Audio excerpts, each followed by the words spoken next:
Welcome to a meeting of your Hillsborough County Board of County Commissioners. Representing District 1, Sandra Merman. Representing District 2, Ken Hagan. Representing District 3, Les Miller. Representing District 4, Stacy White. Representing District 5, Mariella Smith. Representing District 6, Pat Kemp. Representing District 7, Kimberly Overman. The County Administrator is Mike Merrill. The County Attorney is Christine Beck. Time is set aside at the beginning of each meeting for citizens to speak on any issue.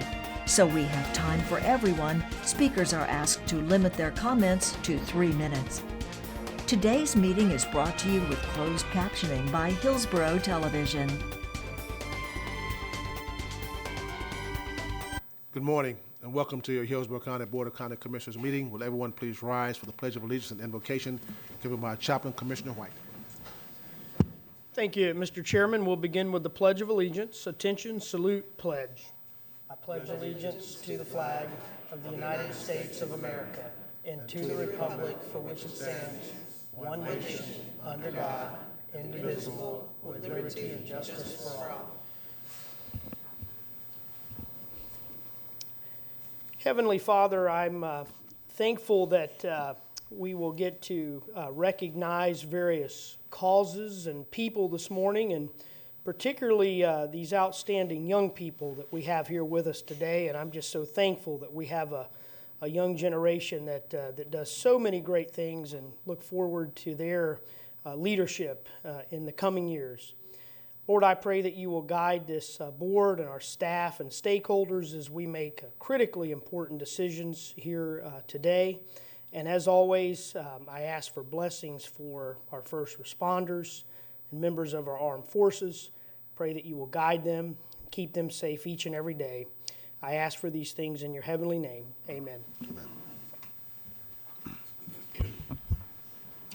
Thank you, Commissioner White. We're going to move into our recognitions and accommodations and proclamations. The first one we have is the Wade Boggs Athletic Achievement Award. The agenda item is a very special one for the Board of County Commissioners and the residents of Hillsborough County. It is our pleasure to present the 2019 Wade Boggs Athletic Achievement Award. The board established this award 14 years ago to recognize exemplary athletic, academic, and community service achievements of a high school baseball player or a team in Hillsborough County. Those who win the award are wonderful examples of drive, determination, and leadership, not just in their sport, but throughout their daily lives. Commissioner Hagan will explain the award and give those outstanding individuals their recognition. Commissioner Hagan, you're recognized. Well, thank you, Mr. Chair. As a former high school baseball player here in Hillsborough County many moons ago, and as a commissioner who was here when this award was established, it's an honor for me to once again have the opportunity to present this award to some of the very best baseball players here in Hillsborough County. The namesake of the Wade Boggs Athletic Achievement Award is the National Baseball Hall of Fame member, 12-time All-Star, and a longtime local resident who graduated from Plant High School and has helped coach at Wharton High. Wade Boggs had an incredible 3,010 hits during his 18-year career in Major League Baseball. He played for the Boston Red Sox and New York Yankees and finished his career back home with the then Tampa Bay Devil Rays. The Rays retired his number 12 in 2000, and 3 years ago the Red Sox retired his number 26. We're proud to call him one of our own, and we're very pleased to have him with us this morning. Wade, would you please come forward?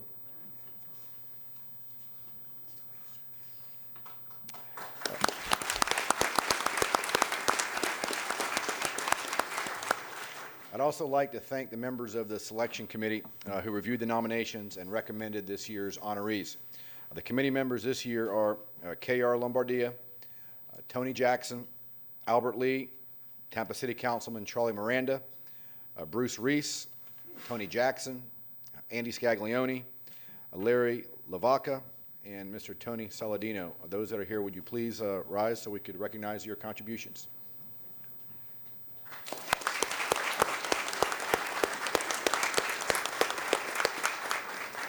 We greatly appreciate your time and service. The young men selected for the award this year are truly outstanding. In fact, because several nominees achieved at such a high level, the committee continued its tradition of recommending 2 honorable mention in addition to the overall winner. Would the following people please come forward?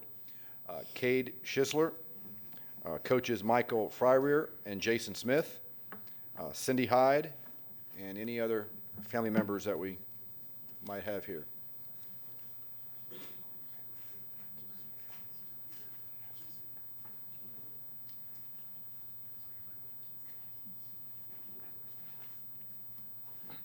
I'm very proud to recognize these talented young men who shine brightly on the baseball diamond and in their schools and communities. We'll start with Cade Schisler, a senior at Plant City High School. Cade is a major reason the Raiders are having such a tremendous season. He's a 4-year Letterman and an All-Western Conference player. At times, he's played both baseball and competitive golf simultaneously, which is a tremendous achievement.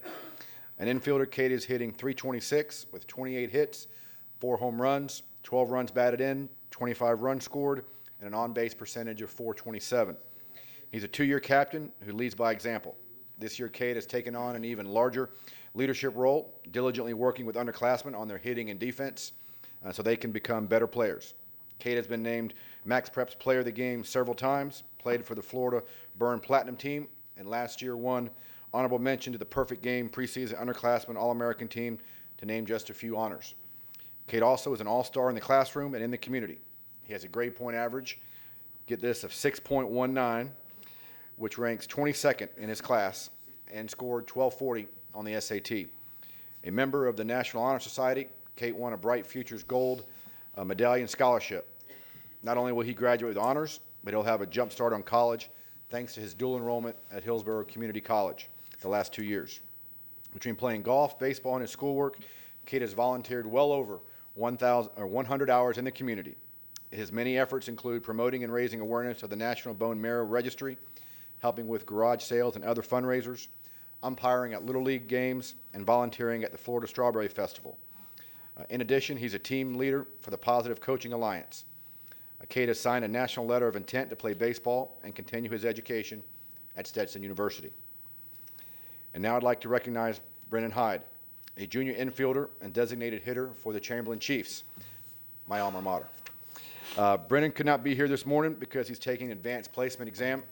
He's being represented by his mom, Cindy, and Coach Smith, who will accept Brennan's award for him. Brennan has been playing baseball at Chamberlain since he was a freshman. He immediately made a name for himself by demonstrating his defensive skills, knowledge of how the game is played, and work ethic. Brennan has grown throughout his high school career. This past fall, he hit .390 with 23 hits and 10 extra base hits. He improved his speed, leading the team with 25 stolen bases, all while continuing his excellent defensive play. Before what his coaches believed would have been a breakout junior season this spring, Brennan had to have Tommy John surgery. He was sidelined for most of the season, but returned in late April, swinging a hot bat with an average of well over 400. Throughout his setback, Brennan did not feel sorry for himself. He approached his rehabilitation aggressively and continued to be an integral part of the team. He's a leader who serves as captain, and he is the first to arrive at team activities and the last to leave. He regularly plans extra duties and activities for the team without being asked. Brennan is a leader off the field as well. He was the Chiefs' point person for hurricane relief efforts for Puerto Rico, and he was instrumental in the Chamberlain Champions campaign, which forges relationships with kids in the community. In addition, he devotes time to helping students with disabilities and assisted in collecting donations for students who lost their homes to fire. Brennan is an excellent student. His GPA of 5.01 is the highest the Chamberlain baseball program has had in 10 years. Brennan's several total classes, 2 are advanced placement, and 2 are honors courses. He hasn't yet decided where he wants to go to college, but has expressed a desire to pursue an advanced degree in business. On behalf of the Board of County Commissioners, Mr. Boggs will present each player with an Athletic Achievement Award honorable mention in recognition of their academic, athletic, and community service achievements. He also has signed baseballs for them. I'd like to ask Wade to come forward, please say a few words, and then he'll make the presentations. Thank you, Commissioner Hagan. County Commissioners, I thank you as well for taking time out of your busy schedule today to recognize these fine young men, not only for their contributions on the baseball field and what they've accomplished, but their contributions in the community. I moved to Tampa, Florida in 1969, and I've been in Hillsborough County ever since. And when I look at these young men and the recipients in the past, what they've accomplished, I am so proud to have my name on this award. I really am. It means the world to me. And Hillsborough County, you're in good hands with these young men. I'm so extremely proud of you guys. Words cannot express. And on behalf of myself, thank you again. And thanks to the parents. And as always, my committee. They do a wonderful job. Tony leads the way. He cracks that whip. But the parents are the ones to thank also because of the job that they do raising these fine young men. Thank you.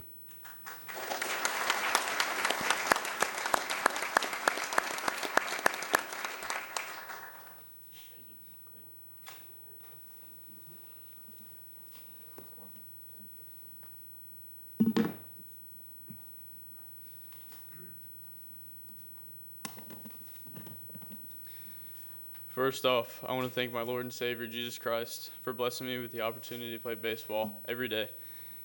Second, I want to thank my family and my friends for all that they do throughout the years of travel ball and getting me ready for games, taking me to practices and all that.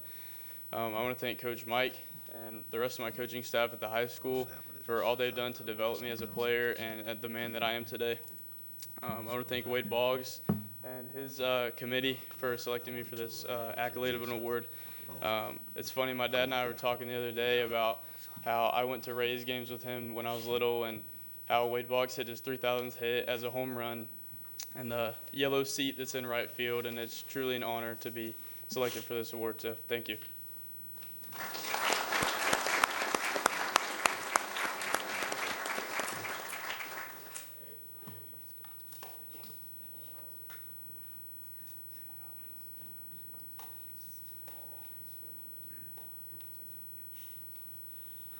Every time I give a speech, I got to lower this, so it's too short, so sorry about that.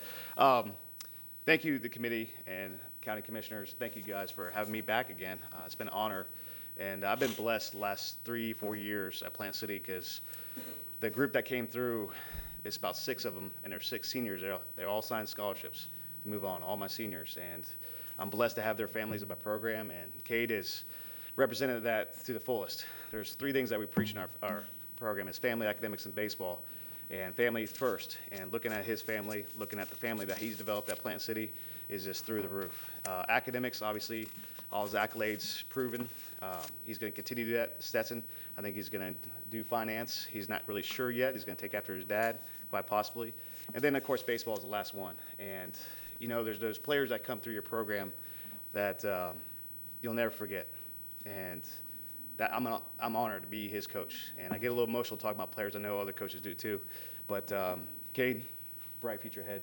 And Wade, thank you so much. It's an honor to see you play and coach against you. Tony, seeing you again too as well. Just thank you guys. And congratulations to the winners again, Christian and Brendan. So thank you. So.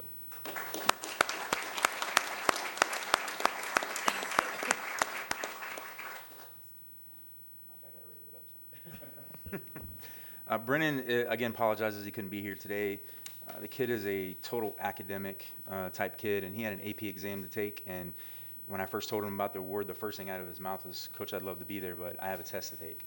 So it just kind of tells you what kind of kid he is. But he did leave me with a few words. I wanted to bring these to you guys and give you some things of what he was saying. He says, first, I'd like to start off by saying thank you to Mr. Boggs and the Hillsborough County Commissioners and everyone associated with this prestigious award. I am both honored and blessed to be associated with such tremendous people. I would like to congratulate Cade from Plant City on your nomination as a finalist as well. One does not easily come to be recognized for an award like this. It takes a special type of person, someone willing to sacrifice and stay ultimately committed to the things that they truly want. Previous winners such as Pete Alonso and Nelson Maldonado are great representatives of this award and what it embodies. Christian, you have demonstrated the same attributes. You have earned this through hard work and dedication to both your academics and the game of baseball. I wish both you and Cade all the best in your college careers and beyond. Mr. Boggs, your legacy and contributions to the Tampa Bay community will not soon be forgotten. This award bears your name for a reason. Because of the many great things you've accomplished in baseball and in life, kids like me aspire to be like you. You're a great role model for us. Thank you. I would also like to thank Coach Smith for nominating me for this award. You have watched me grow up from a tiny little freshman to who I am today, and you have believed in me every step of the way. You have instilled qualities in me that will be vital to my success in life. Society needs more coaches like you. And lastly, to my parents, you have both been the backbone of my life. Without you both, I am not sure what direction my life may have taken. You have supported and guided me on the path to success and have unconditionally stood by me. I greatly appreciate you. You are the reason I prosper. The values that you instill in me guide me every step of the way. You mean the world to me. Thank you.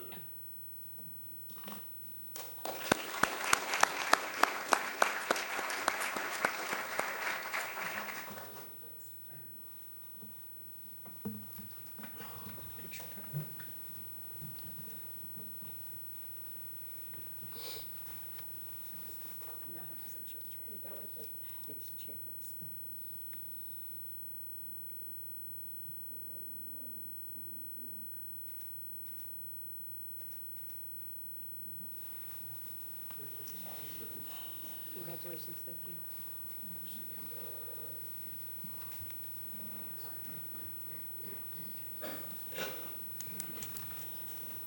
That's cool.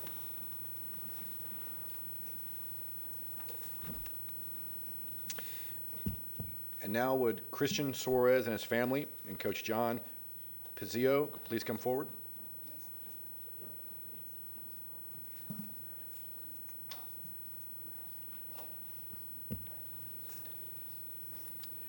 Christian Suarez is the ultimate student athlete.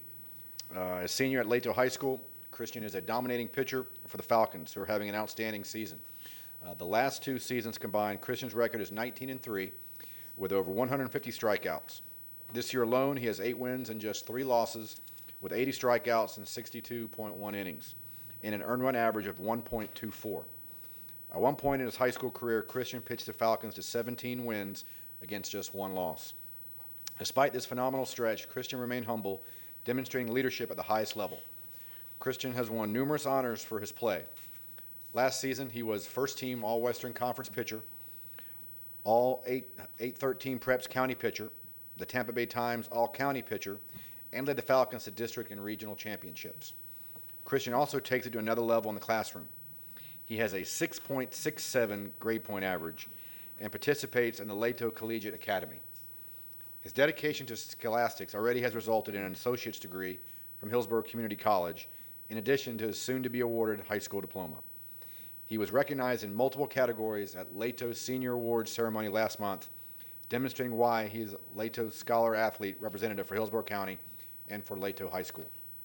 This extraordinary young man also is dedicated to bettering the lives of other students and student athletes. He's a mentor and leader in every sense. Christian organizes other student athletes at the Egypt Lake Community Center, teaching them important lessons on sportsmanship, teamwork, and self-pride. He makes a big difference participating in the Positive Coaching Alliance, where he mentors elementary school students on sportsmanship. He teaches Little League players fundamentals, work ethic, and teamwork, and has volunteered with American Legion Post 248 for various service work.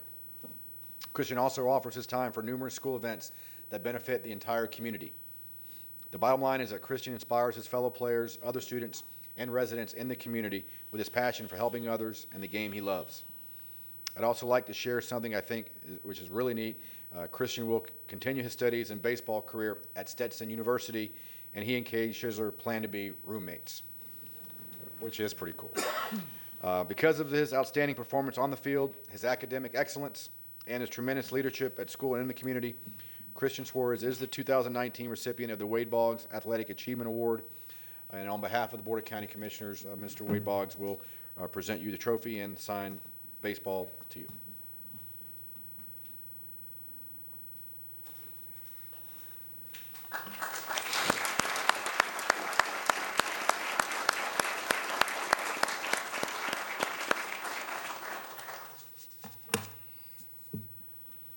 Well, first of all, thank you everybody for showing up. I didn't know I would be speaking today, so you can tell me when I've talked too much.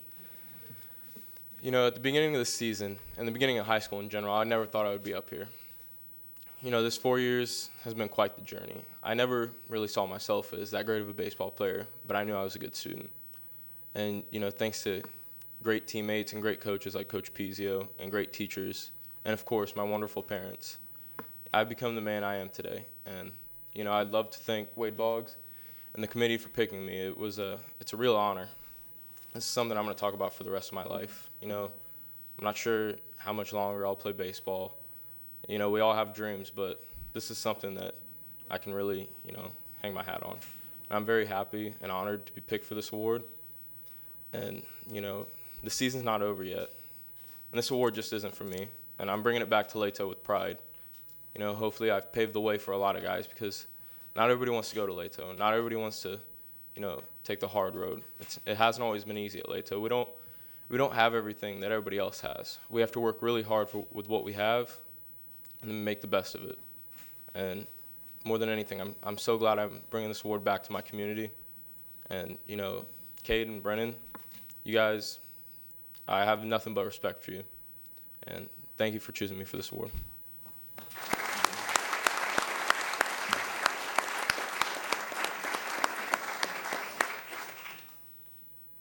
They didn't tell me I had to give a speech either.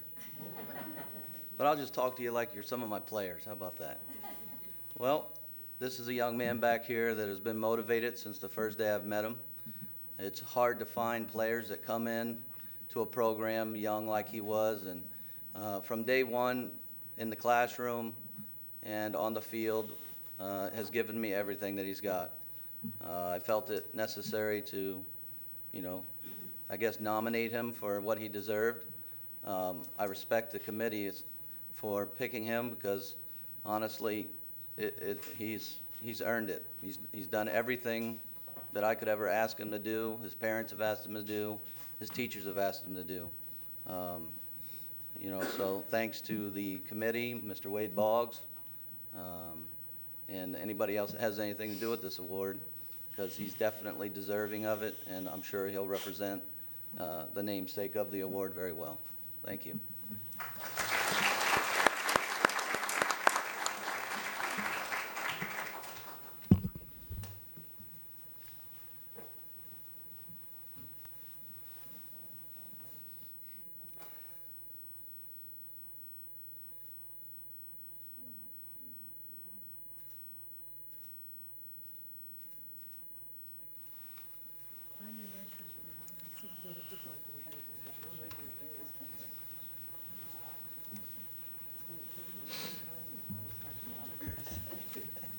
Congratulations again, Christian. You're definitely an inspiration for student athletes in all sports, not just baseball.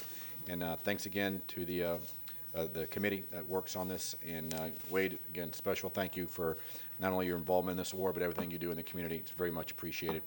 Proud to call you a friend, buddy. To Commissioner Hagan and Mr. Boggs, thank you so very much for helping us honor these outstanding student athletes. I applaud our three honorees. Each of them has contributed so much to their teams and their schools and the community. More great accomplishments are sure to come as they grow their athletic and leadership skills through college and beyond. Congratulations again to all of you, and the very best in your future endeavors. Thank you. We're now moving to a combination proclamation. The first combination is presented by Commissioner Merman.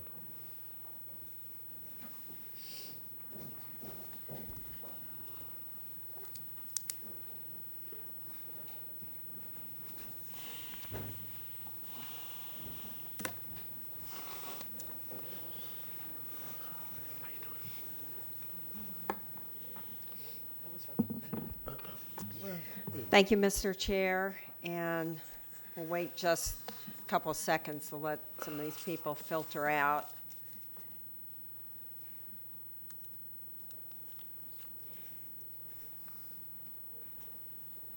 I'm so pleased to bring this commendation forward today, because it's something I feel very passionate about.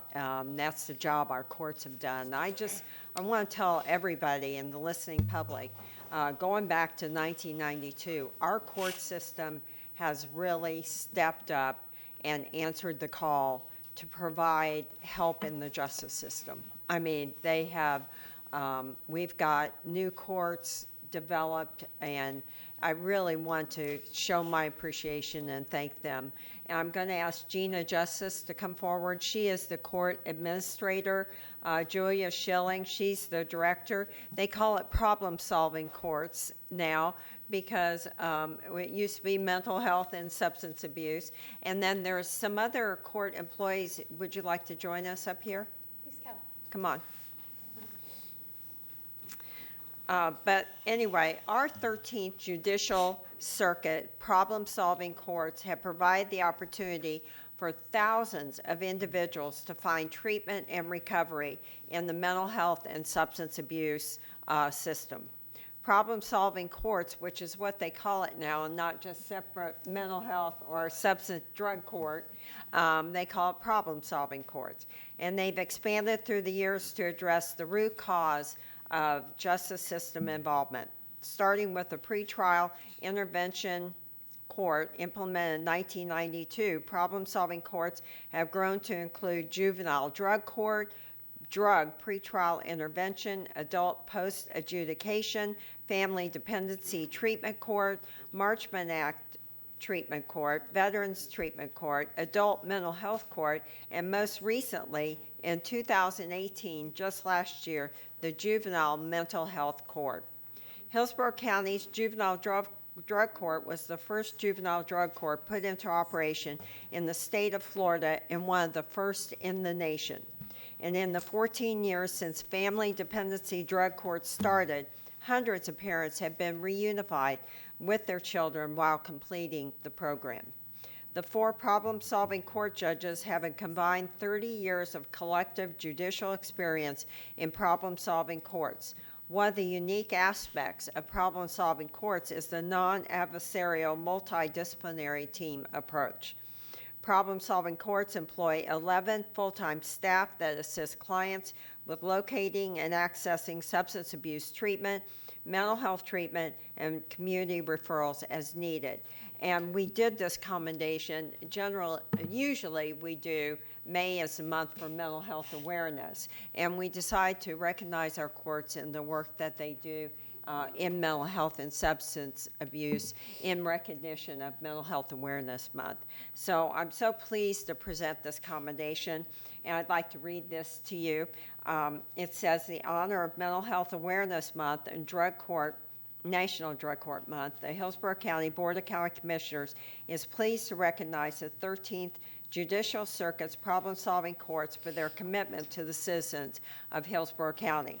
Problem-solving courts have been instrumental in significantly improving treatment outcomes for clients affected by mental health or substance abuse issues.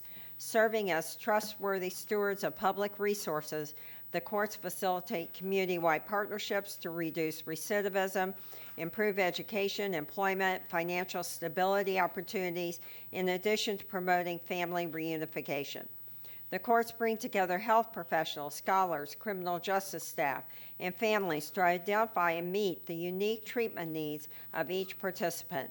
Courtesy of the court's combined efforts, 333 participants successfully graduated from the program in 2018.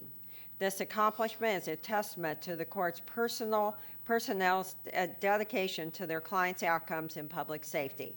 The Board of County Commissioners of Hillsborough County, Florida, does hereby commend the 13th Judicial Circuit's problem-solving courts for their unwavering service to our community. I'd like to present this to you, Gina, and ask if you'd like to say a few words. And thank you for all you do. Commissioner Merman, the Board of County Commission in total, I want to take a moment to thank you so very much for this very honorable recognition. The work that's done in problem-solving courts is really the wave of the future.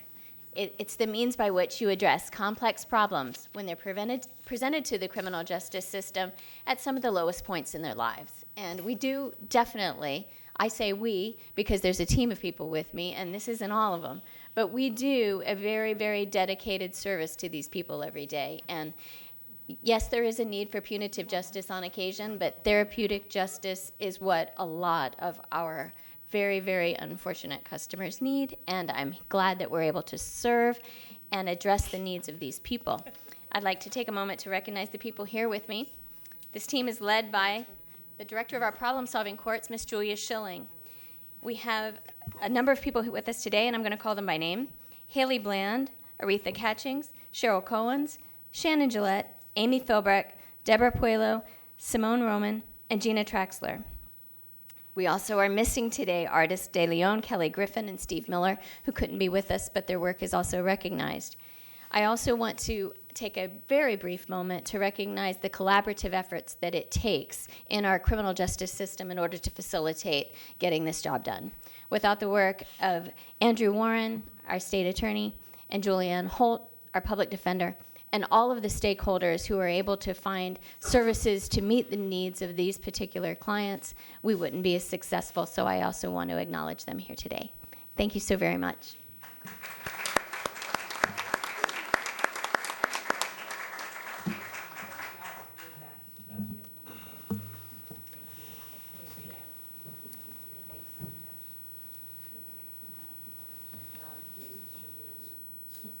Yes, ma'am.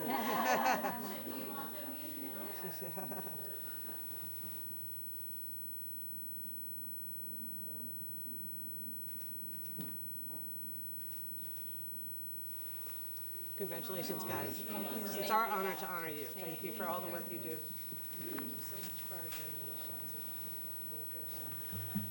The next two proclamations will be presented by Commissioner Kimberly Overman.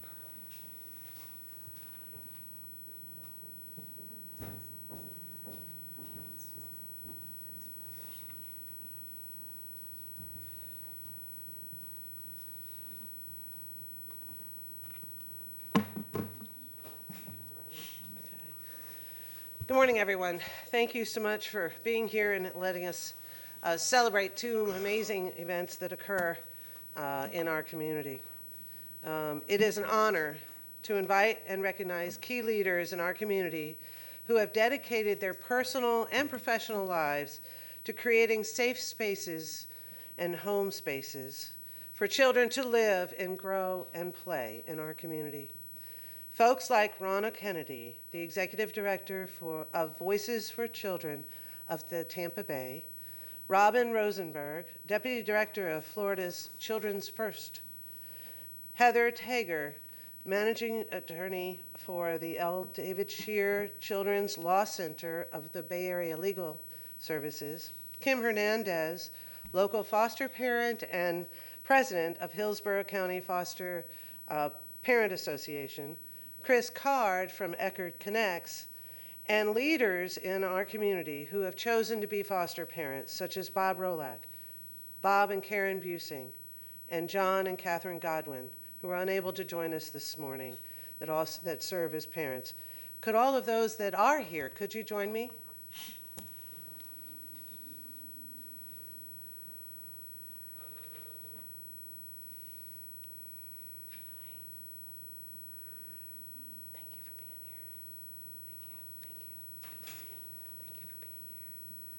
Good morning, good morning. Thank you. Hi, how are you?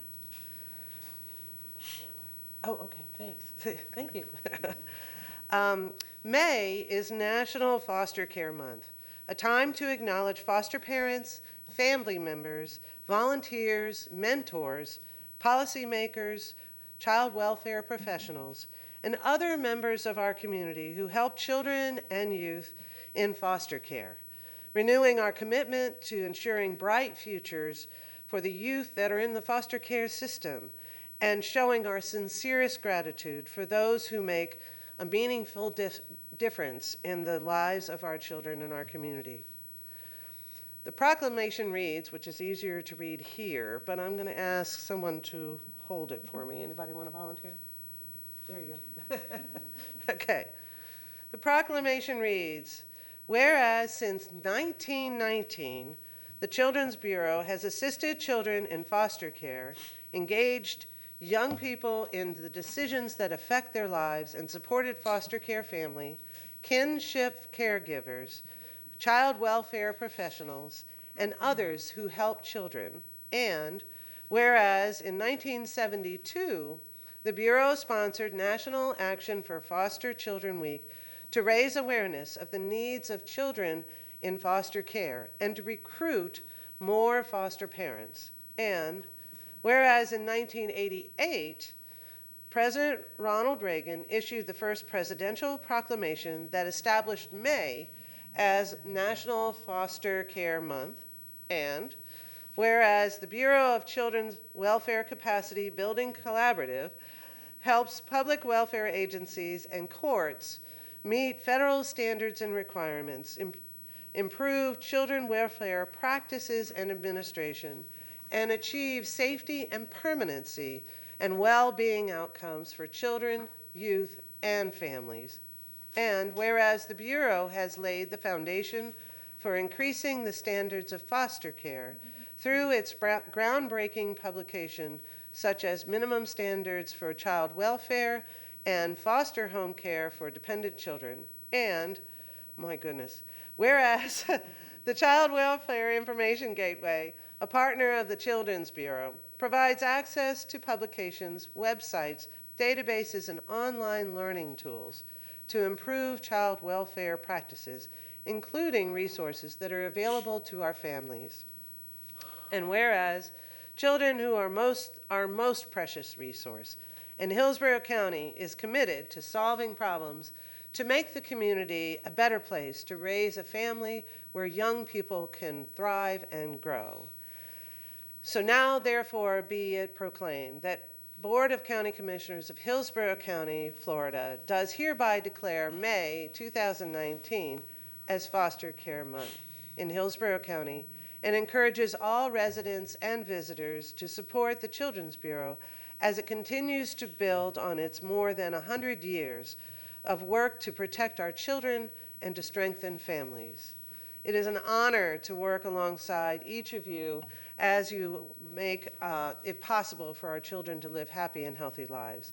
I'd like to invite anyone who'd like to speak to come on up.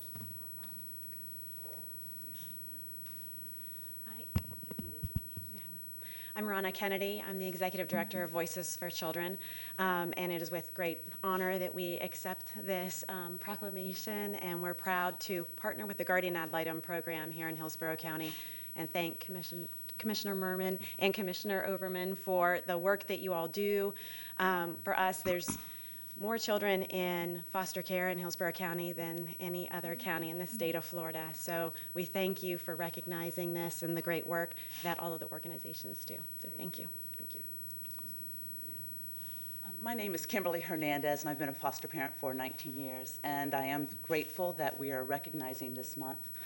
Thank you to everyone on the board. I just want to say that there are many, many children that today will need a foster home. There are children that come into our system of care every single day. And so my plea is on behalf of those children. If you've ever had a thought of becoming a foster parent, today is the day to take action, because the children will need a home tonight whether you move or you don't move. So my plea is not on my behalf. It is to say thank you, but it's on behalf of all the children. I've had 150 children live in my home over the last 19 years, and will continue to have children live in my home because there are children that need a safe and loving place to heal. So my plea is to the community, to Hillsborough County, that this is not a problem for child welfare, but it is a community problem, as we are the village that is called to action to care for these children. Thank you. Real quick, and Donna Krauser is our licensing director over there. You can see her right away and get licensed by this evening, and we'll have you some children. We have 2,400 children in foster care in Hillsborough County. And so we need all the foster care that we can find in this community. But really, I want to make sure that we recognize Kimberly and the folks like her that do fostering for our kids. Robin Rosenberg is a former foster parent, adoptive parent as well. And I know that they sacrifice a lot. These are literally volunteers. We don't give them enough support to take care of these kids. They do it out of their own resources and their own kindness and their own compassion. And it is a remarkable thing that 2,400 children in this community today are being taken care of by people like these folks. every night, and it's not always easy and it's not always convenient, but they come and they step up, and it's really an honor to work with them and be part of the effort to protect our children and find permanency for them. So thank you.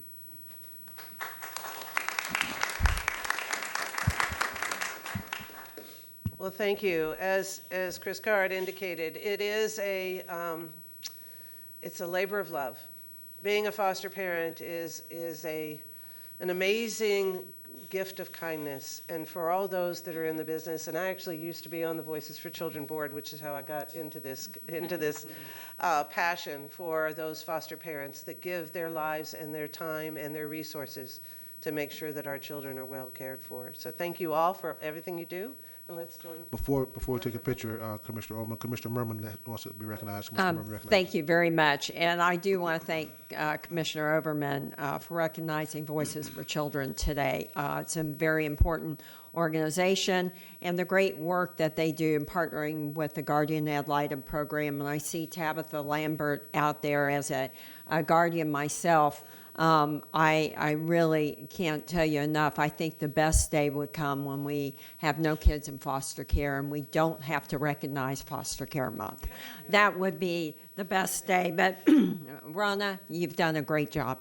And I know when you all started, you support, you're advocating for children who have been abused and neglected, some abandoned. The kids are in the foster care system. As you said, 3,400. I had 3,300, so I guess you got more since the last time I typed these notes, Chris. But every child, of course, deserves that safe childhood. And they want to be loved, they want to be cared for, and given an education, have a key to the future. And that's really but I just want to say about Voices for Children, because they are doing the work that they're doing. They give kids trips to the zoo, summer camps, dance classes. They buy them clothes, new clothes, backpacks, toys, books, toiletries. Things they can keep, because as you know, they have to move around. And they go from home to home. And school uniforms, but they raise the funds every year that really supports these precious children. So I know we need foster families, but we also need more financial support for Voices for Children, because they do such a good. And then Tabitha, of course, thank you, the Guardian Ad Litem program. They have 760 volunteers right now, which is pretty amazing. I remember when I was when I started as a guardian, I think we had like 300. So I think the advocacy of Voices for Children is really helping to increase those. And they're very passionate, because I know when you step in the court, you're the only one that's representing that child. But I just, having that constant adult in their life, and it's just, for me, been an honor to be a guardian and support the Voices for Children. And I just want to thank you all, and thank you, Kimberly, for recognizing them today. It's been a really, really great journey with all of you. Thank you.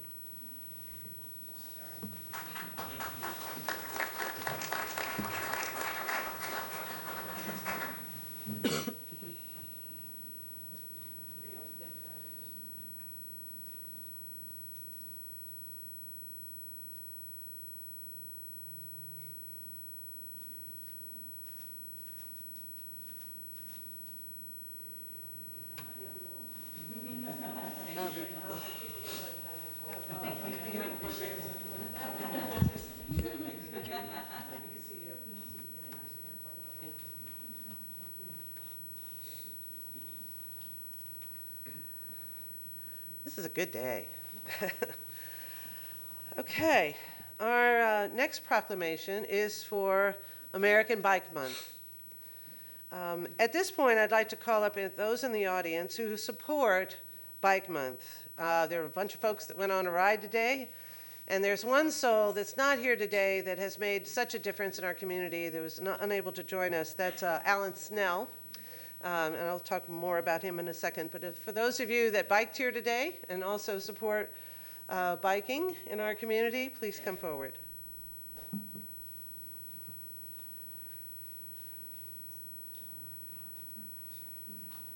And of course, we wear our signal, to let everybody know how we, thank you very much.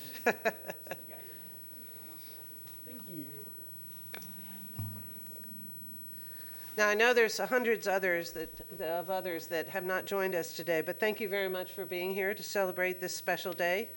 These advocates are professionals, small business owners, teachers, parents, staff, and so many more that are helping us recognize the value of cycling in our community. According to the League of American Bicyclists, National Bike Month was established in May of 1956 as a way to showcase the many benefits of biking, as well as encouraging individuals to give biking a try. Furthermore, today we celebrate the midway point of National Bike to Work Week with the official Bike to Work Day this Friday, May 17th. So I expect everybody that hasn't been on their bike recently to dust it off and get on it on Friday. These events are designed to raise awareness and to encourage individuals in our community to try one of the oldest modes of alternative transportation, the bicycle. I am delighted to play a role in this effort. It is important for us to proclaim American Bike Month here in Hillsborough County as a way to recognize both the hard work and great advancements we've accomplished as a community, as well as raise the awareness for all the work that is left to do. Thankfully, we have the talent and determination to accomplish our remarkable goals of Vision Zero, complete streets, and health in all policies here in Hillsborough County. We know that when we design communities to include adequate biking infrastructure, we are simultaneously designing communities that are healthier, stronger, less congested, more intimately connected, as well as more affordable. As a champion for sustainable transit solutions, I believe that building multimodal systems will allow us to spend less time sitting in traffic in our cars and more time doing the things we love. I'm honored to be joined by such incredible bike advocates and users that would say thank you to each of them for being here this morning. At this point, I'd like to read the proclamation and then invite Ms. Christina Acosta of Pedal Power Promoters and Mr. Jim Shirk of City Bike Tampa to say a few words. All right, so I'm going to ask someone to hold this for me. Jim? Christine? All right. Okay, you guys can fight over it. Okay, whereas bicycle is an economical, healthy, and convenient and environmentally sound form of transportation, in addition to being a beneficial source of recreation and enjoyment, and whereas bicycle-friendly communities are regions specifically designed to fulfill the needs of bicyclists in their daily lives, such as implementing of bike-friendly laws and ordinance, and bike-to-work events, to name just a few, and whereas, according to the League of American Bicyclists, 1 in every 5 United States residents, over 73 million people, now live in bicycle-friendly communities, and whereas creating a bicycle-friendly community improves citizens' quality of life, promotes tourism, traffic safety, supports learning outcomes, reduces pollution, congestion,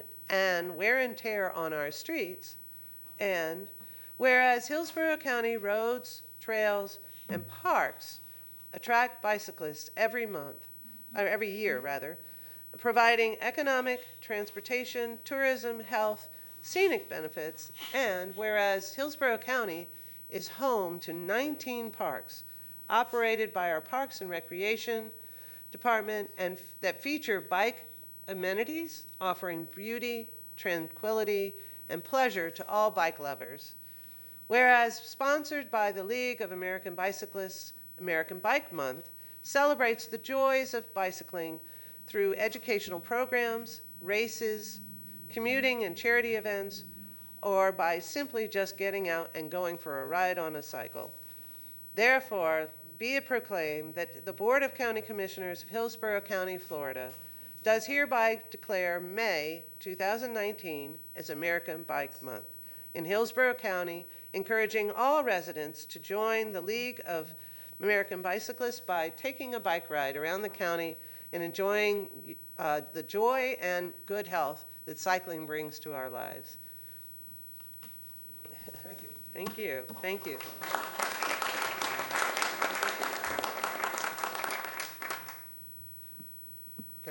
Okay, thank you, Commissioner Overman, Chair Miller, and the Board of County Commissioners for making this proclamation. Anyone driving in Hillsborough County sees the cost of sprawl and auto dependence, and we have among the highest bicycle and pedestrian crash death rates. Part of the answer to these transportation and health crises can be found in bicycling, and it's one of the easiest and cheapest to implement. With more people biking to work or for errands, there is a cascade of positive effects, including fewer pollutant emissions, less loss of taxable land to roads and stormwater management, and improved health and social activity. 1 mile riding on a bike has a net social benefit of 42 cents, while a mile driven has a social cost of 20 cents, a net gain of 62 cents for every mile ridden instead of driven. For a person commuting 5 miles each way every day, that's a net benefit to society of $1,500 per year per person in avoided roadway expansion, decreased pollutants, and improved health. Commuting isn't the only way to see gains from bicycling. The average household makes at least one trip per day of 1 mile or less. If that short errand is on a bike, benefits are much greater because of the reduced fuel efficiency of coal gasoline engines. We could all start with an errand bike and for some work up to bike community. Once again, thank you very much, Commissioner, for this proclamation.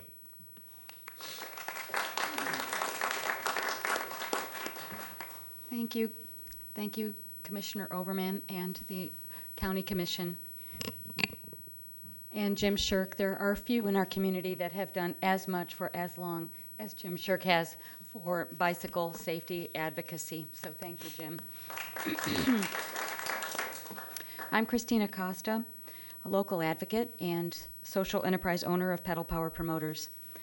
Adding bicycling to our county's mobility options for all people of all ages and all abilities is critically important. There isn't a single challenge we face in our community, many of those that were presented already this morning, that can't be partially or even completely resolved with healthy, active transportation. For instance, the foster care children, young children need the joy of being able to ride a bike. It provides so much emotional and social wellness. And older foster children aging out of our system need affordable transportation that is healthy. So that's just one example. Affordable housing, while our housing prices remain competitive in our region for for housing, for people looking to move here, and corporations and businesses looking to establish and bring new residents to us, our housing remains competitive from a price point, but when we add transportation, we are not affordable because of our transportation costs. With me today is a small army of active mobility warriors, and they include representation from the Tampa Downtown Partnership, the West Shore Alliance, Urban Land Institute, Walk Bike Tampa Bay, some that could not be here, like Alan Snell.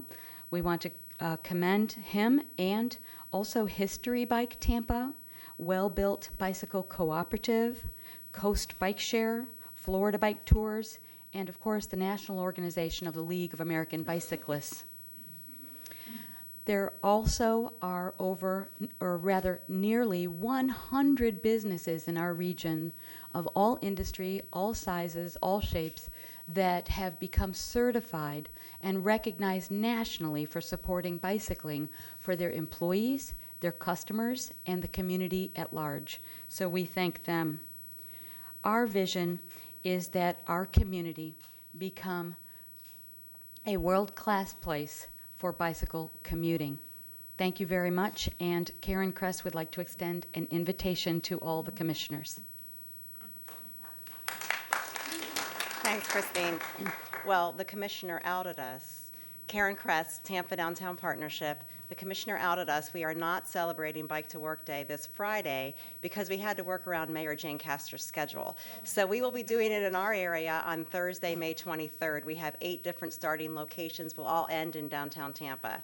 So all the commissioners have received an email on that, and the public at large is also invited to attend. If you can't ride your bike there, celebrate bicycling with us in the park. We're going to have a rally with music and food and celebration. So thank you very much.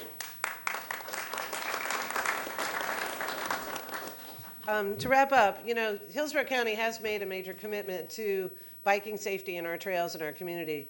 And we have not only all the folks here, but those that serve on the Bike and Trails Citizens Advisory Committee to the Metropolitan Planning Organization are constantly bringing forward the conversation about creating great ways that we can actually help people in our community get around using cycling. So thank you so much for all of you being here today, and let's do a photo.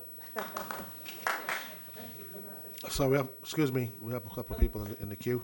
Commissioner Smith, you recognize? Thank you. I'm wearing my bike pin today very happily as a longtime cycling advocate myself. And I'm very happy to see so many leaders in our community, leaders of the effort to make our community safer for cyclists and to promote cycling as a viable transportation option. I want to thank Commissioner Overman for bringing this forward, and as Jim mentioned, we do have, as Mr. Shirk mentioned, we do have a lot of work to do to make our community safer for cycling.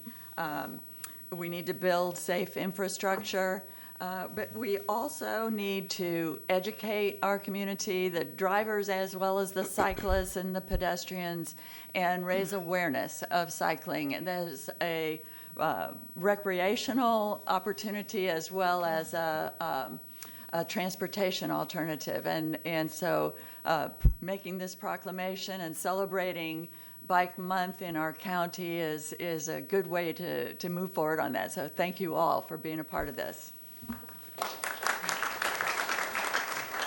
Commissioner Kemp, you recognize. Thank you.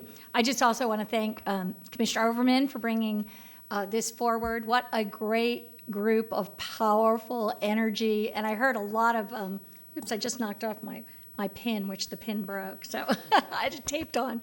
But what a great group of people with such, there was compelling information this morning that I've just never even heard before. But that was a great presentation, and I love the fact that Alan Snell was recognized. He was such a powerhouse in bringing forward everything that was brought forward in this community for years and years. And now I think we've reached a huge tipping point. Just a couple things. Recently, they've shown that one of the biggest indicators of bicycle and pedestrian safety in a community is great transit. When you look for communities that are safer, what you find is great transit in those communities, and those things work hand in hand. And today, we're going to have the ferry coming up later on, and I just want to say that when we had the ferry operating, one of the most surprising things to me and others was the number of bicycles that were on the ferry. And I took several pictures from long shots, but time after time after time, people piled their bikes on. I think because St. Petersburg was somewhat more bike-friendly than we have been in this community for years, but I see us really catching up and excelling. So I'm real pleased, and thank you all so much for coming down. Thank you for all the great work that you do.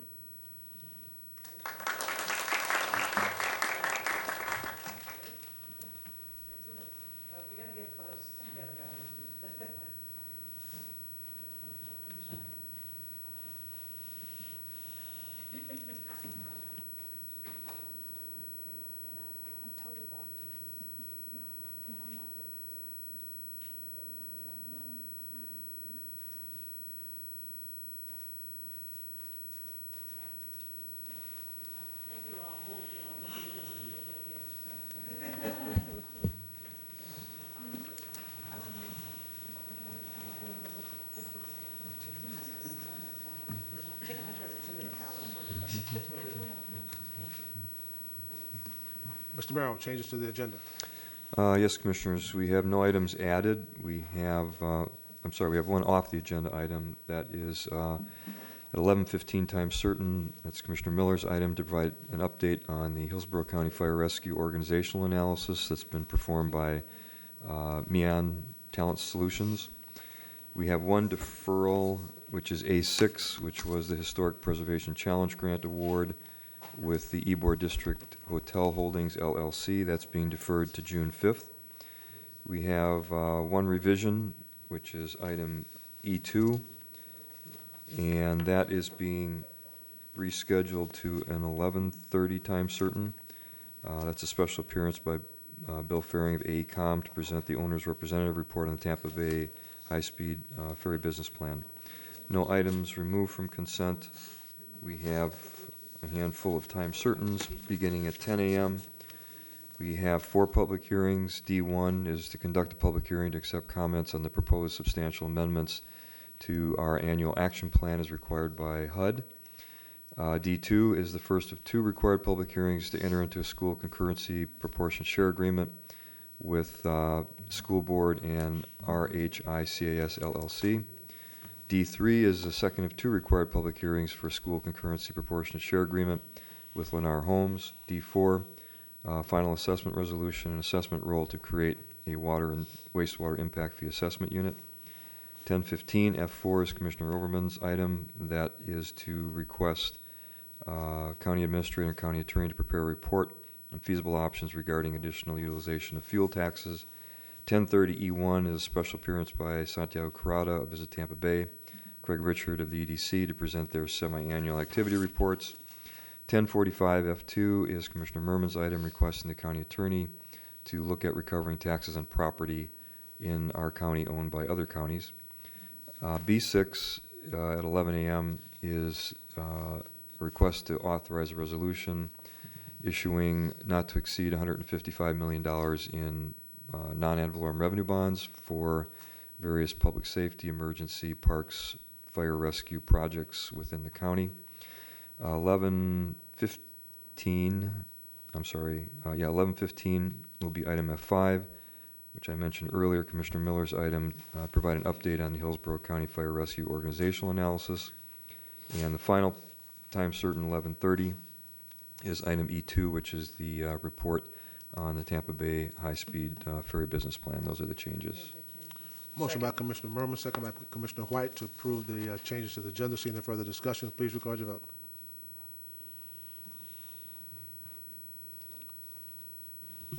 Motion carries 7-0. We'll now move into public comment. The board welcomes comments from citizens about any issue or concern.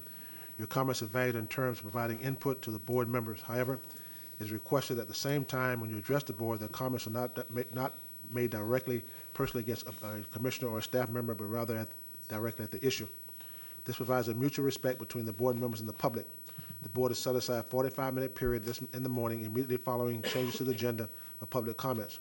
At the discretion of the chair, the board may again hear public comments at the end of the meeting. People wishing to speak before the board during the public comment portion of the meeting should complete the electronic packet request for public comment form located at the sign-up table inside the boardroom. Citizens speaking on the agenda will be heard first, and those speaking on the agenda afterwards will be heard last. We've set aside 45 minutes for that. So the first speaker is Andrew Wilson, followed by Josh Baumgartner.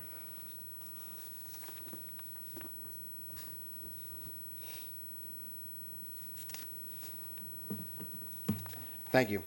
Chairman Miller and Commissioners, my name is Andy Wilson. I'm the co-chair of the Greater Tampa Chamber Commerce Military Council. I'm here this morning to express support for the Tampa Bay Passenger Ferry Project.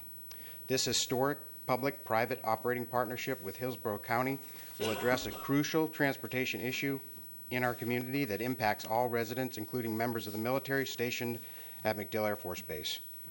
By easing traffic congestion along our major thoroughfares to connect South Hillsborough County through downtown Tampa and MacDill Air Force Base, civilian commuters will see a reduction in the number of personal vehicles on the roadways, while military members will be able to access the installation via commuter service operating on a predictable 10 to 15 minute interval during peak periods. As a retired veteran of the special operations community, I can attest to the impact commute times have on mission readiness. The military must be able to surge forces to protect U.S. interests, allies, and partners, and to the nation. To do so, our men and women stand ready to deploy at a moment's notice. Delays in accessing the military installation not only impacts mission readiness, but also our national security. Service members and their families continue to make sacrifices for our nation, spending additional time commuting to and from the base. Reducing time spent with their family should not be one of them. The Greater Tampa Chamber of Commerce has long supported viable transportation options for the military families, to include a ferry connection to MacDill Air Force Base. We look forward to your leadership moving this project to the next phase. Thank you very much for your time. Thank you, sir. Josh Baumgartner, followed by Topher Morrison. Chairman Miller, Commissioners, good morning. My name is Josh Baumgartner. I serve as the Senior Vice President for Advocacy at the Greater Tampa Chamber of Commerce. On behalf of our Chairman, Jamie Harden, our CEO, Bob Rohrlach, and our 1,400 members, I'm here to again express our strong support for Agenda Item E2, the public-private partnership proposal for a cross-bay regional ferry, and to include a MacDill ferry connection that you just heard of from Williams Park in South Hillsborough County to MacDill Air Force Base. There are many benefits highlighted in this proposal, in this public-private partnership, that triggered our support. A few of them include strong supportive survey results from potential users on base and current riders alike. This private investment of over $100 million for 20 years toward operation, to include operating a tram service on base to circulate personnel to and from the terminal, is also a reason that triggered our support. There's a proven track record of success, inducing trips that are generating significant economic impact, otherwise that would not occur, and also doing so by taking cars off of our roads and relieving congestion. Additionally, the Chamber supports this proposal because it checks two key priorities aligned with our mission: supporting MacDill Air Force Base and a multimodal approach to solving our transportation needs in Tampa Bay. MacDill, as you know, is one of our biggest economic drivers and employment centers in Tampa Bay. Over $3 billion in economic impact and over 19,000 employees, many of which are part of the congested commute from East and South Hillsborough County every morning and afternoon. Recognizing the impact MacDill has on our community, the Chamber has maintained a productive dialogue with Base. Through senior enlisted and leadership meetings, they have vocalized their support for a ferry connection from South County, and the message has been clear. Transportation improvements and options are one of the biggest things we as a community can do for those commuting to and from base. These are improvements that benefit mission readiness, relieve congestion on our thoroughfares in and out of base, and increase quality of life for military families serving in our community. The Chamber supports a transportation framework that develops a robust multimodal approach. This ferry proposal fits squarely into this category. Military families are not the only population to potentially benefit from this additional transportation mode. With a plan to transition to evenings and weekends, the Williams Park site can serve residents and tourists alike. The proposed site is situated in one of the fastest growing parts of Hillsborough County, which is one of the fastest growing counties in the nation. Connecting families in this part of the county to both St. Petersburg and downtown Tampa, including Lightning games and the much anticipated Water Street Entertainment District, is a win for our region. This partnership utilizes one of our greatest assets that we have for too long ignored, our water. In doing so, it provides a unique opportunity to address congestion on our interstates and thoroughfares in and out of base. Add another tool to our transportation toolbox and show our community's commitment to servicemen and women at MacDill. We cannot lose momentum on this proposal, and I respectfully ask for your support, leadership, and direction to make this a reality. Thank you. Topher Morrison, followed by Karen Crest.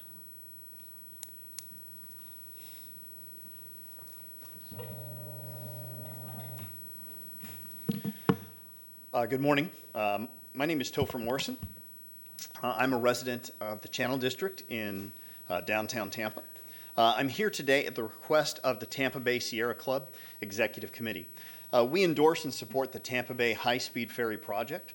Our collective voice of over 20,000 members and supporters urges the County Commission to fund this project as quickly as possible for three main reasons. Number one, reducing traffic congestion and pollution. Building additional lanes on freeways is not only very expensive, it never solves congestion. It only creates more space for more congestion. In turn, adding to our poor quality air and water. Vehicles discharge oils and toxins onto our roads, which pollute wetlands and waterways through stormwater runoff. Much of the nitrogen, which pollutes our bay and our lakes and our rivers, come from automobile exhaust. Number two, affordability. For less than the cost of widening just 2 miles of road, we can move thousands of commuters every single day.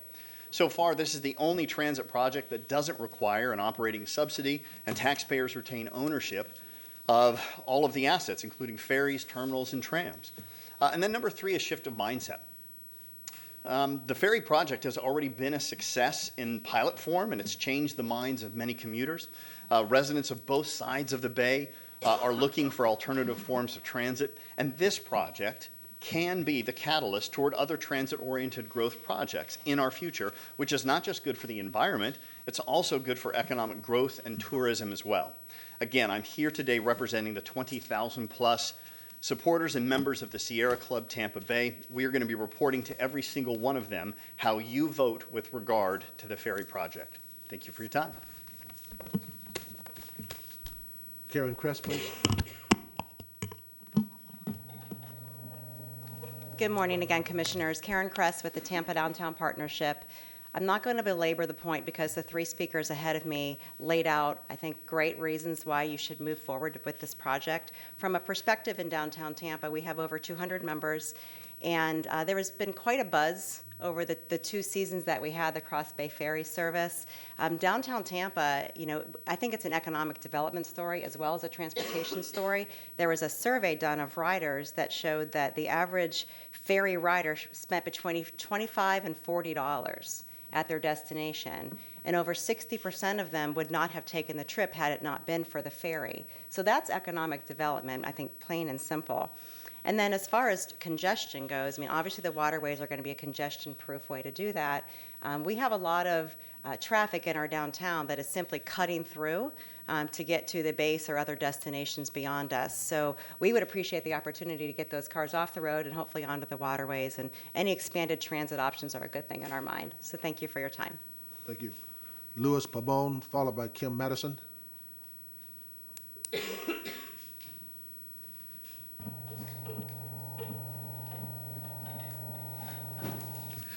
Hello, I'm here as a private citizen over on the Temple Terrace area.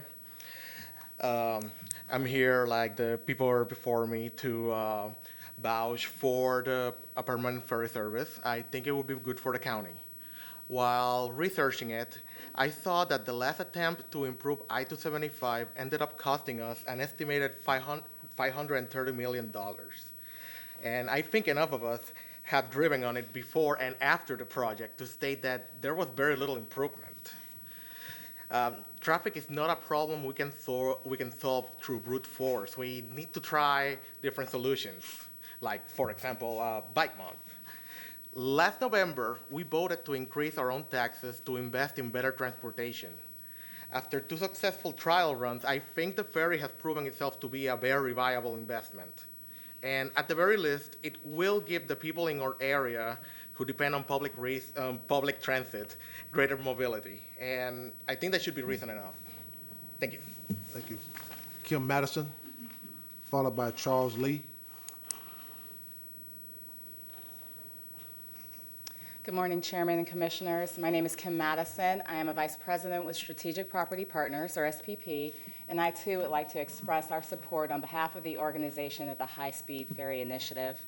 SPP has consistently taken an active role in supporting and encouraging additional mobility alternatives and opportunities throughout, and believes that mobility and sustainability are essential components of the everyday way of life here in the Tampa Bay area. SPP believes the proposed ferry service, if implemented, would provide a strong connection between MacDill Air Force Base, a strong economic regional driver, and the southern county of Hillsborough. Additionally, the proposed evening and weekend services would offer a connectivity to the businesses in the downtown Tampa Bay area as well, and ensure ongoing increased economic activity through the area. SPP envisions a community where multiple modes of transportation are able to thrive and to flourish, and we believe in this very much becoming a reality, and we strongly encourage the Board of County Commissioners to support this initiative. Thank you very much. Thank you. Charles Lee, followed by Ann Paul. Mr. Chairman, members of the commission, Charles Lee, Director of Advocacy of Audubon, Florida.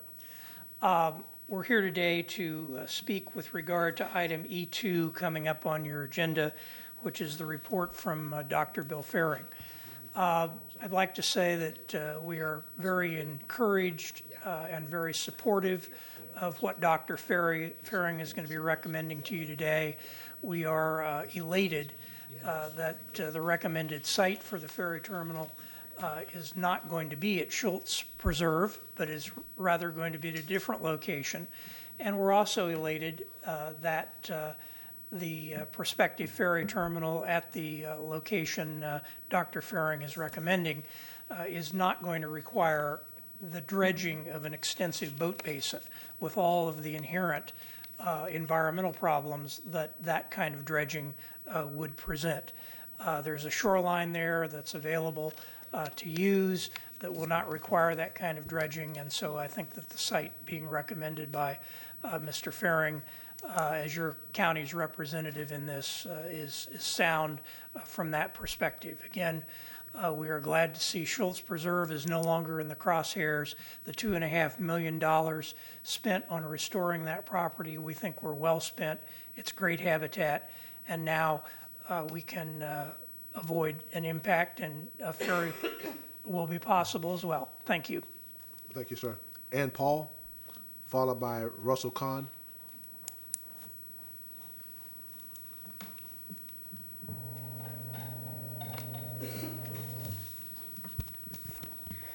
Hi.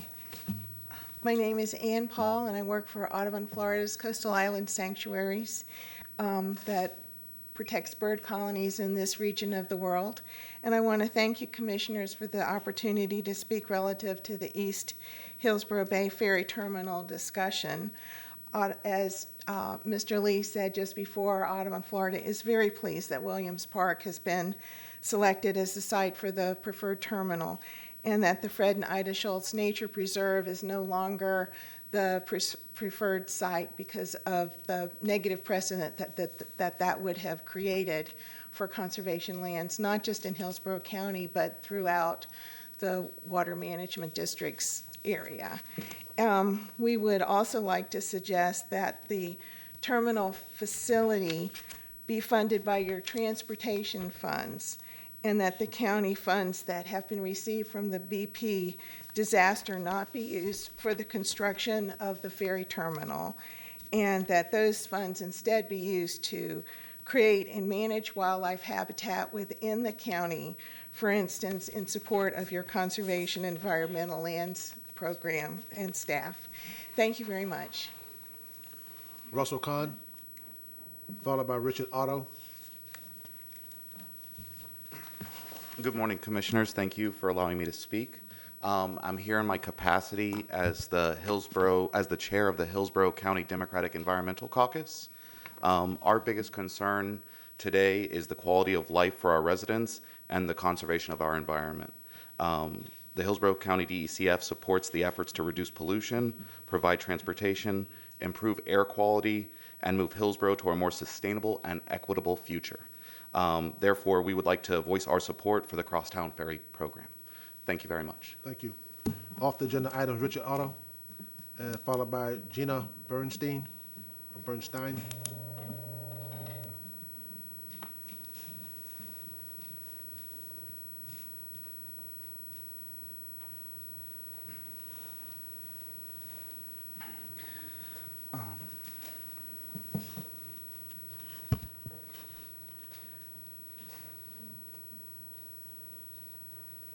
Is he ready? Okay, sir, you can begin, and just follow the lights. The yellow light will let you know when you have 30 seconds left. When it's red, you're finished, okay? Okay. All right. Okay. Good morning, you all. My name is Richard Otto, and I know I only have 30 minutes, so I just want to say I have some issues that I would like you to see about addressing. One is the cold winter shelters.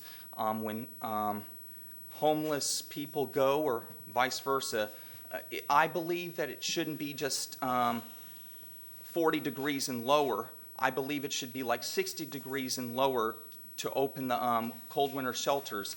The reason why is because so many people are actually getting cold and they have no place to keep warm, and I just think that's a problem.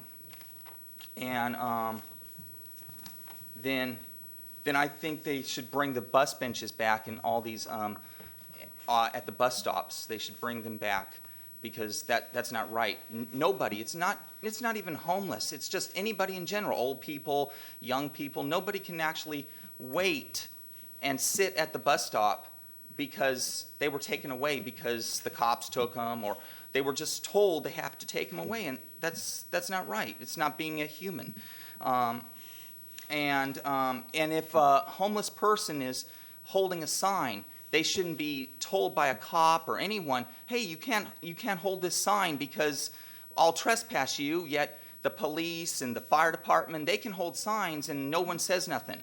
And it should be more equal rights for everyone instead of just certain entities.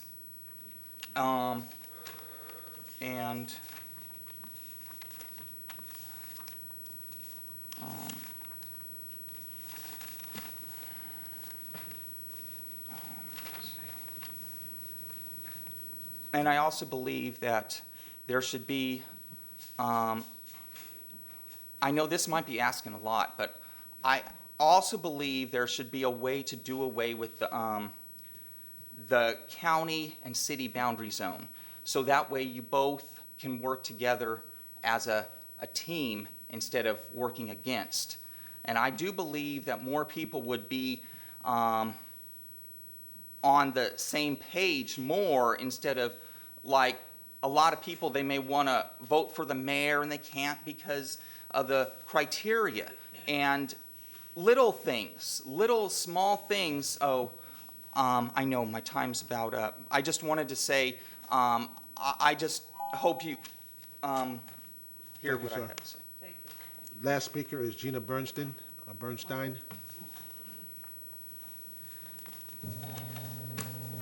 Hello, I'm sorry. Jenna Bernstein, 701 South Howard. I want to start out with my Lord's Prayer. Shema Yisrael, Adonai Eloheinu, Adonai Echad. I've been a little busy since you last saw me. I'm a little displeased with the way the Confederate American Veterans War Memorial was relocated. It's a disgrace. When I drive by there at night, there's a light illuminating the weary soldier to propagate the myth of the lost cause narrative.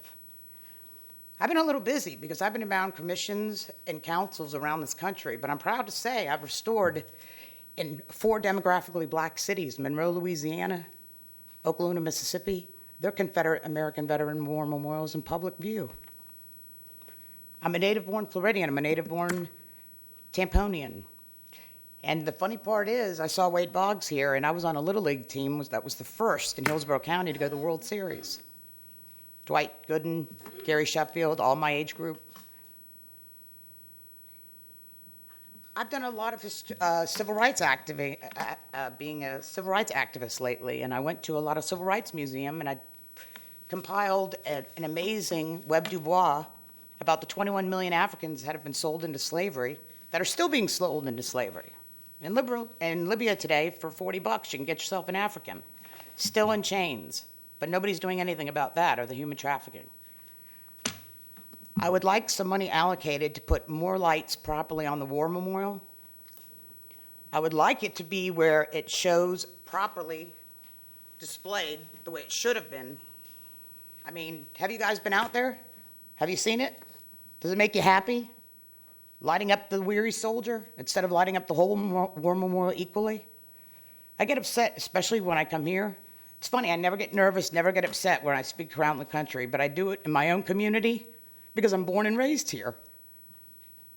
And I'm just sad. I'm just really, really sad. You could have set the precedent. And it's funny because Charlottesville, a judge ruled it gets to stay. So all that crap that happened in Charlottesville was for naught because a judge ruled it stayed. And guess what? The commissioners, the mayor over there, he gets to rule in September if they're on the hook for all the damages since it happened. And I can't wait when the judge sets a precedent so those commissioners that voted out a war memorial with state protection pay for the damage. But it does nothing To all the communities that have relocated war memorials, that an American veteran, a Confederate American veteran, is equal status under U.S. congressional law in 1906. I'd appreciate you to fix that war memorial and do it right. It's a disgrace. It's an absolute disgrace. And remember, 12,000 Jews served for this flag, whether you like it or not. Do something about the modern slave trade that's still occurring. But that gets ignored to suit everybody's narrative. God bless. We have one more speaker that I missed, Richard DeBrose. I think he's here for a public hearing. That's for the public hearing? Okay, my fault. I don't believe that I was supposed to speak to an item on. You're right, sir. You will. Thank you. Sorry about that. Okay, we have a motion to approve consent, second by Commissioner Merman, second by Commissioner White. Seeing no further discussion, please record your vote.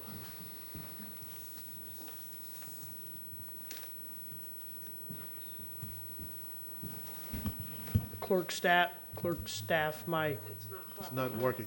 okay, here we go.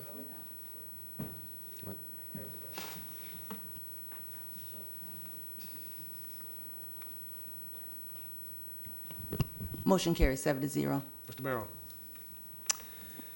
That takes us to our public hearings, beginning with D1.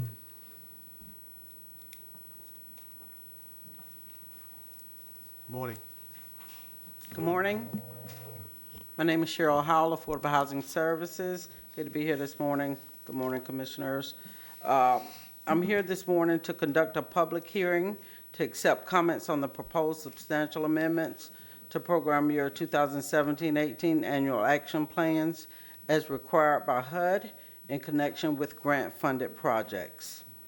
Also here to close the public comment period that started on April 15th, 2019, and adopt these substantial amendments to planning year 2017 and 18 annual action plans for submission to HUD, authorizing the chairperson or county administrator to execute further documentation, forms, and agreements related to these documents as needed and that are approved by the county attorney's office. There is no fiscal impact related to closing the public comment review dates and conducting the public hearing. This is a public hearing. Anyone wishing to address item D1? Anyone wishing to address item D1? Move to This approve. closes the public hearing. Motion by Commissioner Second. Overman, second by Commissioner White to approve item D1. Seeing no further discussion, please record your vote.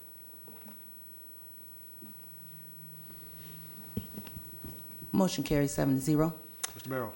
Item public hearing D2. This is the first of two required public hearings, so there's no action to take today other than public comment. Good morning, Commissioners. Adam Gormley, Development Services Department. Item D2 is a development agreement between the county, School District of Hillsborough County, and RHICAS LLC. The purpose of this development agreement is to allow for the project, which is a 140-unit subdivision known as the River Bend West Phase 3 subdivision, to satisfy school concurrency. The agreement would have them making a payment of $692,755, which will go to create capacity for elementary and middle school seats that would be generated by the development. This is the first of two public hearings. The second will be held June 5th, 2019. Available for any questions. Thank you. Anyone here wishing to, public hearing, anyone here wishing to address item D2? Yes, sir. You excited for D3? Mr. Bozer, are you speaking on D2 or D3? Mine was supposed to be for an 84-unit development. It's D3. Now the River Bend West Phase 3. Okay. Good morning. Good morning, Commissioners. My name is Richard DeBross, and I am Vice Chair of the River Bend CDD Board. And we are neighbors to the proposed development on the northeast corner of 21st Avenue Southeast and 1st Street Southwest. We are on the southeast corner. And I don't know how appropriate it is, since I don't know. My big concern in the school issue, and I don't know what concurrency actually means, but I will tell you that we have in the pre-dawn hours large numbers of young people trying to make their way to bus stops, et cetera, along 21st Avenue, along 1st Street, 6th Street, and there's absolutely no place for a pedestrian to walk along these streets, none at all, much less for a bicyclist. A member of our community, I believe about 15 years old, was critically injured on 21st Avenue at 6th Street about 5 months ago. And he now has to get around for the rest of his life in a wheelchair because he's hit by an automobile as he was riding I believe it was some kind of a scooter on his way to school.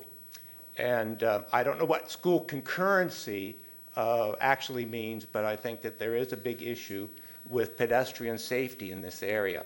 Also, a concern for the road wear and tear. I have no idea how many truckloads of soil will be used at this location, but if Riverbend West Phase 1 and 2 is any indication, there would be hundreds upon hundreds of loads of dump truck soil, wear and tear on the nearby roads. And as far as I can see, no provisions for the builders to repair the roads once they have been indented with tires that have and heavy loads that have worn down these roads, et cetera. Plus, there are many drainage issues. This is the third development along 21st Avenue in our vicinity, and the laying of new water pipes, et cetera, the building of drainage ditches, et cetera, doesn't always come out as some engineer has planned it. We currently, in any kind of a rain, at our entryway at River Briar and 21st Avenue, which is directly across the street from this proposed building, there was another approval given and a plan that was adopted, and it simply leaves tremendous amounts of water on the roadway for a full day or two afterwards, not to mention the 6- and 7-inch potholes that we could automatically make a call. Thank you, sir. Thank you. Appreciate it. Is there anyone else wishing to speak on item D2? Okay, this is the first of a public hearing. It will come back on June the 5th. Be ever mindful that members that want to speak right now is coming back. Commissioner Kemp, you're recognized. Thank you. I want to make sure that Mr. DeBras, before he leaves, gets you're giving him an explanation of what the concurrency is. But I'd also like to say thank you very much for coming down and expressing your concerns about this. This board, I think, has taken a very active turn to starting to change what has happened in this county, which I think has been the really abhorrent lack of infrastructure for students walking to school. And we passed to move forward on creating 2-mile school safety zones around every school in Hillsborough County. Cities exempted, that's not our, but in unincorporated Hillsborough County, including sidewalks, crosswalks, flashing beacons, whatever we need to do to get to make it safe for children to walk to school, students to get to school. And I mean, it's heartbreaking. You're highlighting an issue that's here, which as a member of the public, you may not know, but Hillsborough County is number 2 in the nation, over and over and over again for pedestrian and bicycle fatalities, and also for injuries, I'm assuming, that are, as you've described, we don't even keep good track of things like that. It's a tragedy. We have to change it. And I really appreciate you coming down and making your points, because I think those are really important points. And you'll hear school concurrency explained, but thank you for taking the time to come here and make this board aware of that issue there. Commissioner Merman, you're recognized. Thank you, Mr. Chair, and I'll make this brief. And I do want to thank Mr. DeBras for coming down here. I think one of the issues, especially down in South County, is there are sidewalks within the developments, but the minute you drive outside the development, there is nothing. Right. The connectivity is poor to zero. Yeah. And I think that's what I'd like, out of this conversation, I'd like to ask Adam, when we come back and have the discussion on school impact fees and concurrency and all that, that we really talk about connectivity outside the development, and maybe we can develop parameters around that. Schools, transit, whatever is necessary. It's not so much the 2-mile zone. It's just that you drive out or walk outside that development and you got a path you got to follow. You got to walk on the road.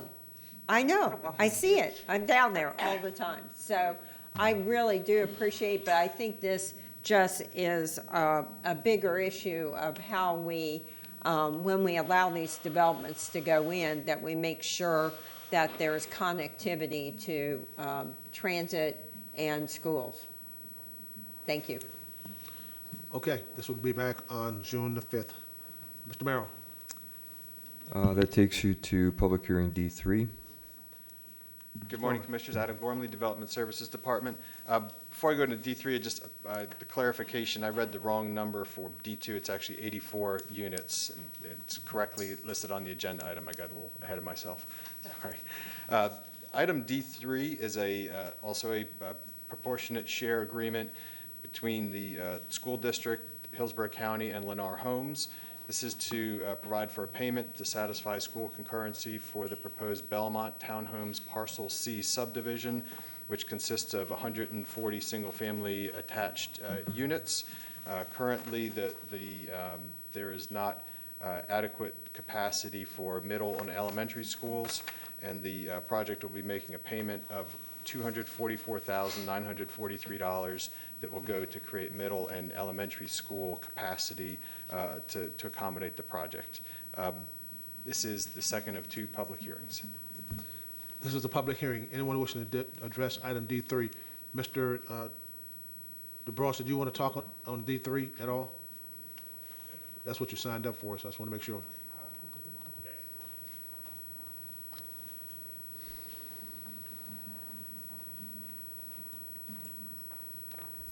Yes, the paper notice that I received says that this development is at the southwest, or at the northeast corner of 21st Avenue Southwest and 1st Street Southwest, and actually that is it's at 21st Avenue Southeast, not Southwest, although I suppose the legal description on the second page is probably correct. I just reiterate that that these are agreements that Sir, are adopted. You're talking about D2. We're on D3. I assume that it's in the same neighborhood. No, I don't think so. No, sir.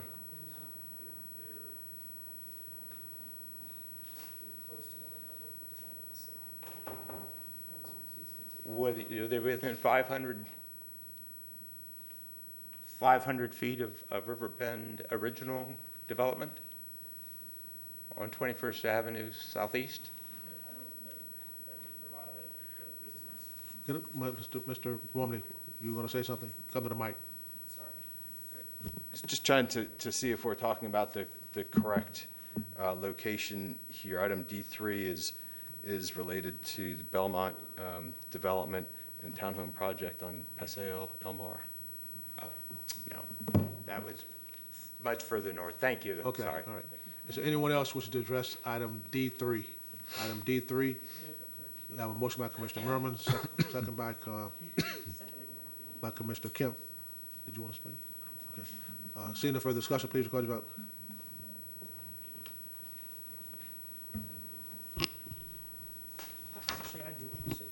Motion carried 6-0. Commissioner White, you recognize. Thank you. Can I call Mr. DeBross or DeBross back to the podium briefly?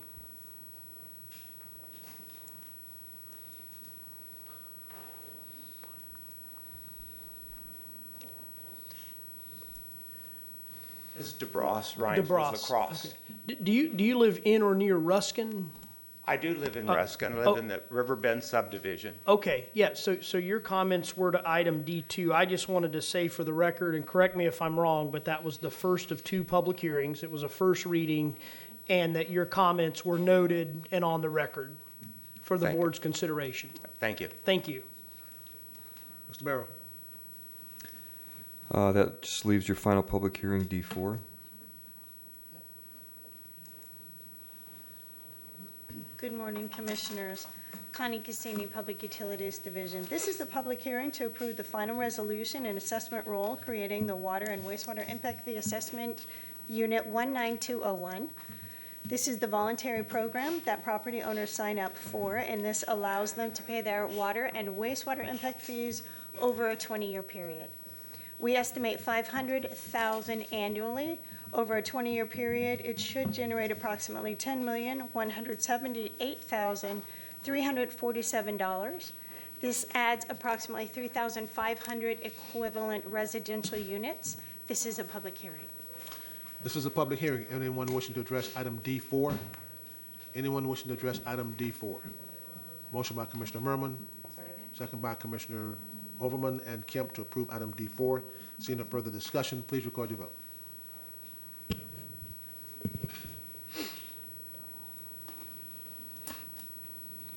Motion carries 6-0.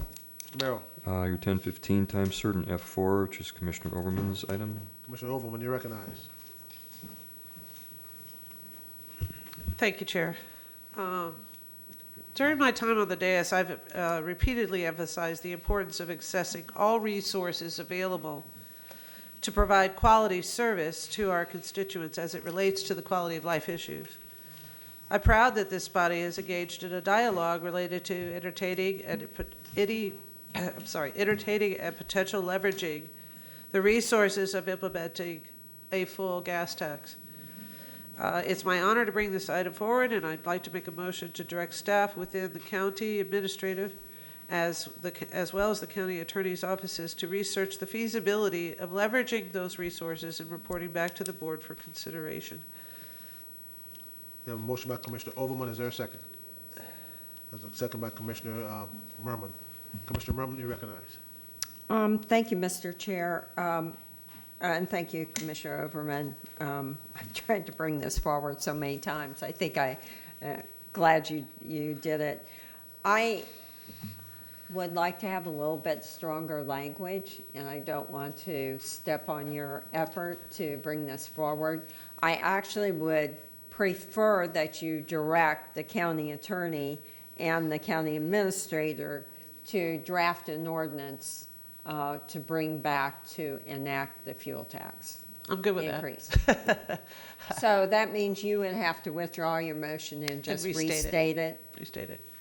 Okay, I withdraw my motion. Okay. Restate it to direct staff to bring back an ordinance to raise the gas tax to the full amount for consideration by the board. You second that, Commissioner? Second.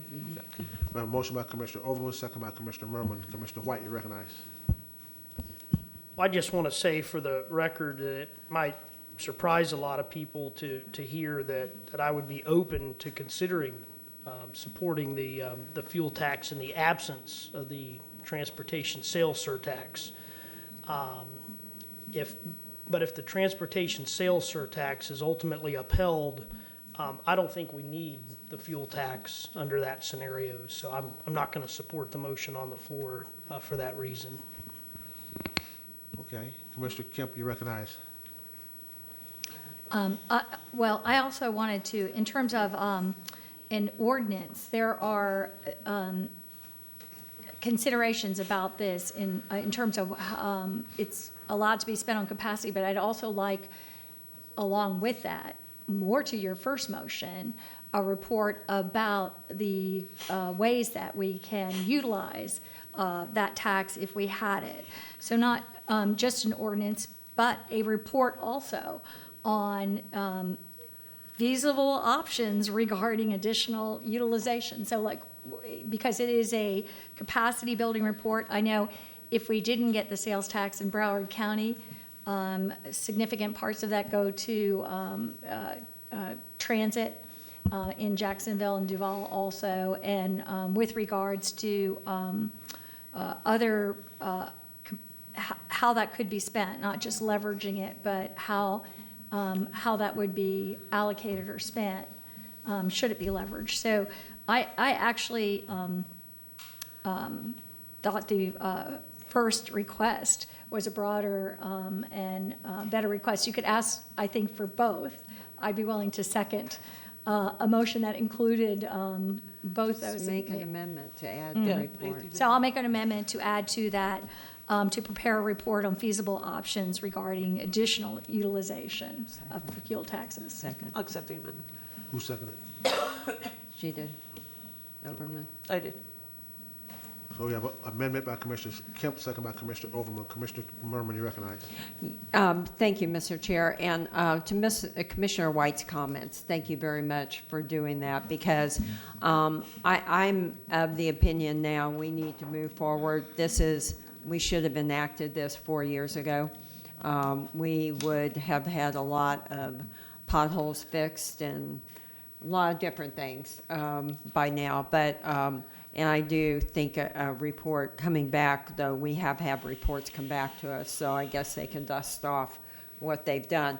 But I have known this, but I just verified with the county attorney that if we do get the surtax, or it does come through and we start to collect that money, we can always repeal this. Or if our economy goes bad. And, you know, I think there's some flexibility here with this commission that we have on this. So I think this is just another tool in the toolbox, really, to help us with our transportation needs going forward. And that's why I support it. Okay. We have, One comment. you have to push a button, let me know. You don't know. Oh, sorry. I'm still not You recognize. 100%, but thank you. And I thank you for your comments. You know, watching the markets ebb and flow and watching gas go up, you know, anywhere from 10 to 20%, the world didn't come to an end. And we are literally in a situation where we are in such a deficit being able to provide road transportation related infrastructure that I think it's incumbent on this board to be responsible about the way that we can participate in creating those opportunities. And that's one of the reasons why I think this dialogue is so critically important at this time. So thank you very much for your support in these efforts. We have an amendment by Commissioner Kemp, second by Commissioner Overman to the motion. We're on the amendment. Those in favor of them, please record your vote on the amendment.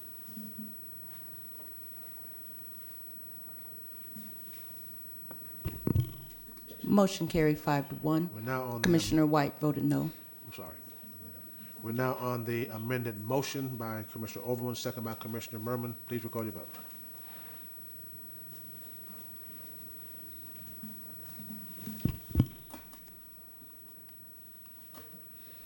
Motion carried 5-1. Commissioner White voted no. Mr. Merrill. 10:30 times certain, item E1, special appearance by Santiago Carrata and Craig Richard.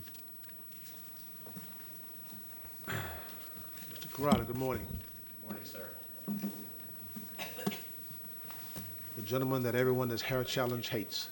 I'm trying to compete. Good morning, Honorable Chairman Miller, Honorable County Commissioners, Mr. Merrill County Administrator Santiago Carrata, President CEO with Visit Tampa Bay. And it's always such a pleasure to appear before you, especially when we have great news to deliver. I'm here to report on Q2 and really the 6 months of our fiscal. Q2 has been an incredibly successful quarter for the hospitality industry. The numbers that you see before you are Smith Travel Research numbers. Hillsborough County saw an uptick of 6% in Q2 hotel revenues. That's pretty amazing when you think that normally our benchmark is $600 million in a given calendar year. To see Q2 bring in over $244 million is really, really incredible. We set records in January, February, and March, with March bringing in the most hotel revenue and bed tax collections on record ever. And that's not counting Women's Final Four, which is yet to come. We've not seen those numbers yet. So very, very excited about how well the industry has done. As you know, Smith Travel Research gives us numbers on our 4 submarkets. Downtown doing very, very well there, contributing to that big number. You see East Tampa also over 82% occupancy. Don't want you to be alarmed with these numbers with North Tampa Bush. Those numbers usually flip in the summertime when we see more families coming into that area to go to Busch Gardens and take advantage of Mosey and all those attractions that we have in the northern part of the county. And then the West Shore District, doing really, really well at 85.6% occupancy. That's the average for the second quarter, so doing just fantastic. When we look at taxable revenue collected over the second quarter, those are collections from December, January, February that count as our January, February, March numbers. You see there how we are growing compared to fiscal year 17 and 18, which is just really, really amazing. And then bed tax collections off of that revenue, you see as well growing nicely over the last 2 fiscal years. When you look at now a 6-month collection of taxable revenue, you see that we're at over $340 million for the fiscal year, 6 months in. And you see that bed tax collections are almost at $17 million through that time period. Normally, we say we've had a good year when we hit 30. So you can see where we are midway through, and it's looking again very, very good. Our convention sales team, we have a strategic plan with goals that affect all of our employees. Convention sales team during the quarter hit 109% of their quarter goal. They're at 112% of their year-to-date goal. These are some major contracts that were signed in the second quarter for future years. In fact, there's one there that really stands out, and that's Kappa Alpha Psi fraternity with an economic impact of about $9 million when they come here in July 2023. And July 2023 is going to be a star-studded year because we have the Prince Hall Shriners on the heels of Kappa Alpha Psi. So we're going to have a very, very busy summer, which is always good news because everybody's open for business in summer. You want to tell them who's a member of both of those organizations? I think they know, but our illustrious Chairman Miller, who... No, I'm not a member of Spooky Empire. Not yet, anyway. And, you know, we love having hometown ambassadors to help us to bring big conventions and groups to town. And so Commissioner Miller has been extremely helpful in us bringing some of these major conventions in future years. We are continuing to get a lot of value for our destination in the media. We don't have to pay for everything when we're a hot commodity and everybody wants to write about you. They can't have a top 10 list without you. They can't have a travel article without you. So we are getting a lot of free media exposure. And in our case, that's very, very important. And then on the private side, I wanted to really highlight this because we also raise private dollars to supplement what the bed tax dollars can do for us. And so you see there 6 months in how we're doing on private revenue that we're bringing in to supplement what we do with the bed tax dollars. So it's a great private-public partnership. Lots of events in the second quarter. In market, 121 visits, and out of market, 67. Very, very busy time for our staff, either welcoming folks to the destination or going out and selling the destination. And then I'll have some examples here very, very quickly. Gasparilla, we take advantage of that great season to bring in lots of potential contract signers. And so this last Gasparilla was one of our most successful ones. We had 53 attendees representing 24 companies, and we connected them to 60 partners in the destination to make sure that we were building those relationships and signing future contracts for conventions. Then with Visit Florida, we did our first ever virtual trade show where we had staff at the office connecting with buyers out there in the digital world. So that was a very, very interesting opportunity for us to be engaged, and you see some of the metrics tied to there. And then we were very busy during our wintertime out in international markets. So you see here some of the wrap cabs that we were able to do in London. Not only were they wrapped outside, they were wrapped inside, and the cab drivers were experts on the destination, providing visitors guides. And if you had a written receipt, it was brought to you by Visit Tampa Bay. So lots of exposure in the UK. But not just the UK, we're also very, very engaged in Germany and then in Holland, leading up to the first direct flight to Amsterdam that happens next week. So laying the groundwork to make sure that folks in Amsterdam know who we are and would want to visit the destination. We also took advantage of something that fell in our laps. United Airlines called and they wanted to do a video series on 3 perfect days in Hillsborough County. And so I'm not going to play you the 3 perfect days because I know I'm between you and lunch, but this is kind of a summary of what those 3 perfect days were. And what's really, really exciting, and it's on our YouTube site, you can see what the 3 perfect days look like.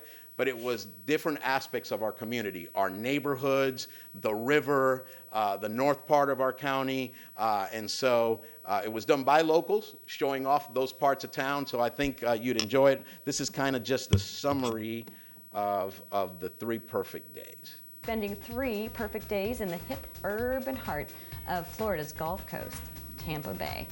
Now, with nearly perfect weather all year round, it's always a good time to go to Tampa. And once you're there, you'll find sparkling waterfronts, exciting gastronomy, lots of family fun, and outdoor activities. We'll be heading over to the historic Ybor City with its strong Cuban influence before exploring downtown for some waterfront adventure and also checking out North Tampa, where, it turns out, the wild things are.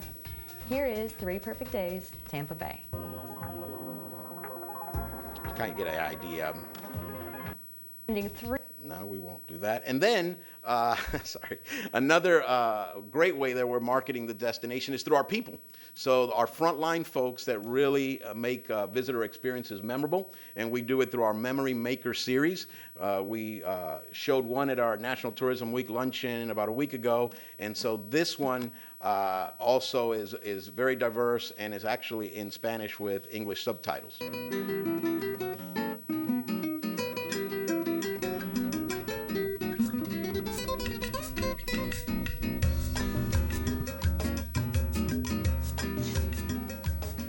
Dice que después de los 5 años es que un torcedor realmente tiene la experiencia para poder decir que es ya un torcedor de prestigio.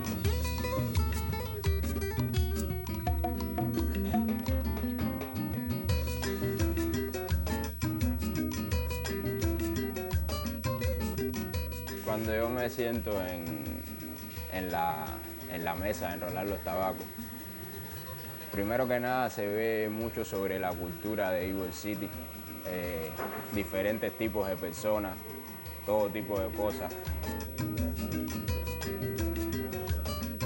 Es un orgullo para mí el momento que cuando alguien se fuma un tabaco y de momento pregunte que quién hizo el tabaco, le digan fue Enrique y me felicite o me diga algo en el momento por mi trabajo. Mucha gente, o la mayoría de la gente, consideran al tabaquero cubano un artista, un artesano. So we're using a lot of these to feature the arts, the culture, the history. You already saw some nods to our wildlife, so we're really showing off every single asset that would drive a visitor here. We're also very, very, very busy in out-of-state markets throughout the U.S. and, of course, Toronto. This is the time of the year when we're really out there marketing, and this is a brief version of what those folks might have seen.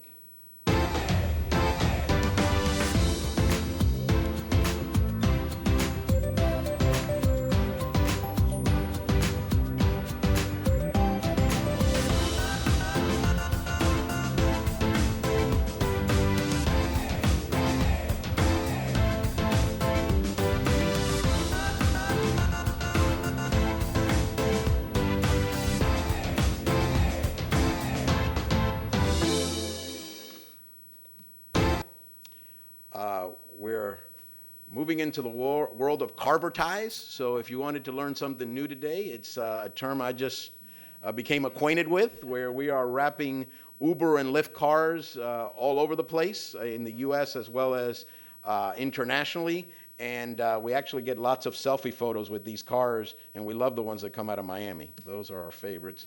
And then these are some of the out-of-home placements that you might have run into if you were visiting New York, Philadelphia, Chicago, Dallas, Toronto. We even had some in Boston that folks sent us with the snow piled up all the way to the Tampa Bay logo, which was pretty neat. And then it's resulting in lots of development. This is a partial list of some of the things that we know are under construction or happening to further our tourism exploits. And you see there, again, just a small list of a lot of things that are under construction or in the pipeline on the way to continue to see this private investment in tourism is really where it's at. So I think somebody said it best in the Tampa Bay Business Journal the other day, the folks who bought the Hilton downtown out of Chicago, and said, you know, we're investing in Tampa because it's not up and coming, it's here. And so that's always very, very gratifying and really supports all of our efforts. That's really all that I have. I'd be very, very glad to take any questions. It's always a pleasure to appear before you. Thank you for your support in our mission to drive visitation to Hillsborough County. Okay, thank you, Mr. Corrado. We do have some commissioners that might want to make statements. Commissioner Overman, you're recognized. Thank you, Chair. Thank you very much for your report. It's very clear that the commitments that investors have invested in our community, whether it be private enterprise or governments, is starting to truly pay off in terms of helping people respect and enjoy what we bring to the Tampa Bay region. The benefit of doing that has really started to pay off in many, many ways and brings resources to Hillsborough County in order for us to be successful.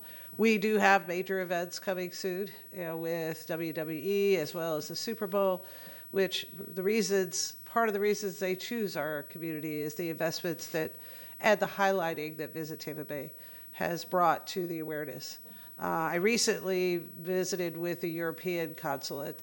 All of the diplomats and the ambassadors that live in our community that represent the European Union got together recently to talk about trade and help bring awareness to how Europeans actually schedule their vacations. Mm-hmm.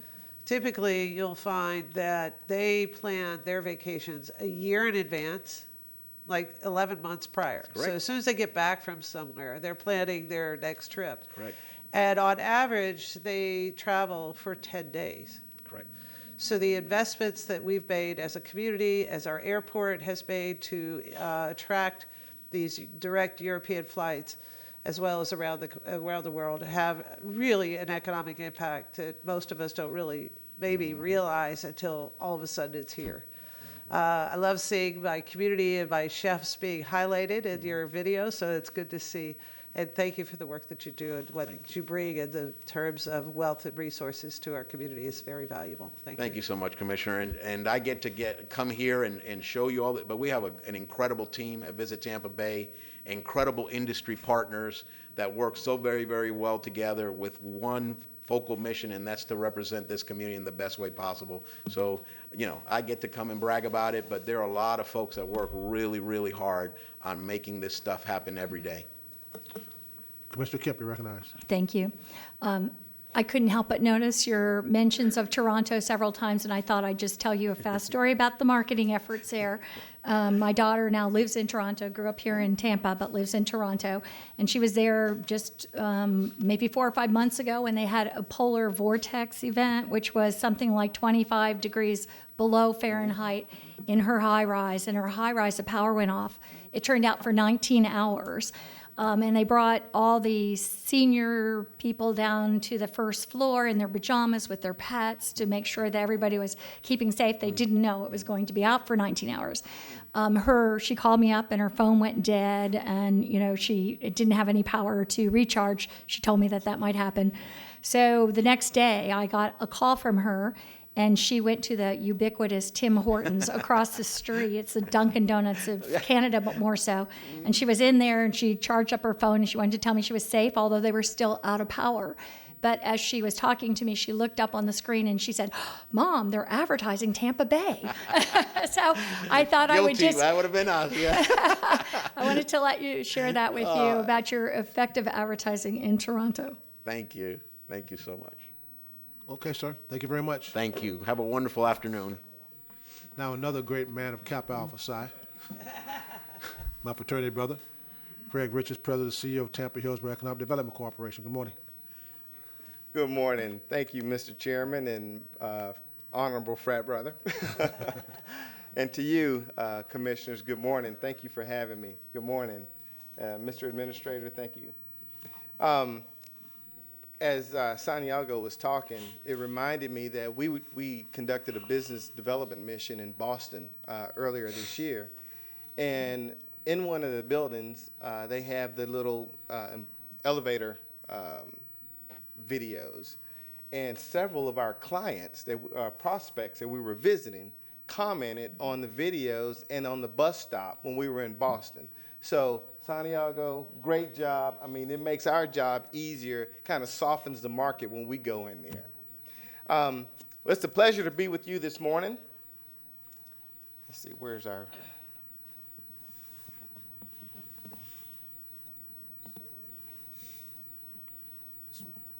Nope.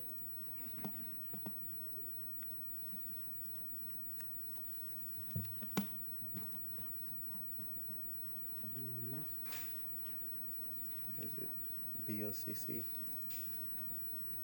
No, that's not it.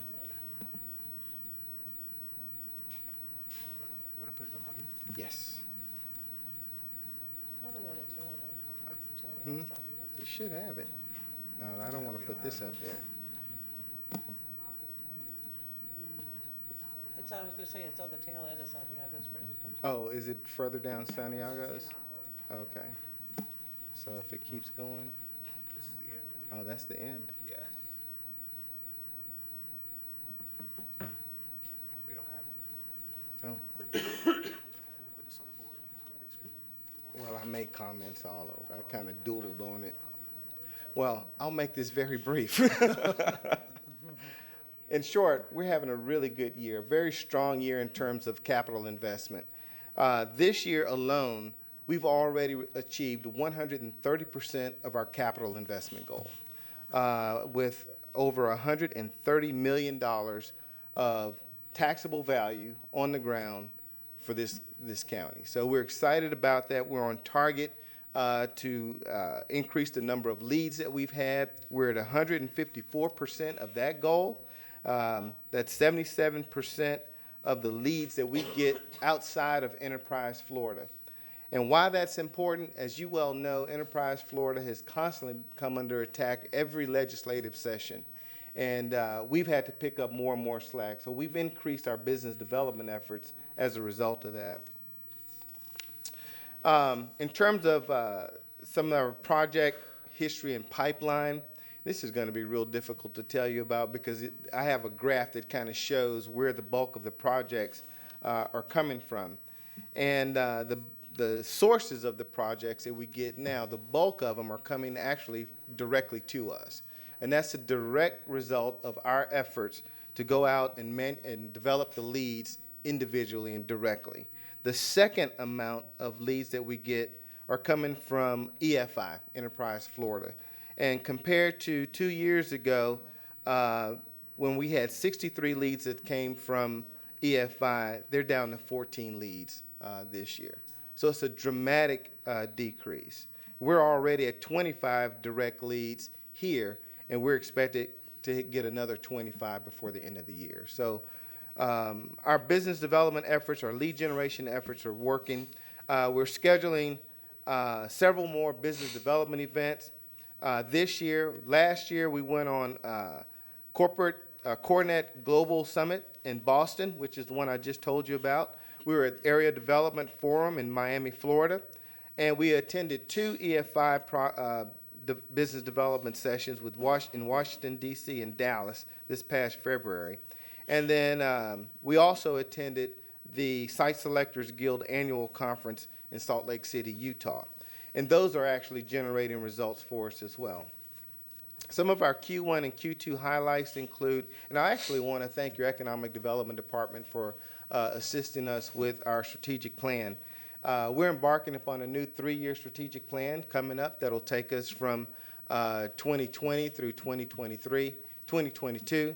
And we've initiated that session already. One of your staff members is actually on our steering committee. And we've had many of the business leaders around town as part of this process as well.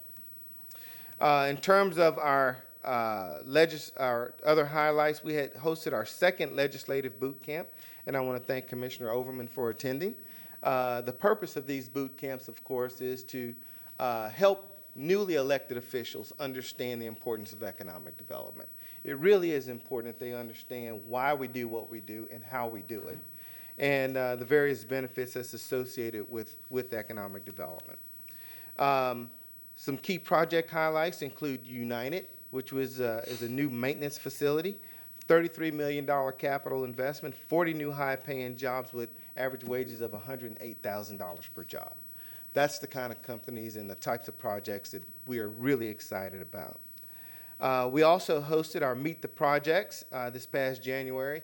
This is an event that actually introduces the new projects that came to town with our companies and our investors and our business and elected officials here. So I would invite you to attend the next one in June. But we had 7 companies present. They talk about their companies. They talk about what they need for a smoother transition into this community. And then we also talk about what we can do to help them in that regard. More highlights include our business development mission to Boston. We talked about Boston, but we had a delegation that met with site selection consultants, Ernst & Young, Conway, and KPMG.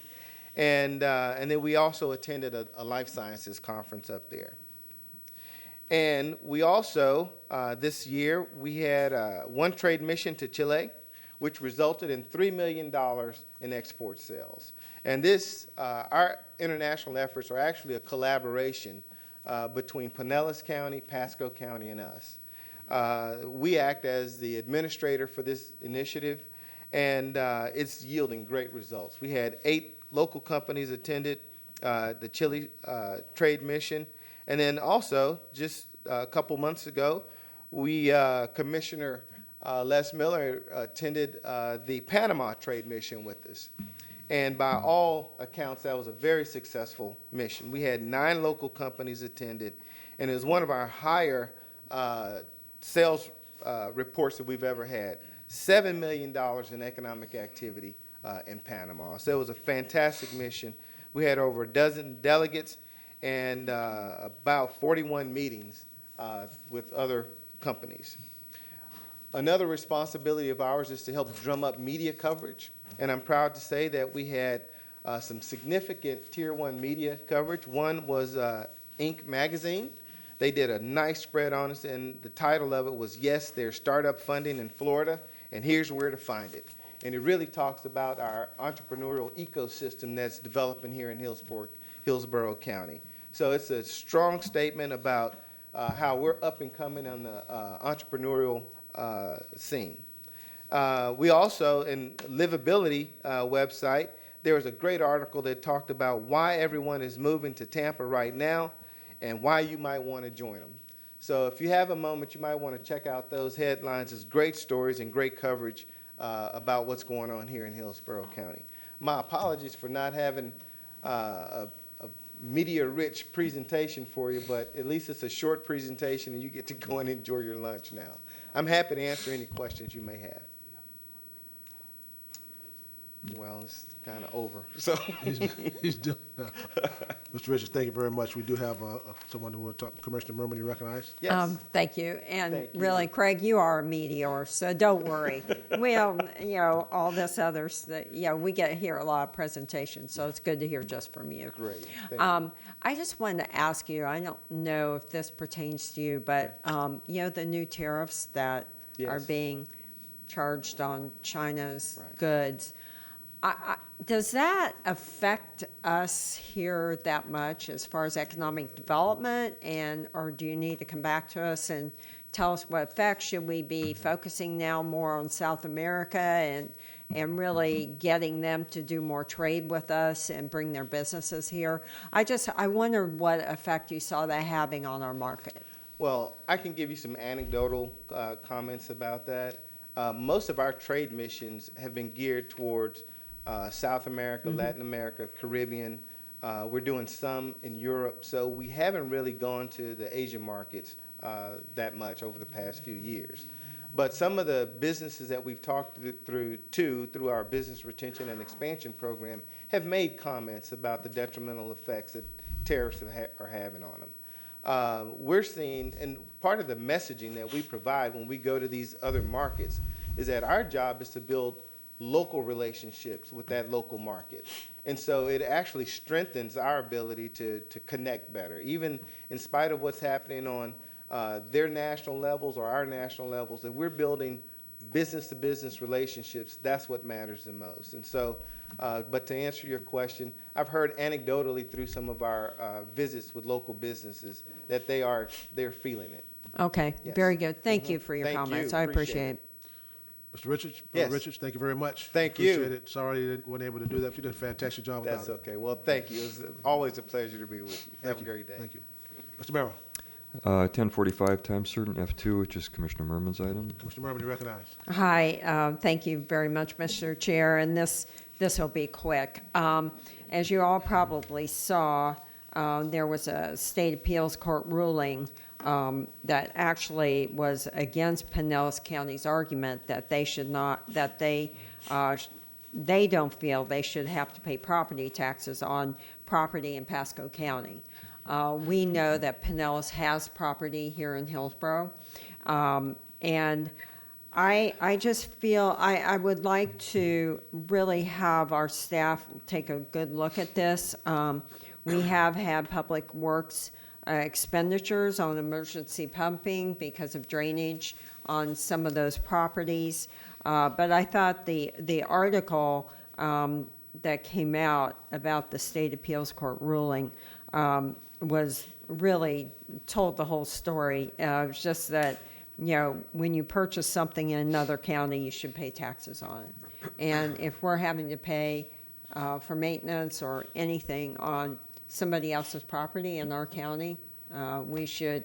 But I think my motion is going to be request the county attorney's office in collaboration with the tax collector to take a look at recovering taxes on property in Hillsborough County owned by other counties and come back to the board with a report. That was a motion by Commissioner Merman, second by Commissioner Kemp, I'm sorry. Seeing no further discussion, please record your vote.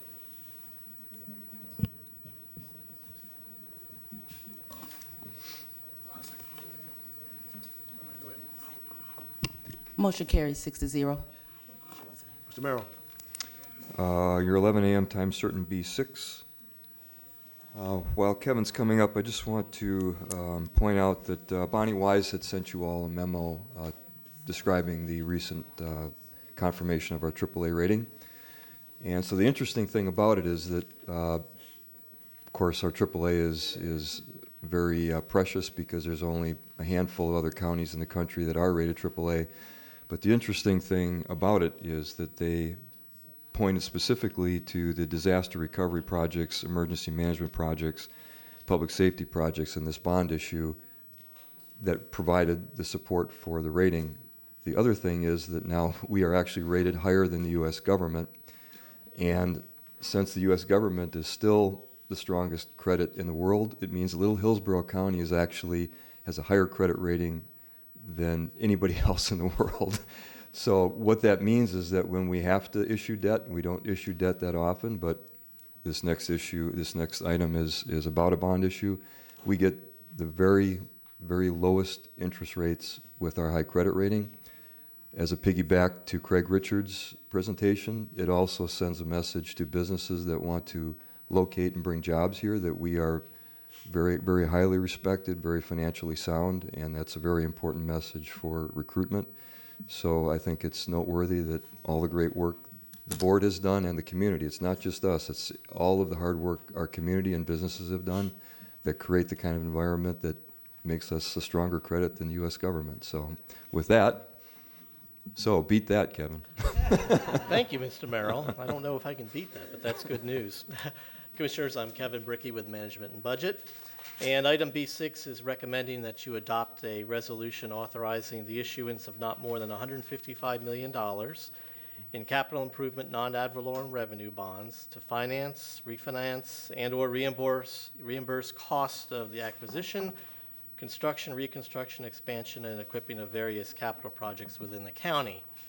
These projects include hardened maintenance facilities and emergency generators, which will enhance our resiliency in emergency situations, park improvements, new and replacement fire stations, sustainability initiatives, which include LED lighting for county buildings and sports fields, and solar project initiatives, and a new entrepreneurial collaborative center.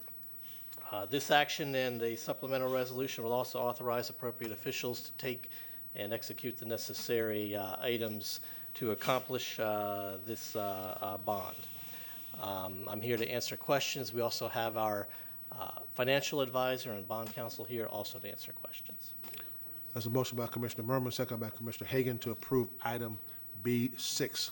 Seeing no further discussion, please record your vote. Commissioner Kemp, you're recognized. Thank you.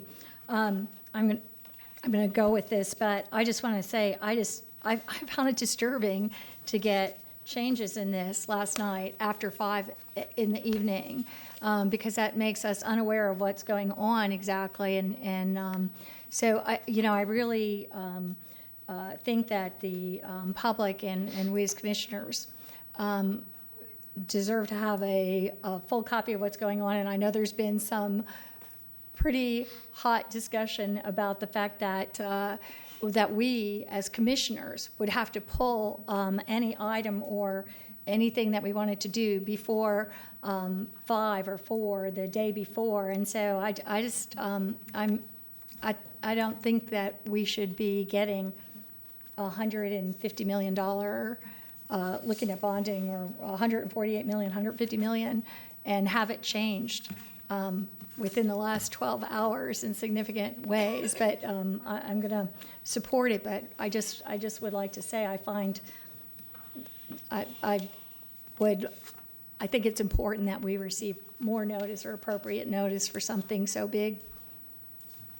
Ordinarily, I would have done that. We were working within a limit that the rating agency set on the size of the bonds.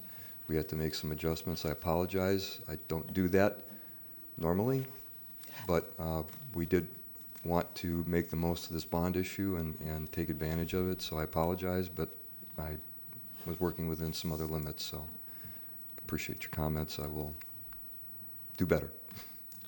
We have a motion by Commissioner Merman, second by Commissioner Hagan to approve item B6. Seeing no further discussion, please record your vote.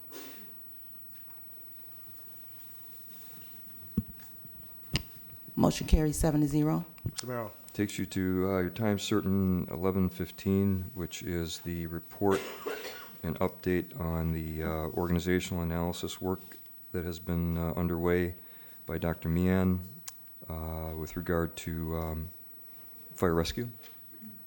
Greg, do you want to go ahead and introduce? Mr. Hordale, good morning. Good morning, Mr. Chairman, Commissioners. Do want to give you a brief verbal report based upon the activities that Dr. Meehan of Meehan Talent Solutions has done in conjunction with not only the county administration, but also fire rescue management and the union that represents the bulk of our firefighters. The conflict that exists between fire and unions is not all that uncommon. Sometimes it just happens that they have differing views on what they want to accomplish. So Dr. Meehan has worked for several months with the firefighters and has a terrific rapport built up with them. Dr. Meehan is, here. He has interviewed 250 people. 700 surveys went out, and,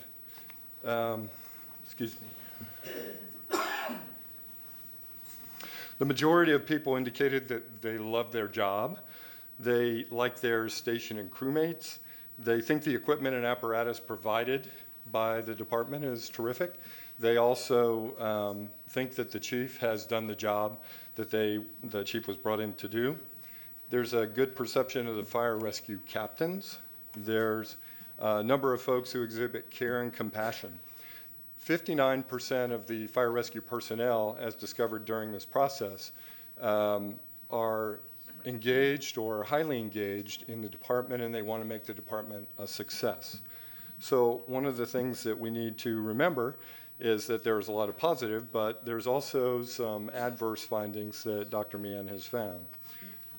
He indicated that we need to address significant workload issues, and we've had a number of conversations with you about additional stations, additional apparatus, and staff. The rank and file of the union believe that that is a primary consideration and that we must address some of those items.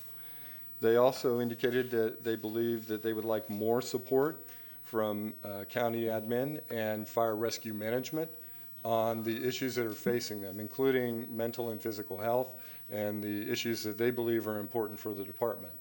Establishing a common framework of goals and making sure that we work toward those goals is critically important for the rank and file, as well as management, and I will also say for the county administration. County administrator has been very straightforward in his desire to make sure that we have a common platform of goals and visions, goals and vision for the department and where we want to go for the department. Rumor and hearsay are unfortunately hallmarks of the department. It is something that's not uncommon for many fire departments, so it's to be taken with a grain of salt. But it is something that we need to work on. We have to work on our communication, both up and down in the organization, and make sure that we're comfortable with how information is disseminated and also with how we're going to move forward in the future. There were 3 members from the union, 3 members from Fire Rescue Management, and 1 HR representative who were appointed to a steering committee to help guide this effort. And as you probably saw from the information that I provided to you in a memo last week, that effort was a significant one. We're very appreciative of the work that both the union and also Fire Rescue Management and County Administration, represented by HR, put toward that. This is a critical effort for the county, not just to make sure that we're moving forward in the right way, but also making sure that we're responsive to the needs as expressed by the people, the men and women in the department who go out every day and do a very difficult job. As I mentioned earlier, conflict within the department is not unheard of. In typically union organized departments, sometimes you have those disagreements.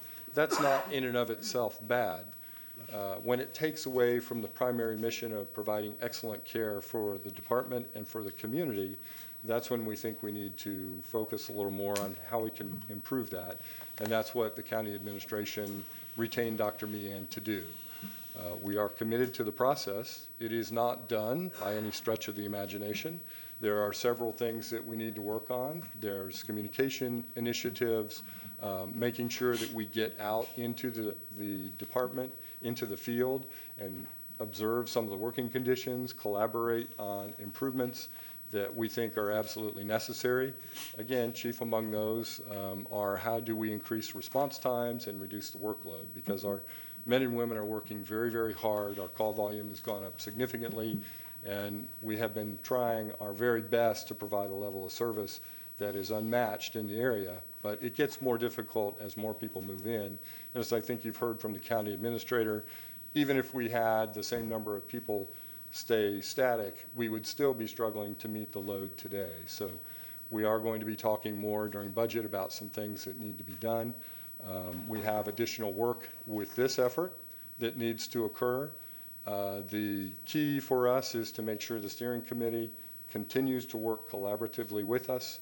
We will be drilling down into some of the key findings and make sure that we deliver that full report back to you. I anticipate that'll take probably another 30 to 60 days at the very most, but it's important that we have specific strategies to address each and every one of these issues and make sure that we're going to respond accordingly to the issues that were raised by the folks who were interviewed and surveyed.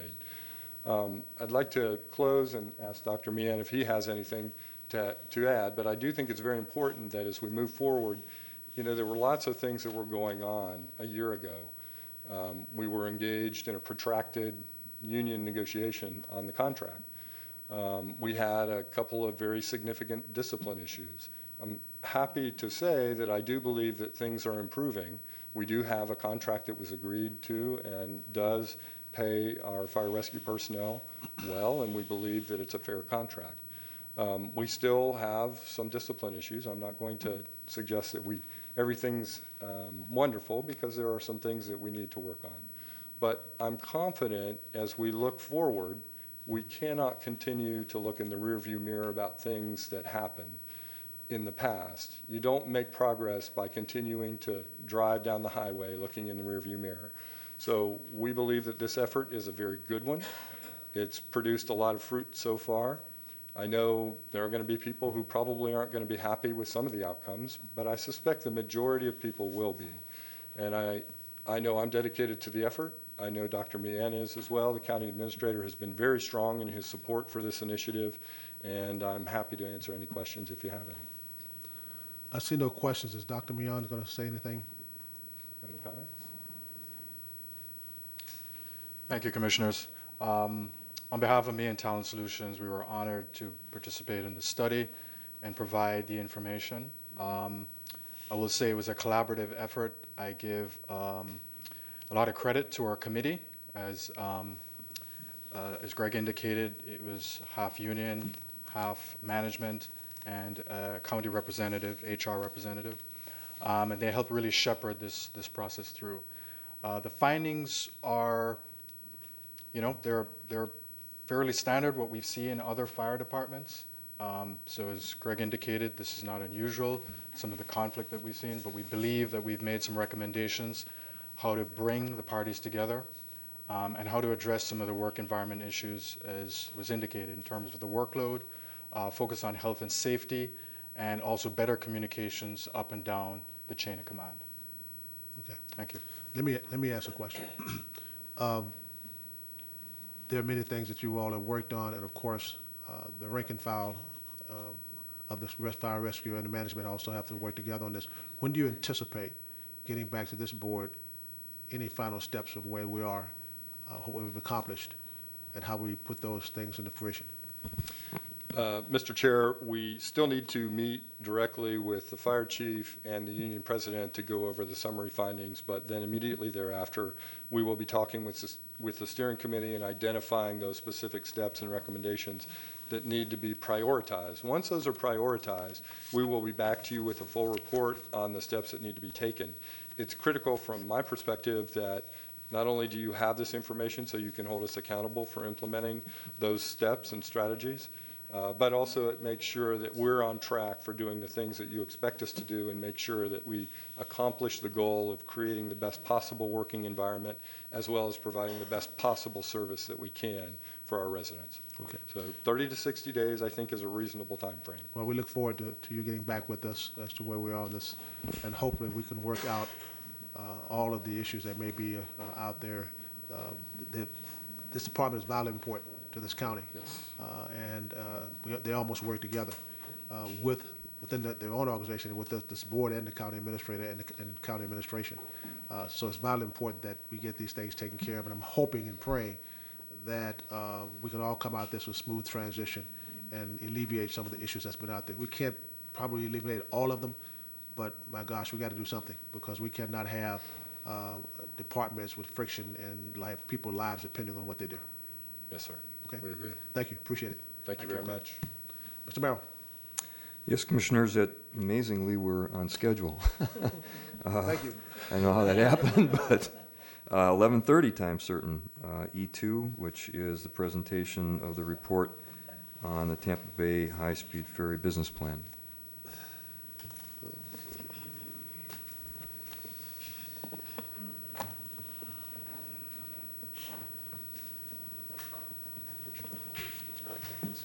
Yes, this one here. Is this PowerPoint? Yeah, that's the PowerPoint. Yep, and just press that. Thank you, Mr. Merrill. Good morning, Chairman and Commissioners. I'm Bill Ferring. I am a Senior Project Manager with AECOM. I'd like to start with just a little bit of discussion of the history of the project so everybody in the audience understands kind of where this whole report comes from. The original proposal for a public-private partnership was submitted to the county back in 2013, in 2013. The current program is being undertaken pursuant to the current public-private partnership agreement that was entered into in early 2014, and it's been modified a number of times since.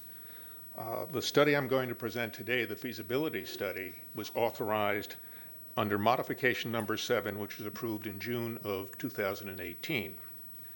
Now, AECOM was brought on at the same time that that modification was approved, and our role is to keep the study on track and on schedule, to participate in meetings with permit agencies and other interested parties as a representative of the county, to ensure the completeness and accuracy of the technical reports. But we are not going to make a recommendation today for your decision. What I am going to do is to report the recommendation of the project developer, which is incorporated in my report that has been submitted to you previously. That is not AECOM's role to make the recommendation itself. Let's see. There were 8 tasks involved in it, and I will very briefly go through the description of the task because I want to focus on the findings that came out of them. Each one of these tasks has a technical report that was appended to the business plan. It's the appendices to the business plan. They're all available online, and I think you all have access to the links to them. There are a couple thousand pages of report in there.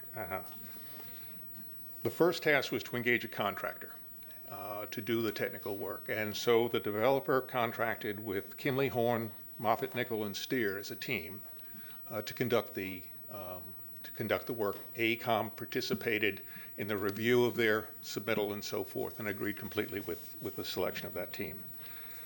The second task, task 2, was conducting an initial screening of 11 sites in the South County, looking up and down the entire east coast of Hillsborough Bay and Tampa Bay for potential sites, and to focus and to select from that 3 sites to go forward with in a more detailed feasibility analysis. Those sites included Williams Park, the Schultz Preserve site, which is just north of Big Bend, and a site just east of the Schultz Preserve on Cracker Avenue that we looked at. Now, task 3, with the site connectivity, there has been continuing consultation and coordination with both HART and TBARDA and the base on what you've got a ferry service, but you've got to have landside linkages for these people to get to work from the terminal at the base and to get to the terminal in the South County. That work has gone on. There is a transit report that reports the findings of that. Task 4 was really probably the key one for the entire portion, and that's the ridership study. The team developed a survey with the assistance and distributed it with the assistance of the folks at McDill, and developed projections for future ridership. There were 900 responses to the survey, which I'll discuss the findings of which in a moment. And the ridership report also addresses the intercity service and the potential for riders on the intercity service, which is beginning to become a more important component as we move forward. Task 5 was developing the preliminary plans and cost estimates for each of the 3 sites, which they did. And that addressed roadway access, parking, mooring facilities, dredging, terminal buildings, et cetera, the entire array of things that would need to be developed to make the project work. Task 6 is preparing a natural resources survey of the 3 sites and look to identify the resources that would be at risk at any of the sites, at each of the sites if it were developed. And very importantly, pre-application meetings with the Corps, FDEP, SWIFMUD, the EPC, and the Port Tampa Bay, all of which have permitting responsibilities. So AECOM participated in all of those meetings. Task 7 was to develop an initial analysis of necessary off-site improvements. It was basically fairly close to the sites, but it's a traffic analysis of access into and out of these sites. It also looked at the overall reduction in traffic in the county that would result from the shift in people driving to the base versus driving to each of those sites. And finally, task 8 is the development of the business plan, which I will address more in just a moment. Some of the key findings. One of the key things that came out of the ridership study is the importance of the 15-minute departure frequency out of each of the terminals. If it drops off to, say, 30 minutes, there's a big drop-off in the interest in riding. People do not want to sit and wait in the morning for 30 minutes if they just miss the boat. So That's very important. It's also influenced by the proximity of each of the sites to where the center point of where the people who would be using it live. In other words, geographically, it turned out the further north the terminal was, the higher the utilization. The ridership study found that the Williams Park, or projects that the Williams Park site would have 1,500 to 1,930 daily riders. The Schultz site would be 1,120 to 1,450. And the Cracker Avenue site, only 700 to 1,000 riders, and that's because you could not maintain the 15-minute departure frequency due to a long channel that you'd have to go at very slow speeds to get up to that site. It just didn't measure up to the others.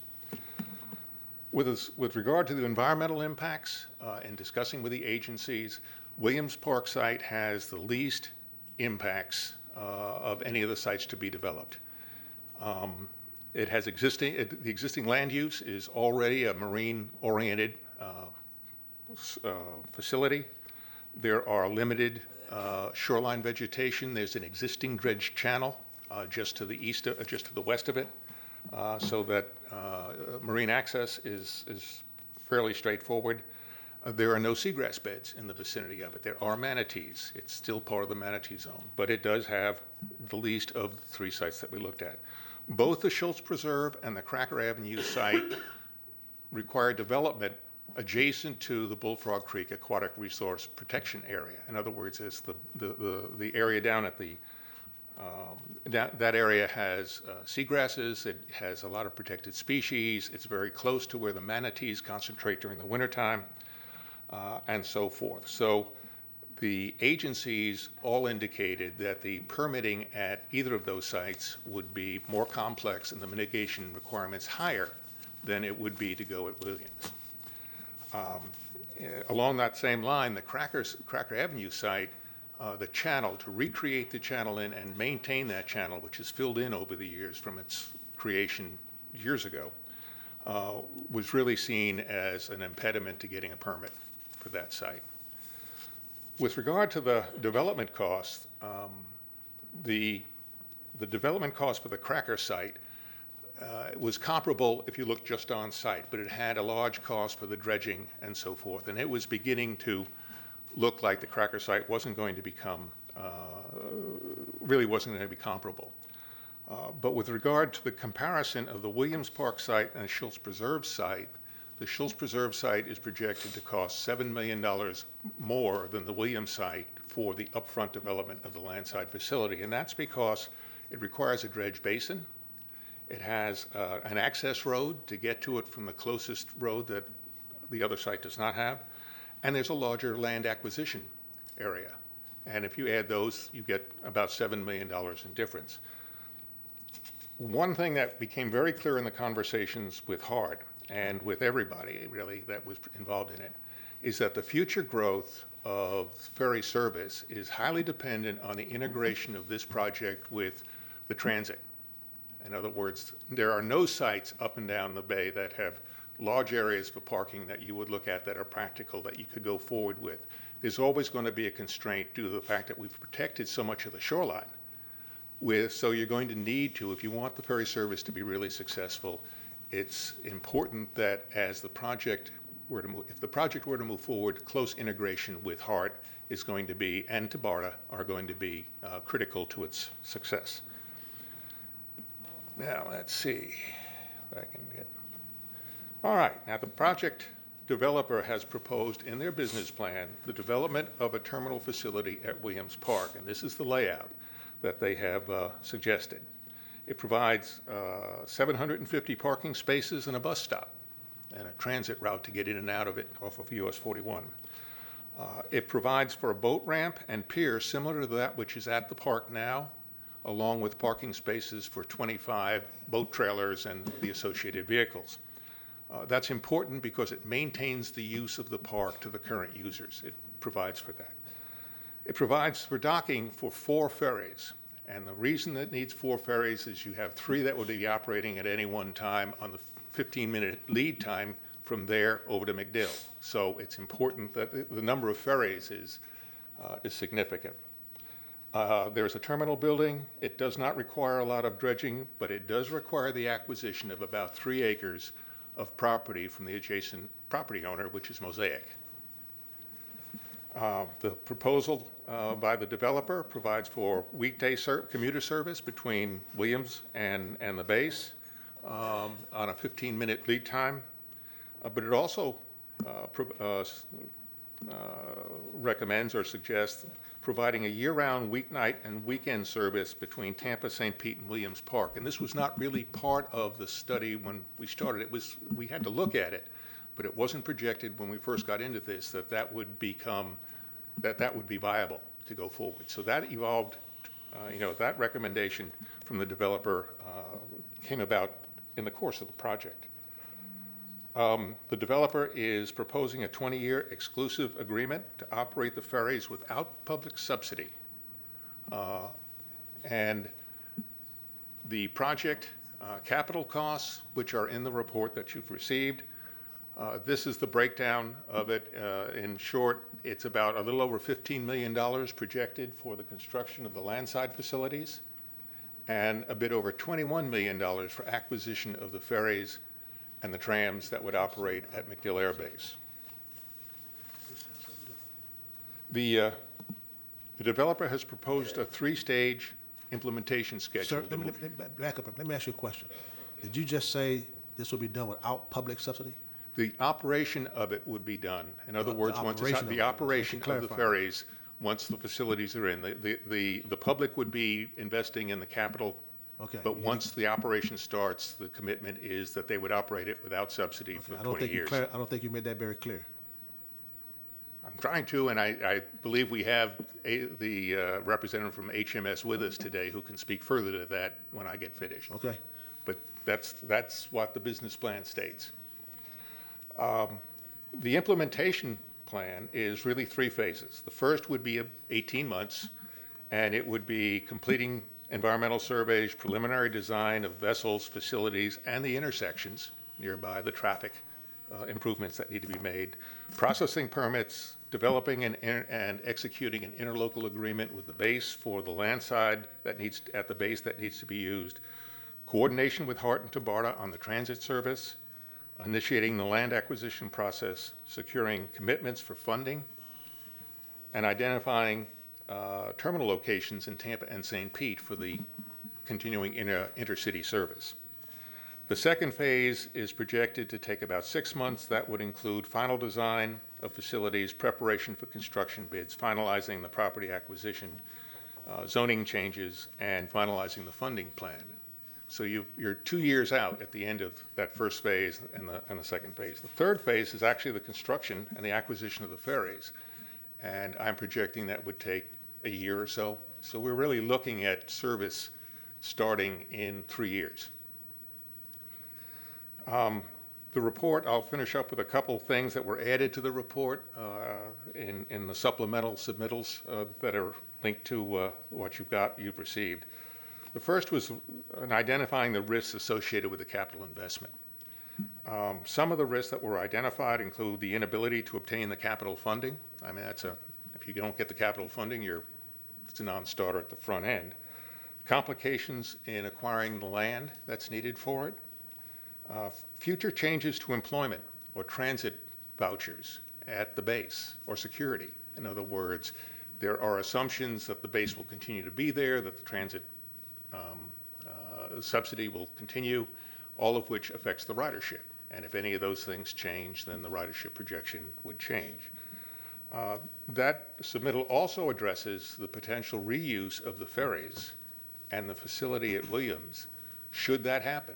I think it's fair that they've addressed the fact that ferries are in high demand due to the Jones Act in the U.S.-built vessels, and that it should be, if not straightforward, at least you could consider that they could be resold. So it's an investment that you could recover.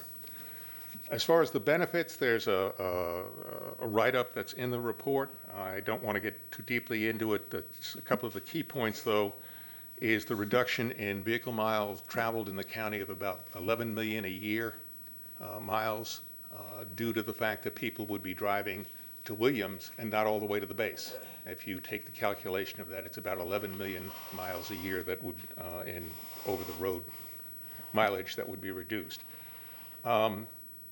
Clearly, if you get that kind of diversion, the current congestion on I-75 at the interchanges at Gibsonton and so forth, it would help those. I'm not sure to totally reduce them, but it would help them to divert that traffic.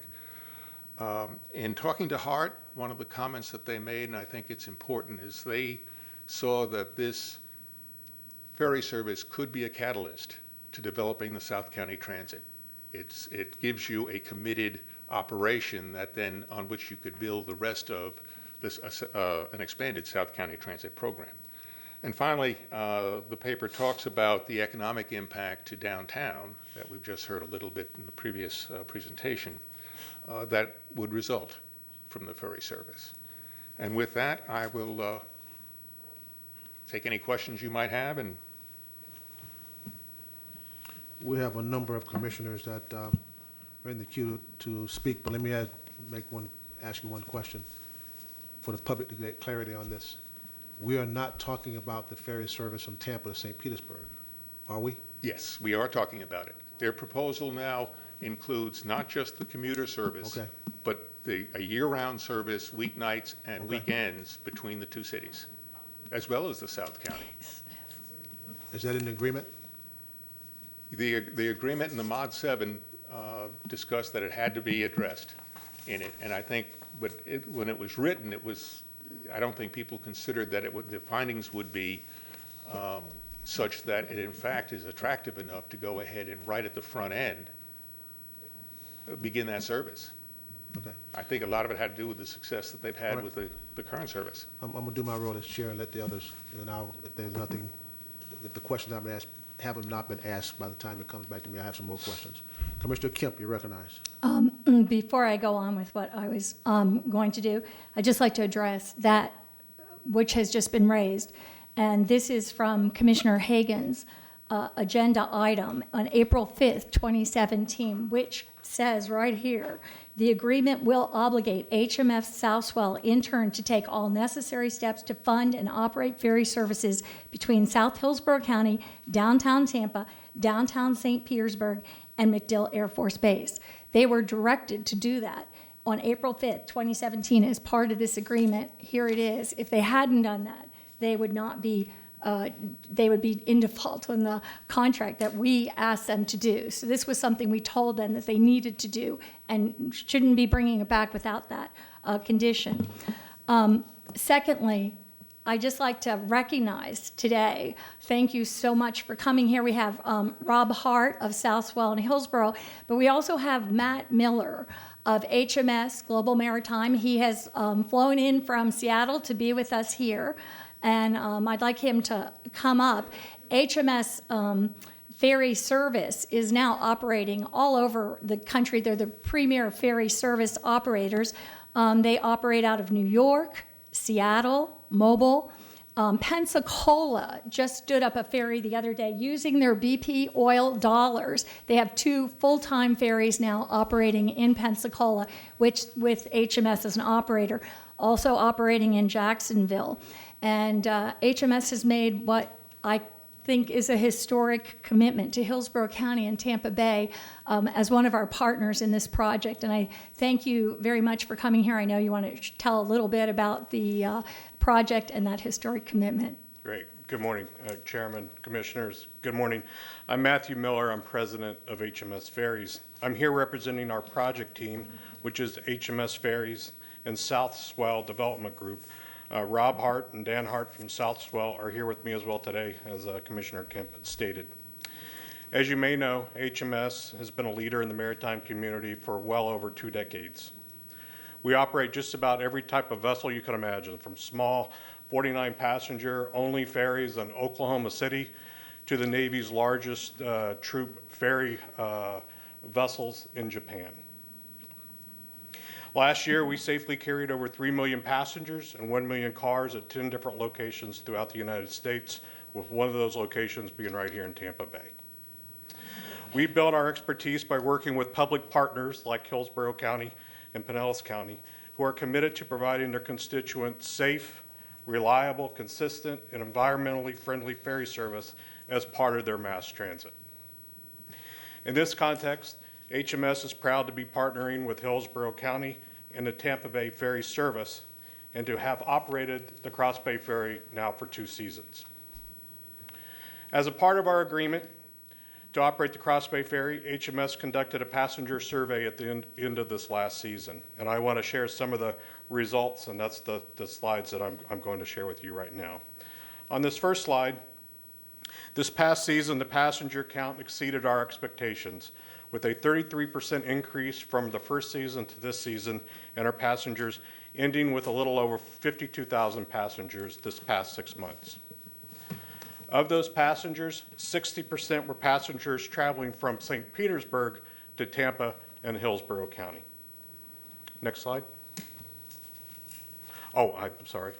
I can do that. Thank you.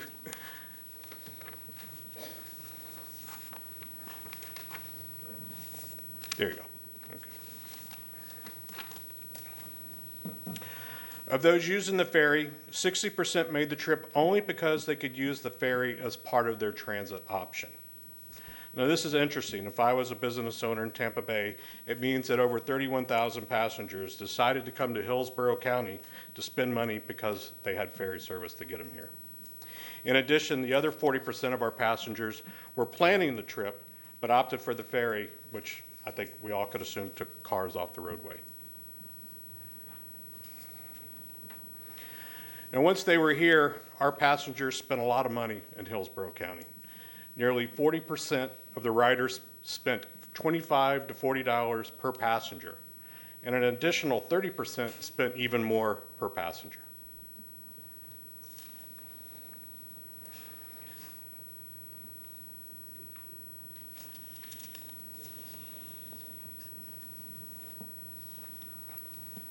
So why are these results of the Cross Bay Ferry important? Well, it helps us to understand the demand and the operational risk for a larger Tampa Bay Ferry project. Based on our expertise with designing, building, operating, and maintaining ferry projects, and the results of the last 2 seasons of the Cross Bay Ferry, and the analysis that we conducted for the business plan that South Swell and HMS provided to the commissioners, we are confident that the environment is ideal for Hillsborough County to make history with creating a mass transit option that will be self-sufficient. And HMS is willing to take a $100 million risk to be a part of this historic opportunity. As such, HMS will cover all the cost of operating, maintaining, and repairing the ferry service for the duration of its contract. There's never been a better time to build a ferry in the United States. New hull material propulsion technologies will allow Hillsborough County to build the most eco-friendly, safe, and efficient ferries in the world. For example, the ferries we recommend operating are similar to the design you see in front of you. 149 passenger only, bow loading, catamaran hull, shallow draft, which helps mitigate the dredging concerns, and eco-friendly propulsion. As an example of HMS's commitment to innovation in the maritime community, HMS recently completed a conversion of the conventional propulsion of a ferry that we operate for Alabama Department of Transportation, converting it from conventional power to all battery power. And it's the first and only all battery powered ferry in the United States. So HMS is excited to work with Hillsborough County to build the most eco-friendly ferry as possible for these routes. The final slide is an overview of the service we'll provide the residents of Hillsborough County. The South County to MacDill commuter service will operate at an interval of 10 to 15 minutes, which is some of the best in the United States. This service will, without question, I believe, help take vehicles off the road. The capacity of the service will also allow for evening and weekend service across the bay. This is a valuable additional service to the residents of Hillsborough County. In summary, this is an opportunity for Hillsborough and Tampa Bay to join other major cities, metropolitan communities that are located on major waterways such as Tampa Bay, and to provide safe, reliable, efficient, and eco-friendly water transit ferry service to their residents. Thank you.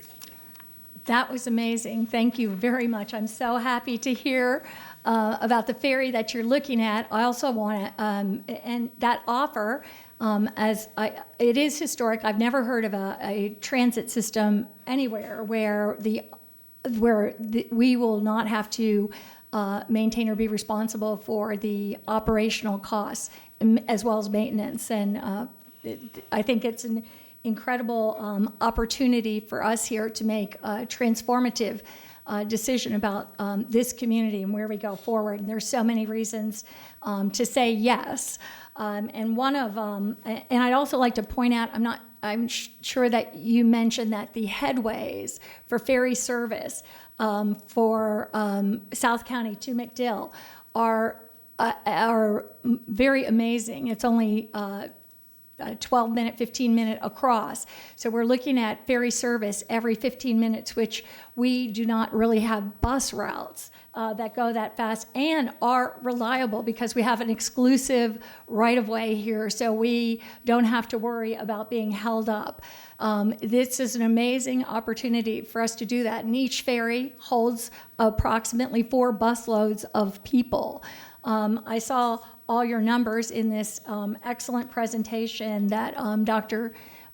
Faring did with the ridership numbers, and I can see you have the confidence, HMS has the confidence in these ridership numbers to feel that you're going to be serving a lot of people, and there's a lot of pent-up demand in the community for this.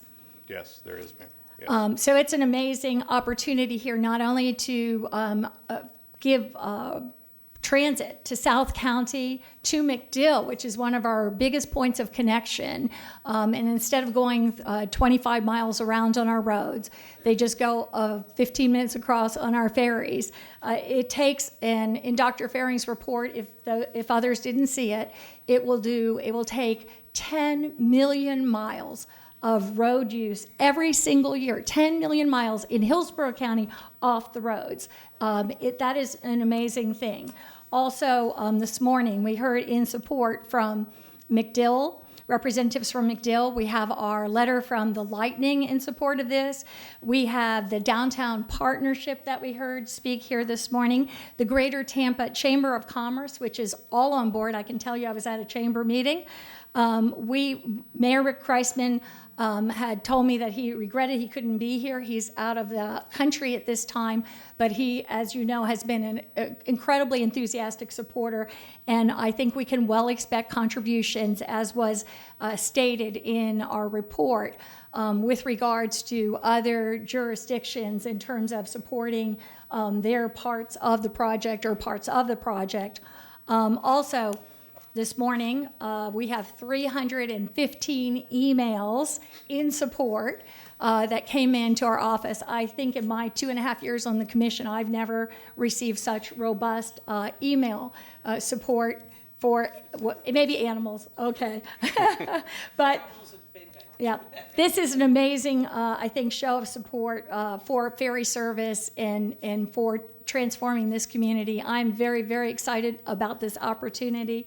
I might speak to some of the other things, but I think Dr. Faring really broke that logjam we had with regards to having Williams recommended its lower cost to turn that into a ferry terminal, to expand it just somewhat. It would get higher ridership. It's an amazing opportunity for us to move forward, and thank you for coming to speak to us. Yes, thank you. Commissioner Merman, you're recognized. Thank you, Mr. Chair, and thank you, Commissioner Kemp, for making all those comments so I don't have to make them. You know, they're all good. I mean, the ferry is all good.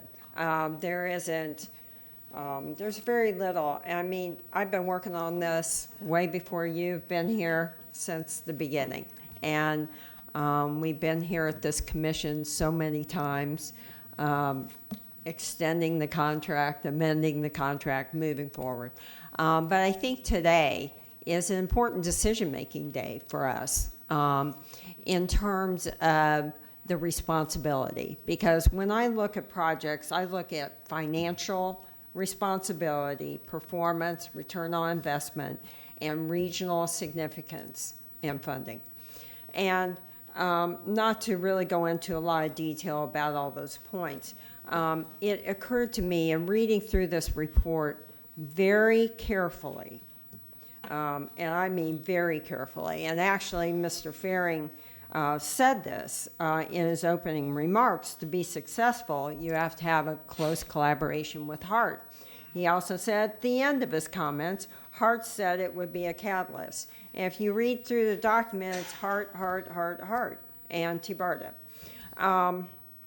And I feel like this is an important decision for us today to decide that major responsibility and who will be in charge. We are not a transit agency here at the county, not at all. And actually, I have to say, I was a little disappointed in the AECOM report because I expected to hear more of their opinion about the project as a whole, not just promoting the project developer's proposal. And I'm saying that in all honesty because I think that's important in coming here, because we're reading through all this and we have to be able to separate out the facts and make a good decision. I do think that there are two different elements here. One is a commuter service, commuter ferry, which is a transit option, and the other is the Cross Bay Ferry. And I think HART, as our transit agency, is in a much better position to analyze all of this and allow this board to really, allow their board to make that important funding decision. And I would like to make a motion to direct staff to work with HART to assign the current P3 agreement to HART, extend the current agreement 60 days to the date of the assignment, and we have to do that because the agreement's getting ready to expire, as I understand from our county attorney, at the end of this month, and we would need to extend that so that they can do the assignment. And then, Mr. Chair, I'd like to also ask you, I'll press my button, I'd like to be recognized for a subsequent motion that would provide recurring funding for the Cross Bay Ferry year-round service. Is there a second? Second. A motion by Commissioner Merman, second by Commissioner Hagan. I'd like to make a substitute motion. No, you're not recognized right now. Okay. Commissioner Hagan, you're recognized. Thank you, Mr. Chair. I know you haven't made any comments today, but I want to commend you for having the foresight to recognize from the start, many, many years ago, that this project had simply too many problems, unanswered questions, and would ultimately become a money pit. From the beginning, many years ago, in fact, going back to when I was still on TBARDA and first heard the presentation, I've been enamored conceptually with a ferry transit system, particularly a regional one. I've wanted to work, and years ago even made the motion to use BP dollars for the PD&E study. However, after 8 modifications, which alone should tell you that there's an issue, the AECOM report, a ton of work, not only do significant concerns still remain, but the public's bill for this project has increased dramatically. By AECOM's own admission, this site is challenging. Let's start with Mosaic's concerns. We received a letter here. I'm sure we've all seen it. It's going to touch on a couple of the points. unable to engage in any meaningful dialogue around the newly proposed configuration for the Williams Park site. We have significant concerns regarding the compatibility of the Williams Park site with our existing Riverview plant. We question whether the added vehicle and vessel traffic created by a facility like the ferry terminal can be safely managed. The footprint does not allow for a thoughtful reconfiguration of the traffic pattern. The readiness of this project hinges on the taking of land currently owned and utilized by Mosaic. As the consultant indicated a little while ago, they must have 3 acres from Mosaic, and he stated in his list of risks that that complications to acquire the land would certainly be a risk. Well, I can tell you with I don't know if everyone had the opportunity to meet with Mosaic, but in my conversations with them, they have absolutely no interest in selling the land and do not plan on doing so. Last point in the letter, given these unknowns, we feel it would be imprudent for the county to move forward with this plan without further investigation and a thoughtful dialogue with our company. I'll be quite candid. I interpret their concerns and the fact that they will not sell the necessary 3 acres to the company as a deal killer. So the question, Mike, I have for you, do you consider that a fair characterization? I did have the opportunity to meet yesterday at the request of Mosaic and their attorney to talk about the issue. It was the first time that I had heard that Mosaic hadn't been involved in any meaningful discussions about Williams. And it was clear to me that they were not interested in selling the property. I would certainly not recommend to this board that we would condemn the property. That would engage us in prolonged, expensive litigation. So I think that, you know, based on my discussions with staff, without that Mosaic property for parking, it makes the deal difficult, if not impossible, to do unless, going back to Commissioner Merman's comment, HART, as the transit agency, can find a way to link their existing bus services and other transit to provide a way to get people to the ferry project. But again, you know, that's a risk. It's not something that's been addressed by AECOM or in the report. So I would say at this point, it seems to make Williams a very difficult, if not impossible, option. I personally think that's an understatement, but that's something that we certainly need to consider. Another issue, considering that this passenger ferry is a regional project and is envisioned to serve all the citizens of Tampa Bay, not simply those that work in MacDill, I feel very strongly that St. Pete and Pinellas County should have skin in the game. That's the beauty of the Crossbay Ferry, that all 4 governments contribute. And while we're at it, I know we received some correspondence from SPP and the Lightning. They have significant interest in this service. We give a lot of money to SPP and the Lightning for infrastructure. Perhaps we should consider using some of the capital we give them to be used for this ferry service. Just a thought. Interesting. But above and beyond all the issues and the fact that I think there's a deal killer associated with this project, as Commissioner Merman said, this is a transit project. As such, our transit agency, HART, is in a much better position to analyze the project and to develop the necessary connections to our existing transit network. And Mr. Merrill essentially just said the same thing. In fact, on page 5 of the AECOM report, it says the project developer recommends working cooperatively with the Hillsborough Regional Transit Authority to develop a strong bus ferry connecting system, including a seamless fare collection system for multimodal service and connections to the Williams Park site. Commissioner Merman, also stated that the consultant said today, in order to be successful, close integration with HART is necessary.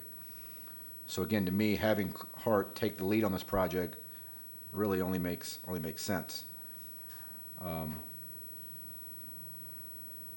prior to the transportation referendum passing, perhaps the argument could be made that Hart had too many other needs and could not financially afford the project, but that's not the case now. Last thing I'll say, we did receive a number of emails in support, and I did not read all of them, but the ones that I did read seemed to focus primarily of supporting the continuation of the existing Cross Bay Ferry. That is in existence today, not for the passenger ferry or whatever we're calling the proposal here today. So we did get a lot of emails, but the ones I said would essentially continue the Cross Bay Ferry or make it permanent.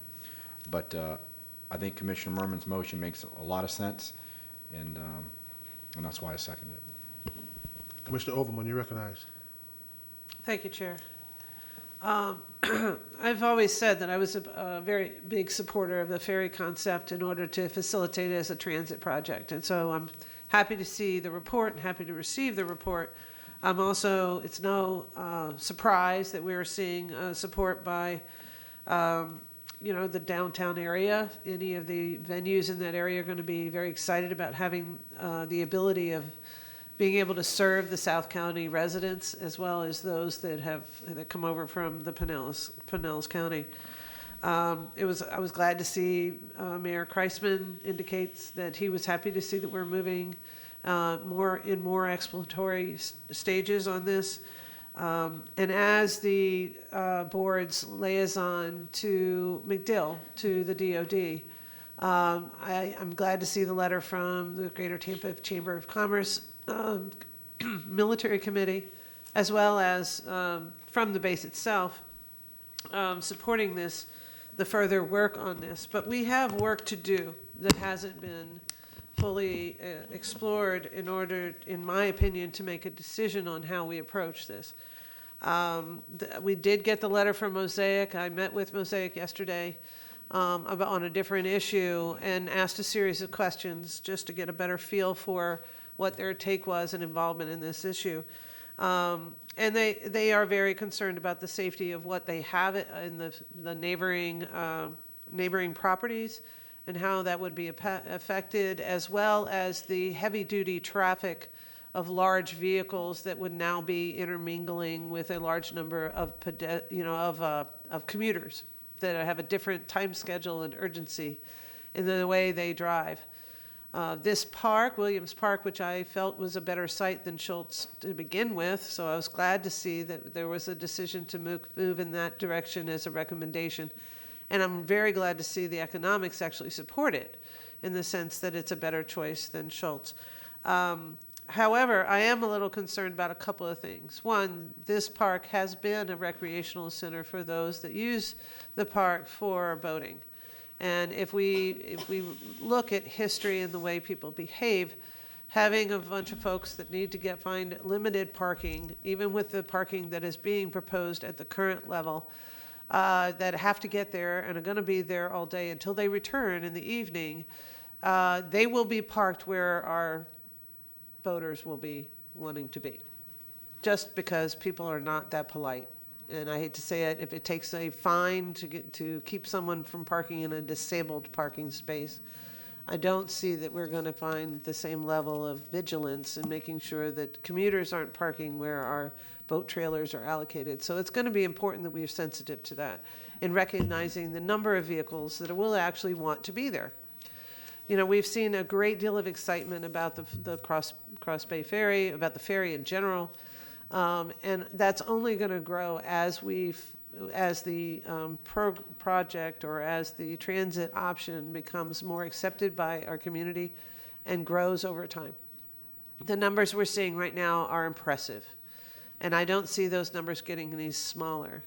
So I'm looking at the overall project. I would like to suggest that we consider several items that need to be explored. As was mentioned, Hart hasn't been as fully in this equation as possible. Hart has asked, through the MPO, separate from all of this, to evaluate and provide a study associated with service to the South County that would include a transit transfer station within a reasonable quick hop from the Williams location.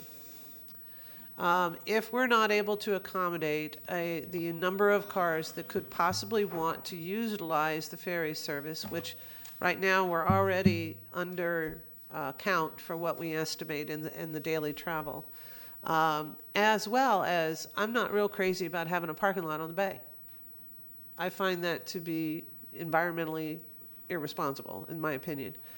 So having a shuttle service from a nearby transfer station with a park and ride that's not on the shore might address not only Mosaic's concern about lots of traffic going through areas where they have trucks full of dangerous equipment and dangerous substances that they have to interface with lots of traffic, but also would allow for an effective shuttle service from that park and ride service at that transit station, which would significantly shorten the express route that is currently being served, that's currently serving the MacDill employees that are traveling from, say, the Fishhawk, Lithia, Pinecrest area directly to MacDill.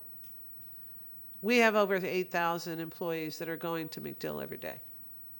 They're a significant economic impact on our community. And I relish the idea of being able to give them an opportunity to not have to suffer the transit situation and the transportation situation that we have now. So finding a way to incorporate heart in this equation, I think, is critically important. But I don't think they can carry it alone. It's not, while it is a transit alternative, it's still beholden on us as a county to develop interlocal agreements with our partners that will benefit economically from the investment in preparing a ferry. Pinellas is going to win. Everyone likes going to St. Pete, downtown St. Pete, and going to the venues and going to the games and doing those things. I don't particularly go because I can't stand driving across the Howard Franklin, but I would take a ferry. Matter of fact, I could take a bus right down Florida or Nebraska Avenue, transfer down to the downtown location where the ferry will be, and that way I would have a much more pleasant experience trying to go to a Rays game. I think that's valuable investment for our community and economic development. But I also think it's incredibly important to recognize that HART can't spend resources on anywhere other than Hillsborough County. So they can't carry this alone, given the guidelines of the resources they now have available to help expand transit service in an effort that actually would serve Pinellas County and St. Pete. So I think it's going to be important that we develop a structured agreement in order to help HART be part of the solution, but also respecting its limitations and what it can do. So the transfer station is a nice opportunity to not only give a park and ride not on an environmental sensitive area, not have a whole lot of cars in an area that is next door to a neighbor that doesn't want to give up the land in the first place, and allow us to help our citizens recognize the value of a transit investment that can really serve and improve the quality of life.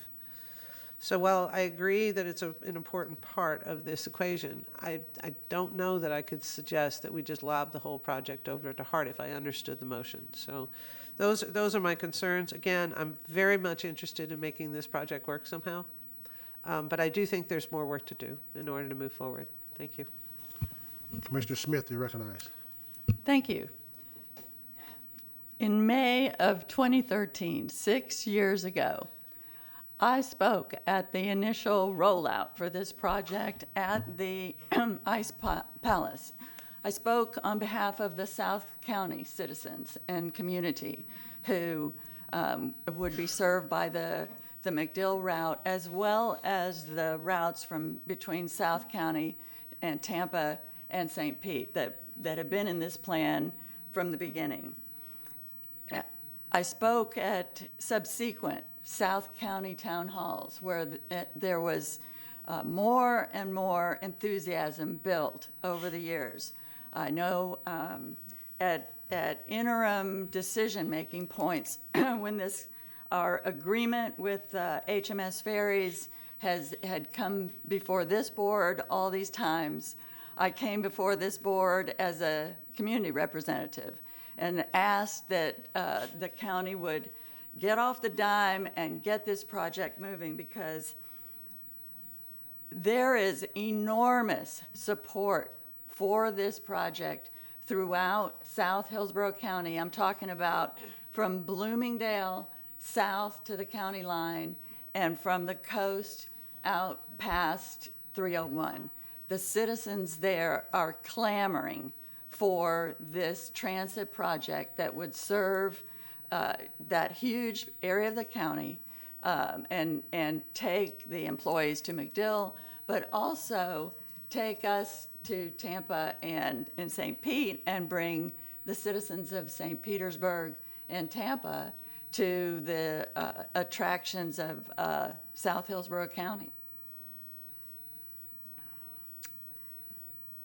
South Hillsborough County is an area that has been underserved in terms of transit so far, greatly underserved. They are paying taxes like everyone else in this county. They are now paying sales tax to a transit tax. They are expecting to see transit projects, and this is an incredible opportunity for a very economically feasible, inexpensive, relatively inexpensive transit project that would serve that whole half of the county as well as the other cities. As Mr. Faring pointed out, our consultant, working with HART, this ferry project would be the start, the catalyst of a transit system serving South Hillsborough and the rest of our county. Working on this for 6 years, no one has come up with a better plan in all that time. It's gone out for bid. We've put it out for bid. There hasn't been anybody else. And we happen to have the best, biggest ferry operating vendor contractor in the nation willing to give us a unique deal, taking on over $100 million in operating and maintenance and repair costs that has not been offered to any of their other customers throughout the country. The locations have been studied to pieces and whittled down. There are no other locations. All the locations, any location for a ferry service is going to be on the water. It's going to have a parking lot on the water. They're all going to have their own issues that need to be worked out. We've looked at umpteen locations and whittled it down to 3, and this report has finally given us a conclusive answer for where the most feasible location is to start. Eventually, we expand service. Who knows what else we do? But this is the best place to start. Now, if we proceed with this ferry service, it can be the start of a very robust ferry service crossing Tampa Bay in all different ways, eventually going to other places. Maybe even West Shore has been contemplated. The possibilities are greater than what we have before us. But this can be the start of a robust ferry service. But if nitpicking and naysaying and foot dragging continues to sink this project, and we lose this opportunity, the odds are we are not going to see another ferry project offered to us, not in my lifetime, not in decades to come. This is it. I feel strongly that the county should stay in charge, stay the course from our initial agreement that was started so long ago and that has been amended along the way and studied and brought to this point. I feel very grateful for ACOM's, Bill Faring's work. I think that really does point the way, and their work with HMS has pointed the way to a second step, the next step, which could be very meaty if you look through the report at the phase 1 and phase 2 of this next interim agreement that is recommended. And within those steps, Commissioner Overman, I agree, there are plenty of questions to be answered. Commissioner Merman, I know you've been working on this a long time. I've worked with you as a citizen and you being my commissioner on this project, and I know that there's more work to be done. But that is contemplated in the suggested next steps given to us by the HMS and our ACOM consultant. Those steps would naturally include working on funding sources that will, no reason not to expect that the other jurisdictions won't be a part of this. Tampa, St. Pete, Pinellas County, of course, will continue to be a part of this as they have with their successful couple of seasons. And they will participate in the funding. And that's in the steps that are suggested in the next phase of moving forward with this interim agreement with the county in charge. It makes sense to me, as Commissioner Overman said, for the county to stay in charge. We are going to be the ones to build a ferry terminal in Hillsborough County for South County residents. And part of the excitement, as Commissioner Kemp pointed out, we have these 300 emails. We all got those. But when you talk to real people in South Hillsborough County and what they are hoping for from their transit tax dollars, from the transit ferry system that everybody keeps asking me, where is that? Why haven't we done that already? What's the problem with that? Why isn't that here? You're talking about people in Sun City Center, retirees who don't want to drive to Tampa at night for a concert or a sporting event, but they would drive to Williams Park or take a shuttle once we hook up HART, connectivity there, and then they could get to St. Pete and Tampa, and eventually other places as our ferry system spreads out. I mean, this is not something esoteric. This is something that will move people. Actually, it's 11 million miles of trips. Thank you. that Bill Faring told us would be removed from I-75 and other transportation routes all the way around to Bayshore. So even people who never ride this ferry will be finding that their commute is eased and their transportation system is eased. And the people in South County understand that. People in South County who are saying, well, I don't know if I'll ride that ferry, but I know it will be easing my transportation burden. I know it will be taking cars, thousands of cars off the road every day during rush hour. And so, I just urge us all to move forward. I won't be supporting kicking it over to HART. I strongly believe that we should keep this in the county, stay the course, go to the next steps of the agreement as they are seen to be consistent with the agreement we're currently operating under. And of course, we'll be needing to work with Mosaic. This is kind of a new step, this transition from the plan with the Schultz Preserve to Williams Park. This is all new. It's a new direction. There will be plenty of time to work with Mosaic and see if we can develop a partnership there. Maybe not. Hopefully, yes, but we have to move. We have to move and agree to move forward in order to find out the answers to all those questions, continue working out the answers to all those questions. And so I heard Commissioner Kemp say she's going to be making a substitute motion. I'm looking for something along the lines of staying the course and continuing the direction that we've been going. Thank you.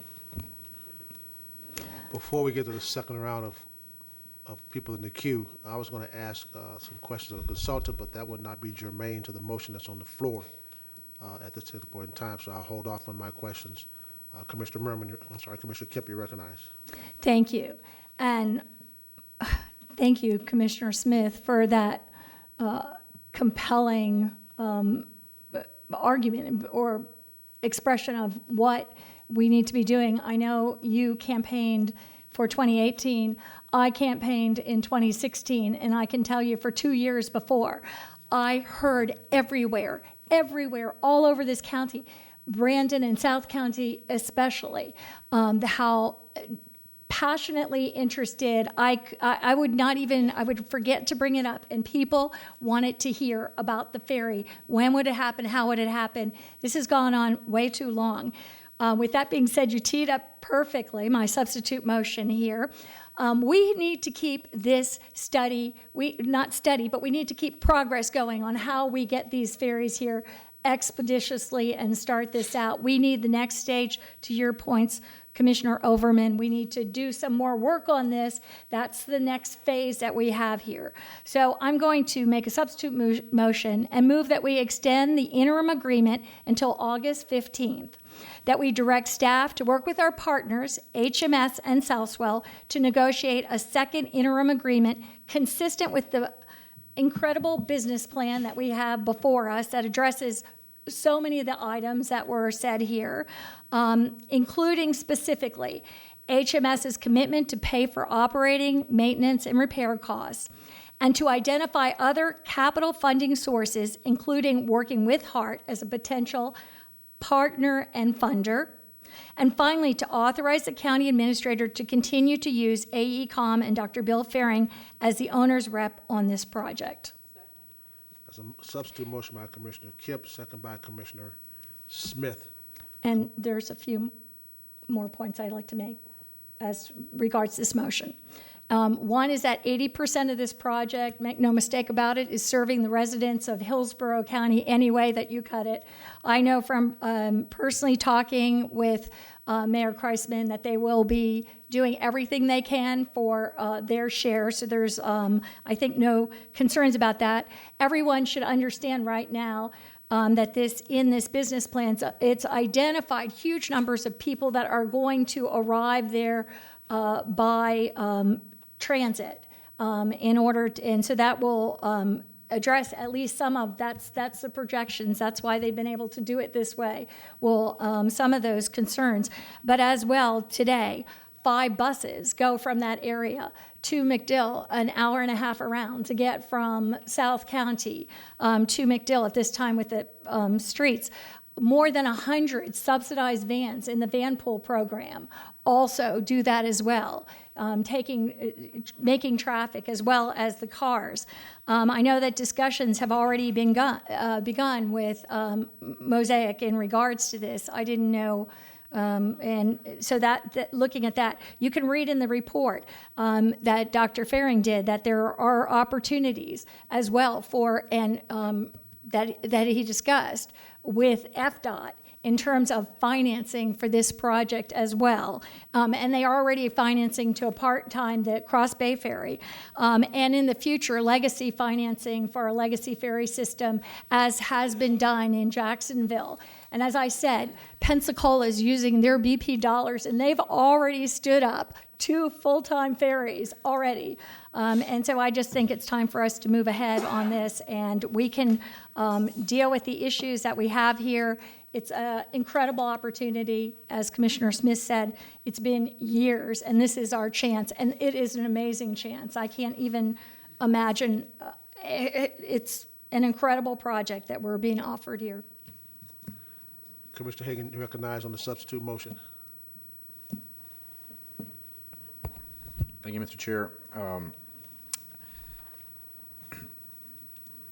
I don't disagree with a lot of the comments that were made.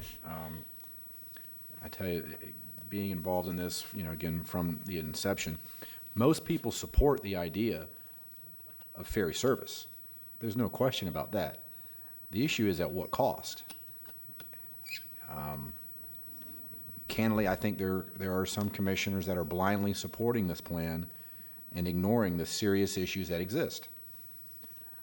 I oppose the substitute motion and support the original motion by Commissioner Merman.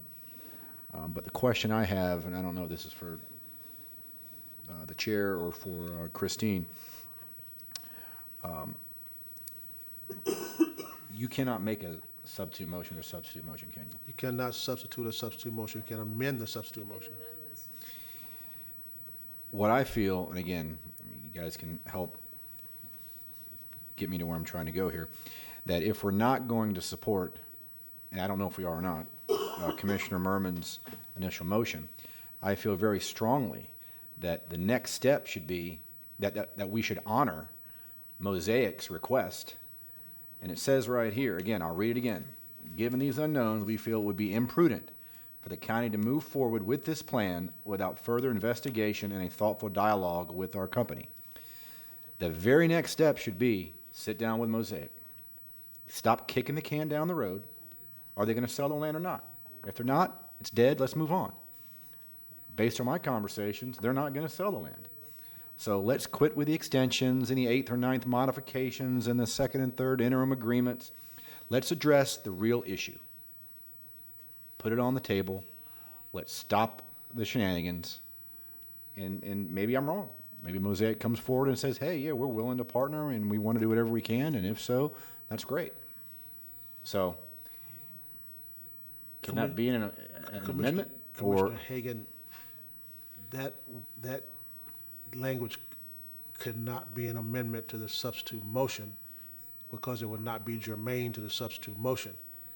You would have to take up the substitute motion, and if it fails, then you can make that, you can amend, I don't even think you can amend Commissioner Merman's motion, because Commissioner Merman's motion would be to take it over to Hart, and that would not be germane to Commissioner Merman's motion. Then what we'd have to do is take up the substitute motion by Commissioner Kemp. If that does not pass, then you could make a substitute motion to Commissioner Merman's motion and do what you just said, and that would basically take out Commissioner Merman's motion completely. But if Commissioner Kemp's motion passes, which we'll vote on first, can I at that time Amend the motion? make a motion, I don't say amend it, but make a motion directing staff that the next step is to meet with Mosaic? If Commissioner Kemp's motion passes, that is now the main motion. Then you can then make a substitute motion, you can amend the motion. Okay. Okay. Commissioner White, you recognize. Thank you, Mr. Chairman. Commissioner Overman, I would ordinarily agree with you on the parking lot issue on the waterway. But one reason that I've been such a supporter of seeing this move from the Schultz Preserve as the proposed site to Williams Park is because, frankly, there's not a lot that you can do at that site that would compare to potential environmental impacts of that fertilizer plant that's there. So you know, I think I'm comfortable there with respect to that. Commissioner Kemp, I think your substitute motion has a good chance of passing. To get my vote, I would insist on me making a couple of motions to amend separately and seeing them passed. One does address the Mosaic issue. Commissioner Hagan sort of kind of took the words out of my mouth, but my idea as a motion to amend would be, on your substitute motion, you've asked that an interim agreement be drafted. I have this idea that we could amend that to say that Mosaic would specifically formally be included in the process of that interim agreement, that they would formally have a seat at the table in further negotiations between the county AECom. So I'm wondering, number one, how you feel about that. And if I may, Mr. Chairman, just put the second idea on the table. 25 truck and trailer parking spots is not going to be enough on weekends and holidays.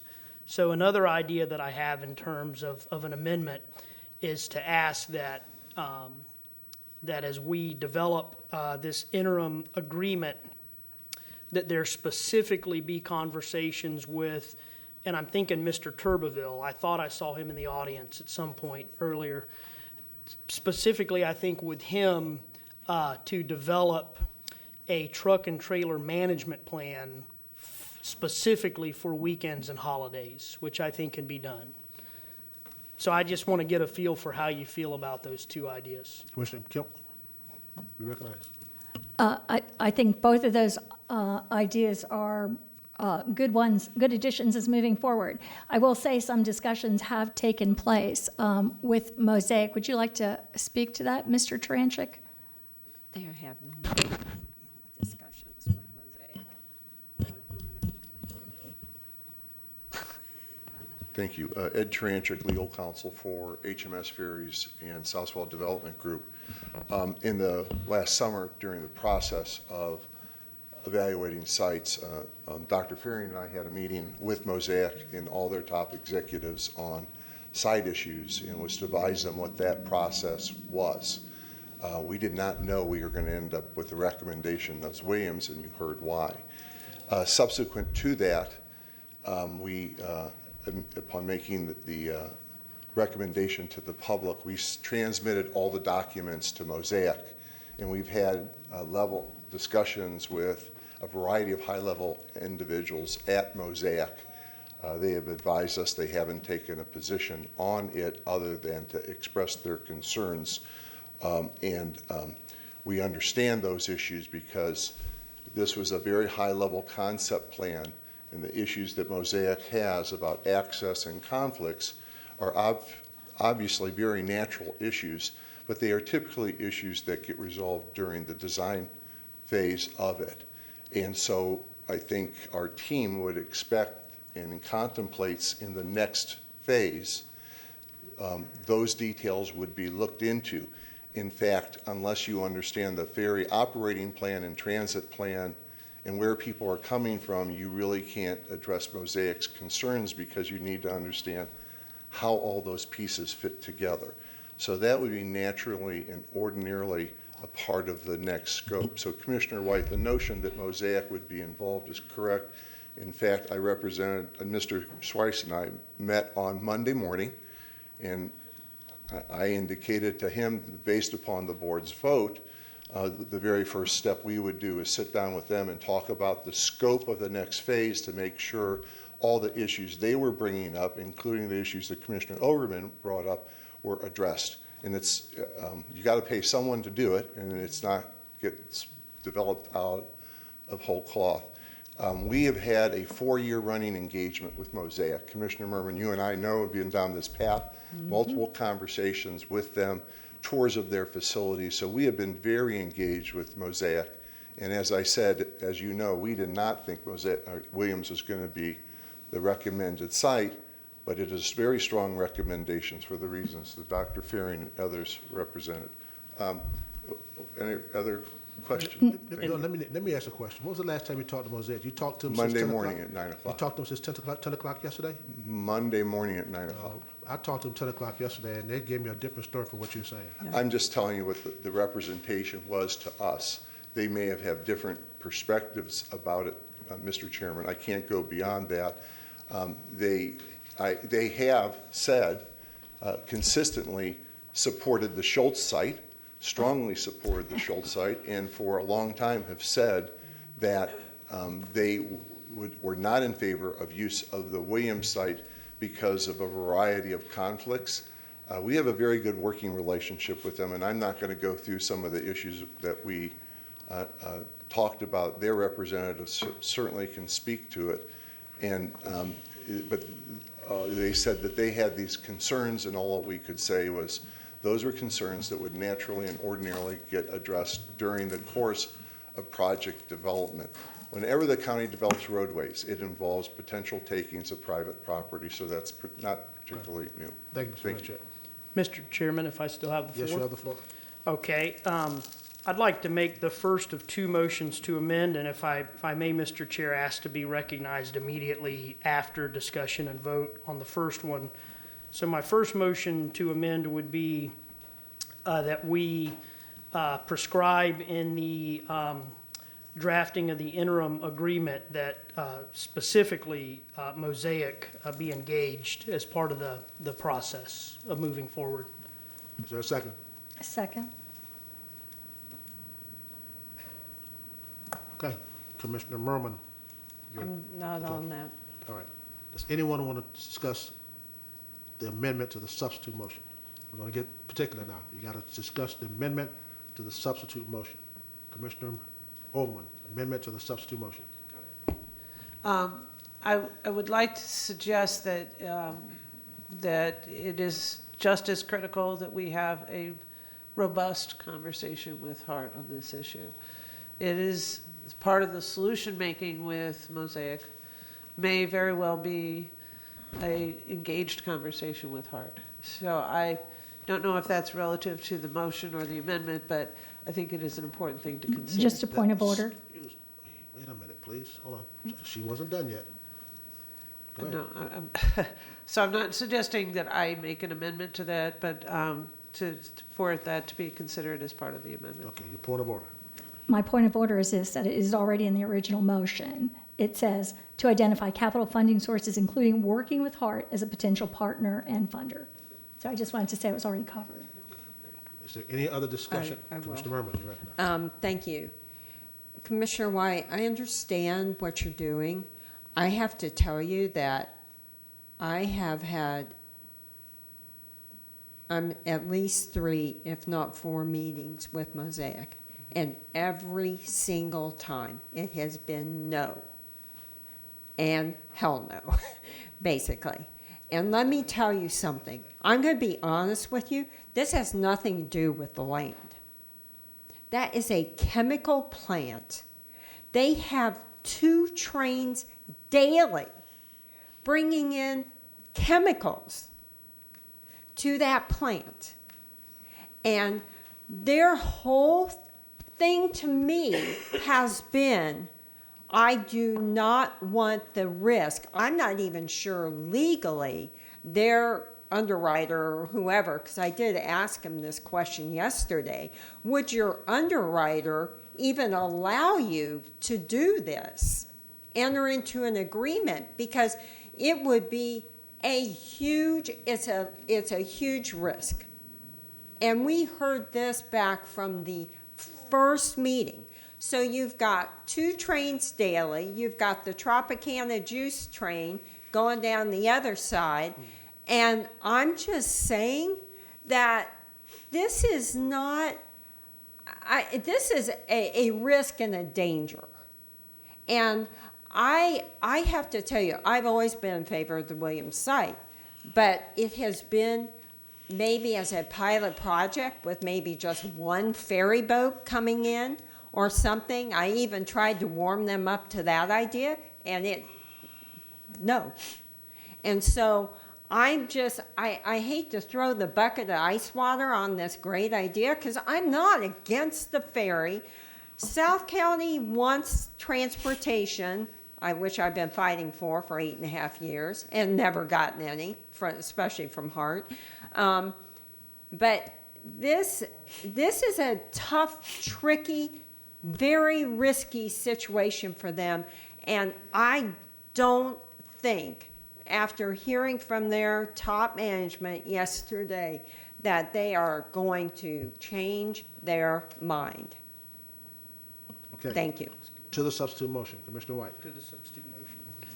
I'm sorry, to the amendments to To substitute. the amendment to substitute motion. Commissioner Merman, I hear exactly what you're saying, and all I'm asking is to just take that next step forward and formally engage Mosaic in this process, and it could live or die at the very next step based upon, Mosaic's feelings. But I think there's a reasonable substitute motion on the floor. That and the second amendment that I'm going to make are critical for my support, so I wanted to put that out there. But I think that addresses your concern and Commissioner Hagan's concern. Is there anyone else wishing to speak to the, I'm sorry, Council? Can I just ask a question for clarification, Commissioner White? When you say engage, that Mosaic should be engaged, do you mean as a party to the agreement or just in the negotiations and bring back information?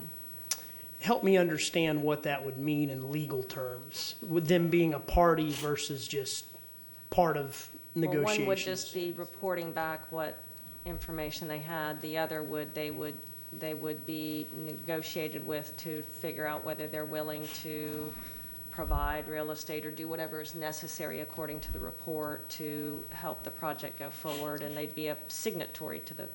I think the spirit of my motion is to not have them be a signatory at this point, because this board can certainly make a decision to continue forward or halt it based upon what Mosaic That's might helpful. say. I just wanted to make sure we understood. Right, since we in terms of written communication, whatever the case may be. Okay. Is there further discussion to amendment to the substitute? Commissioner Kemp, to the amendment. Just for public consumption, so that people understand. We do have a park there now that hundreds or thousands of people use each week. We have tens of thousands of cars going right next to it on 41 every single day. We have 2 trains that are going past it all the time. We have residents living all around there.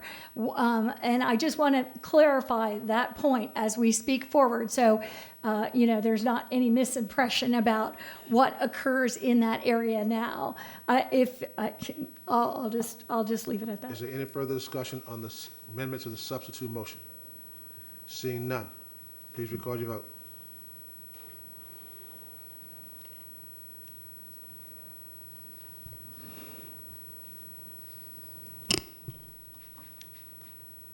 Motion carried 4-3 with Commissioner Hagan, Miller, and Merman voting no. Mr. Chairman, do I still have the floor? Yeah, if you want to make, you want to make another substitute motion. My second amendment would be to, again, as part of drafting the interim agreement, that we specifically prescribe that we engage appropriate county staff in order to develop a vehicle and boat trailer parking management plan for weekends and holidays at the site. Is there a second? There's a motion amendment to the motion by Commissioner White, second by Commissioner Kemp. Is there any discussion to the amendment to the substitute motion? Any discussion? Seeing none, please record your vote.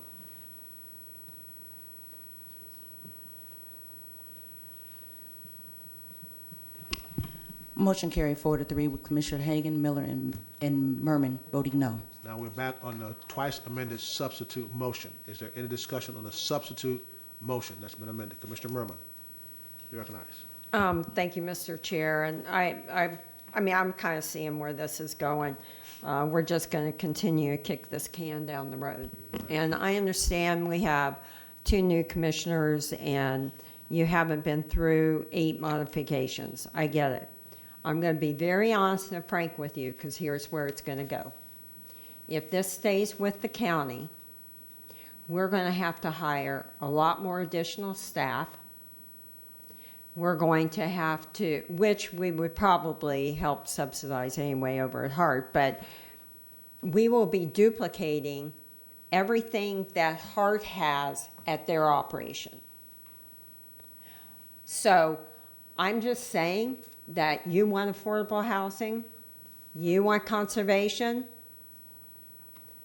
it's not going to happen. We can't have it all. There is no more money. Fire stations, sheriff's deputies, roads, road improvements. This is not a case about the ferry. This is about what bucket the ball is going to bounce into and what effect. And I said, when I look at things, I look at the financial implications. There is huge financial implications on keeping this in the county. I'll be honest. And, you know, I've talked with staff, I've talked with our budget staff. I mean, it's gone from 23 to 35. I can scrub through there. I think it's a $50 million project. I'm telling you all, Hart's gonna have plenty of money. They've got the staff. They know about transit. They know about building shelters. They know about stops. They have all the elements there. And I'm not, this is not whether you like the ferry or not. This is not, please, listening public, we love the ferry. This is about who's going to be financially responsible, that has the expertise to move the ball forward.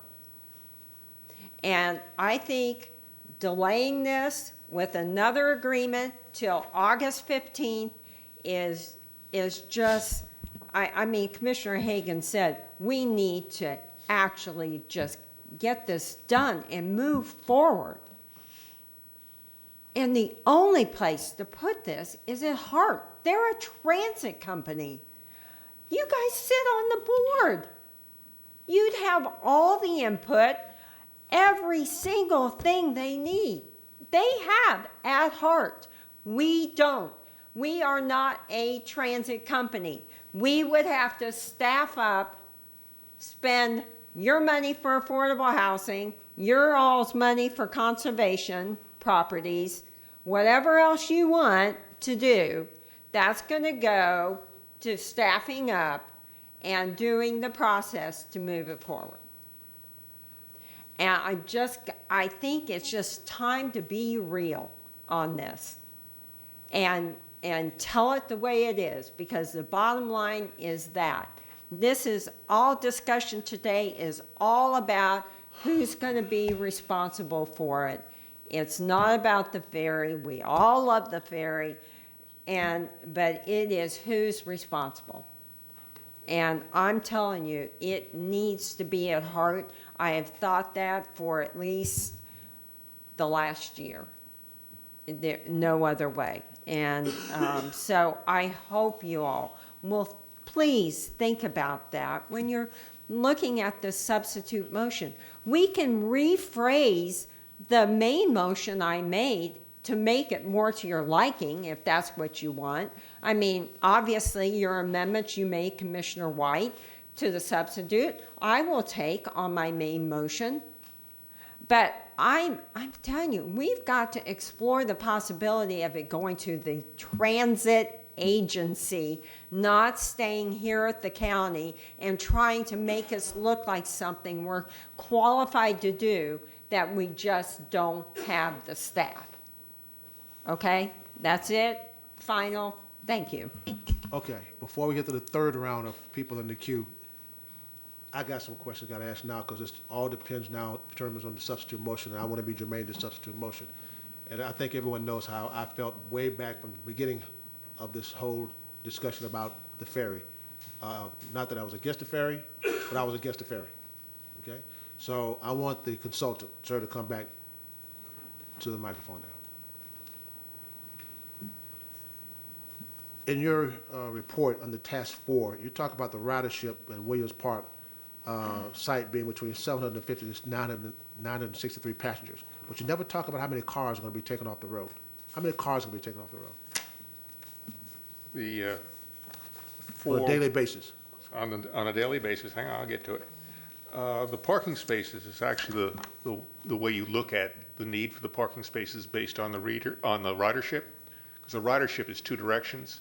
So you're talking 876 cars that you would need at the peak of that ridership parking for. That's the number of cars that are going to come off the road. 876 cars per day. Per day. Anyone here from transportation? Anyone from transportation? How many cars we have per day traveling the roads of Hillsborough County? I don't know specifically that answer. John Lyons, Public Works Administrator, across the county, I believe that the average daily traffic on like I-75 is somewhere over 100,000 cars per day. So on I-75 alone, 100,000 cars per day, but with this particular project, we're taking 876,000 off just 100,000 cars per day on I-75. That assumes the parking spaces. It does not assume that you put in a transit link, which takes additional. You don't need parking spaces for the buses. Do you think it'd be 100,000 cars a day? Do you No, believe it wouldn't be the equivalent of 100,000 cars Okay. a day, but that traffic is not going into the Okay. base, and it's not going east-west on the roads. It's going north and south. Okay, all right. Still haven't gotten there. How much did Hillsborough County commit to this project? I've heard 23,000, I've heard 36,000, I've heard 50,000, 50 million, I'm sorry, millions. I heard 22 million, 23 million, 36 million, 50 million. What's the cost? What has been committed so far, my understanding was there was a motion years ago before we were involved to use the BP money, and I think originally it was $23 million was what was viewed at that time. Some of that's been spent on just doing the feasibility study and so forth. As far as what the commitment would be, the budget has gone up. A good portion of that is that the number of ferries, when you talked about this project 5 years ago, there were 2 ferries involved, 2 used ferries initially. We're now talking about 4 ferries to provide the service at the frequency that you need to, and to provide the intercity service. So yes, the number of ferries has gone up, and that's the big difference in the cost. Okay. In your project executive summary, you talk about the capital cost of physical assets is estimated to be $36.1 million, with approximately $14 million required for the terminal facilities and $21 million for the ferry vehicles and trams. Mhm. It's recommended Hillsborough County seek corporate and matching funds from Florida Department of Transportation for as much of the capital elements of this project as it can, and also look at other agencies. Do you believe that we'll get paid back by Florida Department of Transportation or any other government agencies to get this money? You wouldn't get all of it. DOT has a grant program, and in talking to DOT, for instance, if you have a federal grant, they'll pick up 50% of the local match. They'll also percent on a non-federal project. They have limitations, but there are grant programs that could come up with some of the money. That's part of the next phase, is to get into the details with those agencies as to what the funding availability is. All of the steps that you folks have spoken to involving Mosaic, looking at the intersection that they are concerned with, are all right up front in the scope that's right there. That has to be done, and has to be done immediately. Okay. So we don't have any disagreement in what I've proposed to you to follow all of that through. What if MacDill changes security or prohibits the ferry access? What happens then? That's one of the risks we've identified, is that if they ran into that, yes, your ridership would go down. Would it go down completely? Perhaps not. When you say if the base were to close, that's a key component of the number of passengers that would use it. That's a risk. We've identified those as risks. Yes, it would affect it. Say the base closes or they change their mind or the vouchers go away. Then what's the destination of the ferry? If the base changes its mind about, say, security issues come about, or the DOT takes away the vouchers, what's the destination of the ferry at that particular point in time? The ferry, you'd still have the intercity service that would be operating. The use of the ferry to get over would decrease the number of passengers. That's a known risk. It's there. The base has continued to indicate, as recently as a letter earlier this week, that they support implementing transit service, and they've been supportive in every meeting that we've had with them to go forward and help with the planning of the project. Okay. The Mosaic property. Say if Mosaic some kind of way agreed with us, and from hearing them yesterday, I doubt that that's going to happen right now. Anybody know what the costs would be for that property? The estimate that we had that's in the report, that was based on just evaluation of the property, it did not take into account the possibility of litigation and so forth, was about $500,000. It's 3 acres. A good portion of that 3 acres is between the park and the road. I mean, it's on the road side of the park property. There are two other small parcels adjacent to a TECO station that's there to get the parking that's needed. But the biggest component of it is a slice of property that sits between the park and the DOT right-of-way. If this were your money, would you invest in this project? If this was your money, would you invest? Wish I had that kind of money, but our recommendation in this matter is that there are questions that have been asked. We think that a lot of the questions that have been brought up today can be resolved fairly quickly in the next phase of work, and need to be. Because if any one of these things don't work, then there needs to be, the project will not go forward. We've got to solve the Mosaic problem. We've got to solve the design of that interchange. And that's an engineering thing that, in talking to my traffic people, can be done. All of those issues can be addressed. That was a good sidestep, but you didn't answer my question. If this was your money, would you invest in this project? Yes. You would, okay. All right, thank you. Let me say this before I say some more in the queue. That's okay, thank you. This whole project, I would have voted with Commissioner Merman's motion, to give it to heart, because this is a transit issue. This should not be with Hillsborough County. She has painted a clear picture of what would have to happen if we continue to kick this can down the road, which we've been kicking since how long? 2013, 2012, okay? She made a very clear picture of where we should be sending this over the heart. But I don't know if that's going to get there. At this particular point in time, I asked those questions. I had a point that I wanted to make with these questions. I know Commissioner Kemp has a substitute motion on the floor. I'm not going to be supporting the substitute motion. I will support Commissioner Merman's motion, and then I think I might have an amendment or two for hers, but I'm not going to support the substitute motion. We're still on the substitute motion. Commissioner Overman, you're recognized. To the substitute motion. Okay. I'm still trying to figure out which chess piece I'm on, so excuse me if I don't get it right. But I do have a question for Mr. Lyons. It appears as though we're being asked to consider extending a project that might require the county to expend about $36 million to move forward on this project, maybe somewhere in that range.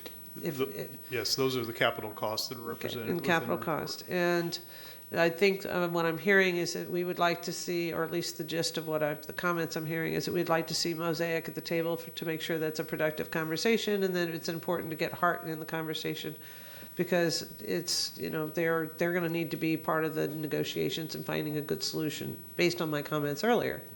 How many miles of expansion of a road, how many dollars does it take to build an expansion of a road? How many millions of dollars per mile does it take?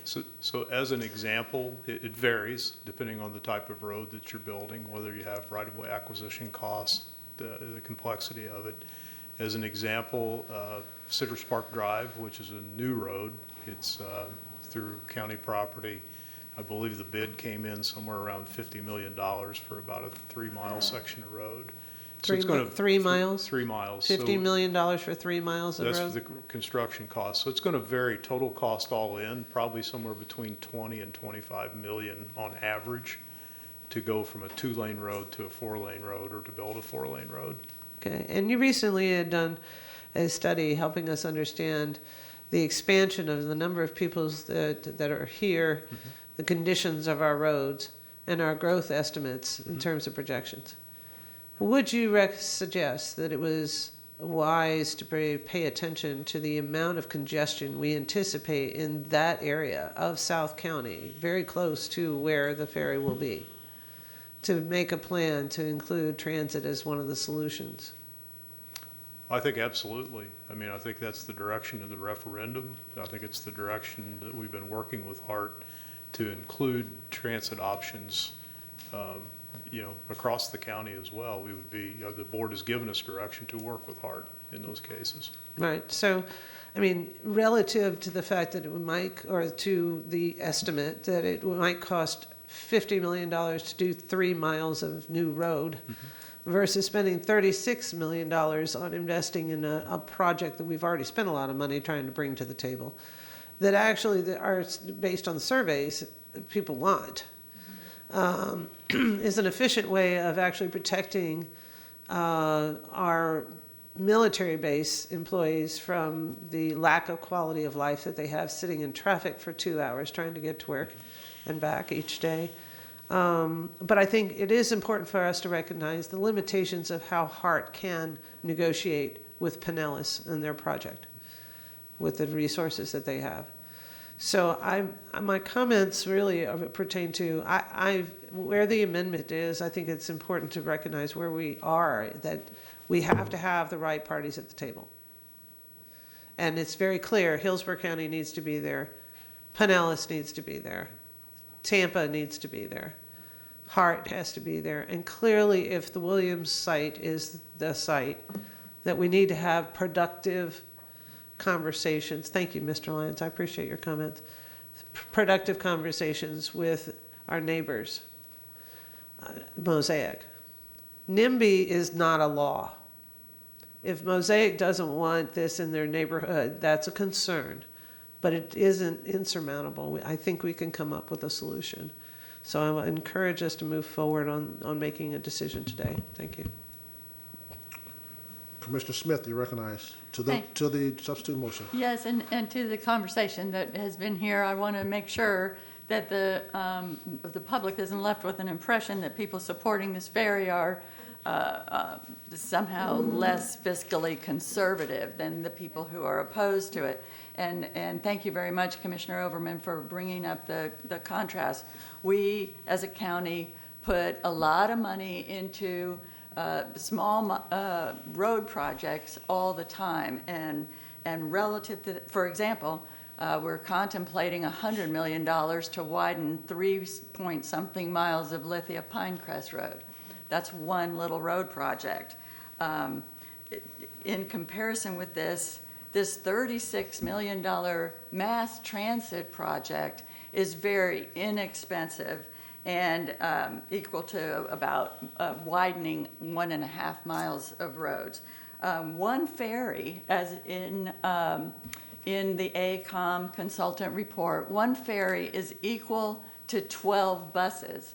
So even among transit projects, this is incredibly inexpensive. It's a very efficient use of taxpayer dollars to get cars off the road and to move people in what would be a very popular program if we could ever get it off the ground.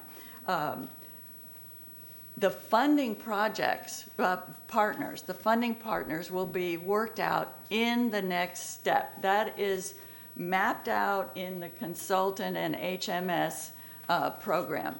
So we will be looking for funding to help with that $36 million from state grants and from the participating municipalities. So our cost would even be reduced from there. And that comes as we move forward. That's all I want to make. That's the point I want to make. Commissioner Merman to the substitute motion. Thank you, Mr. Chair, and I'll give you one more dose of reality. We only got $500,000 from the state this year. It'll probably get vetoed. We ended up with almost zero. You think we're going to get a state grant? That's the state grant, comes out of the state budget. And so we haven't done so well. I'll be honest with you. So I'm just trying to appeal to you. I'm going to pull a Commissioner White. I haven't got this project ready for prime time yet, but I do have something I'm going to be bringing to the board. I've been working with staff on a marina project in South County. And it's not at Williams, it's not at Schultz, so don't worry, to help with this ferry service. But I have to tell you, y'all, this belongs at HART. I can't tell you enough. I've been doing this so long that I don't know how else. Mosaic's going to say no. State grants are slim to none. I can go down all the possibilities. And I will tell you that you know, I've got a motion, and I do want to be recognized, regardless of what happens here, to make the motion about the Cross Bay Ferry. But I'm telling you, y'all, we've got to put this in the right place. Thank you. Commissioner White to the substitute motion. Thank you, Mr. Chairman. I'll be brief. I will be supporting the substitute motion, but I do want to put 3 thoughts on the record. One is pertinent for the near-term horizon, and that is that I absolutely do not support a taking from Mosaic. So with respect to them being included in the negotiations as this interim agreement is drafted, I'm gonna send a strong signal to the team out there that you've got to get Mosaic on board. You've got to get them to come along. The other 2 thoughts that I want to get on the record are pertinent way down the road, even if, you know, assuming that we even get there. And that would be, and I think these are just important to get on the record now. That would be number 1, and I have not fact-checked this. I don't know whether or not this is accurate, but I'm told that there may be some Native American burial grounds that could be an issue here. So I would insist that we engage the appropriate people or organizations in order to properly preserve and protect those historical and cultural assets. And also, it's my understanding that we're under-inventoried in this county on boat ramps that provide for bay access. So again, if we get to that point down the road, I would insist that construction of the ferry site is conducted in such a way that the boat ramps are always open and that there's always adequate parking for truck and boat trailers. Commissioner Kemp to the substitute motion. Just to Commissioner Merman's prior statement, just so you know, I'm sure you remember this, but FDOT has now funded our streetcar for free operations for the next, so that is many, many millions of dollars that we got for Express, and we also have funded our Express buses over time, as well as our van pool, which is totally, actually not through HART, through the state of Florida, through FDOT. But anyway, I just wanted to point that out and give them credit where credit is due. But these kinds of projects are part of what is the matching state funds or state policy that happens when we develop our transit alternatives. We'll get there. Commissioner Smith to the substitute motion. Yes, thank you. Very, very brief comment that we're just at the beginning of the negotiations with Mosaic, and there are other options besides buying their property. We could construct a parking garage that would eliminate the need even for purchasing that property, and work with them on the other access issues as we move forward on the plan as stated before. Commissioner Merman to the substitute motion. Okay. That's the last one in the queue. We made a motion about an hour and 50 minutes ago. What's the motion again? Substitute motion again.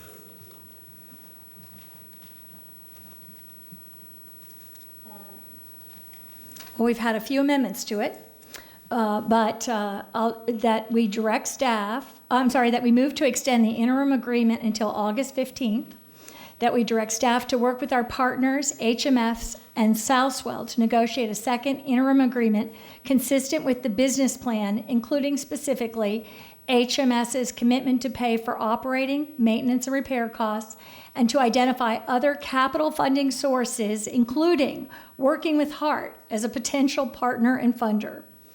Finally, to authorize the county administrator to continue to use AECom and Dr. Bill Faring as the owner's rep on the project. Plus the 2 amendments that he made. The amendments pertain to what Commissioner Kemp calls the second interim agreement. The first one would be that Mosaic is specifically formally engaged as part of that process. And the second one is that appropriate county staff be involved or be engaged rather for weekend and holiday truck and boat trailer parking management. Okay, that is a substitute amendment, substitute motion, I'm sorry. See no further discussion, please record your vote.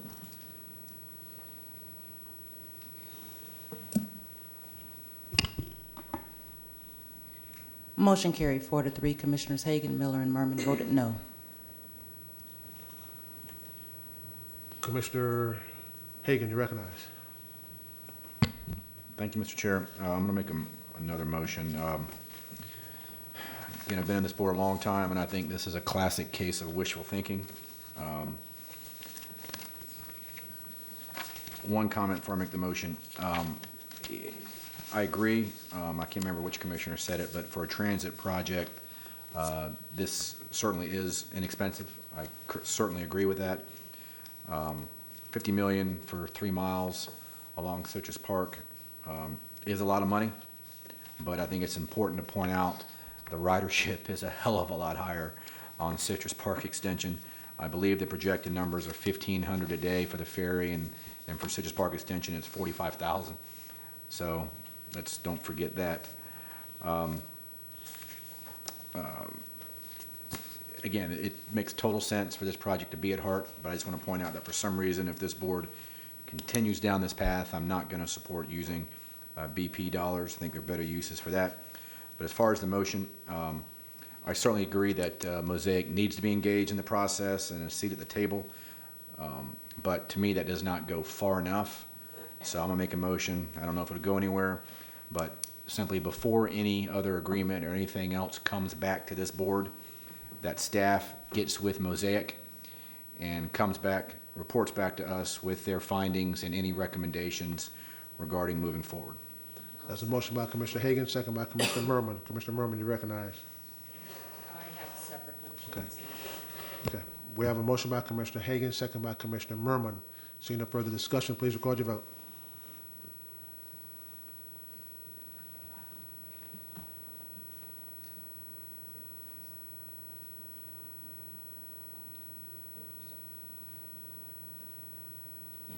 Commissioners, please re-record your vote.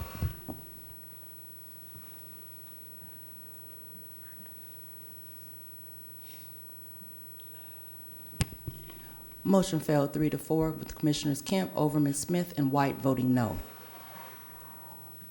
Commissioner Merman, you recognize. Thank you, Mr. Chair.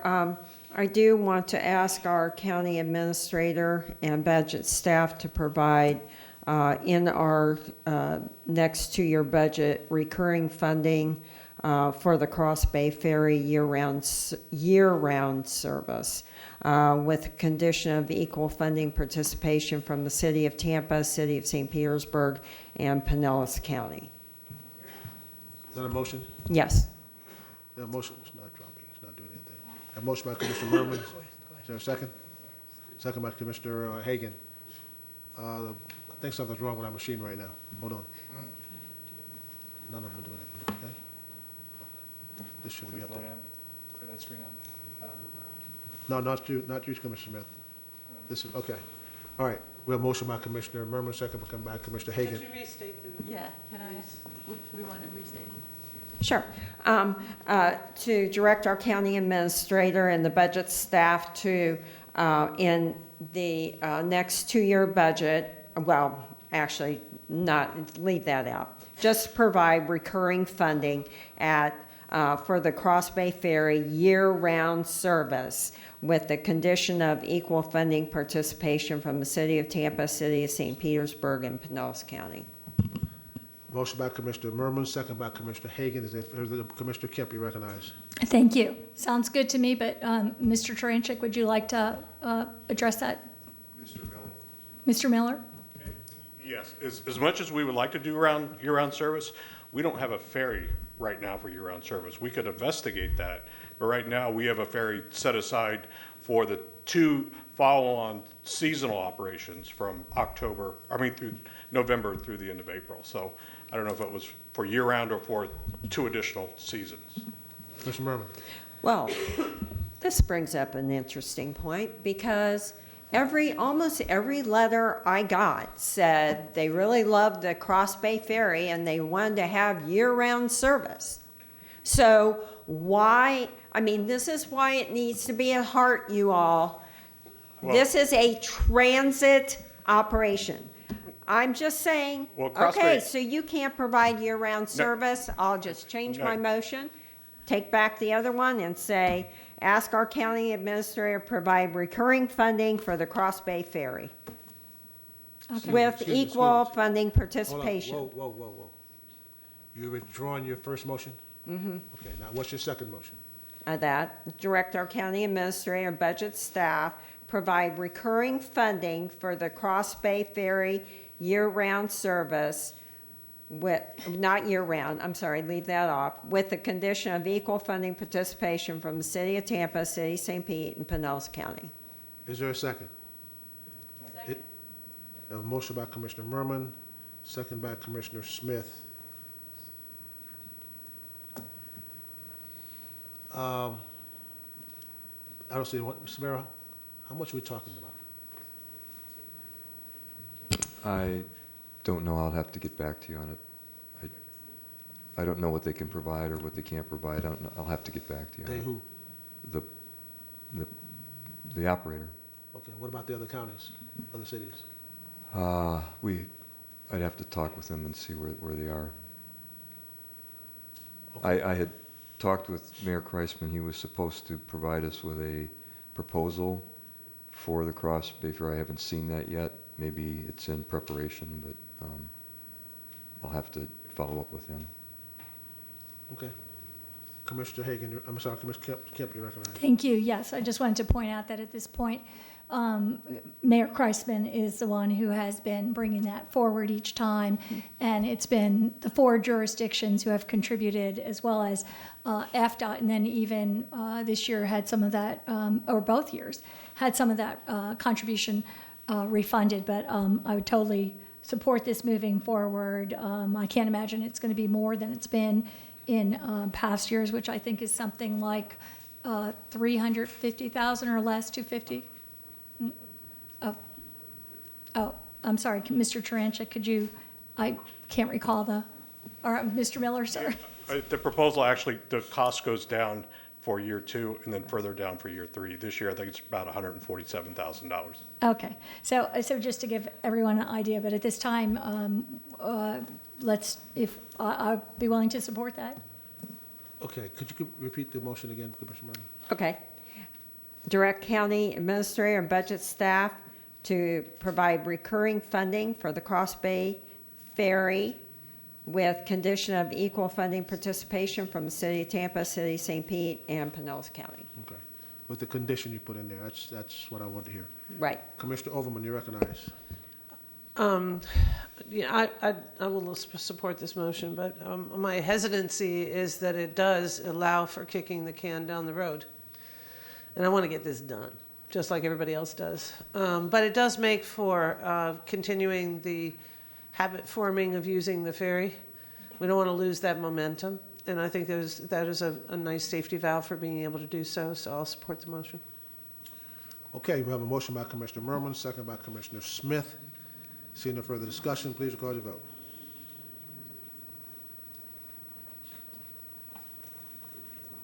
Motion carries 7-0. Is there any other business on this ferry? Staff. Any other business on the ferry before we move on? Commissioner Merman, you recognize. Thank you.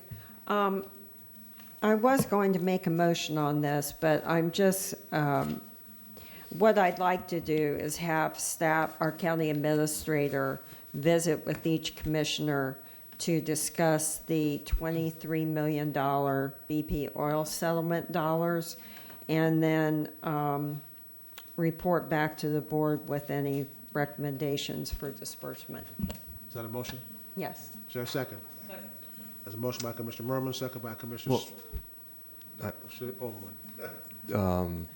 Well, right now, based on the motion that you just approved earlier, that money's still locked up for the project, so I just want to be sure I understood what the motion was, because we... No, I know that. Point. Oh, Well okay. taken. All right.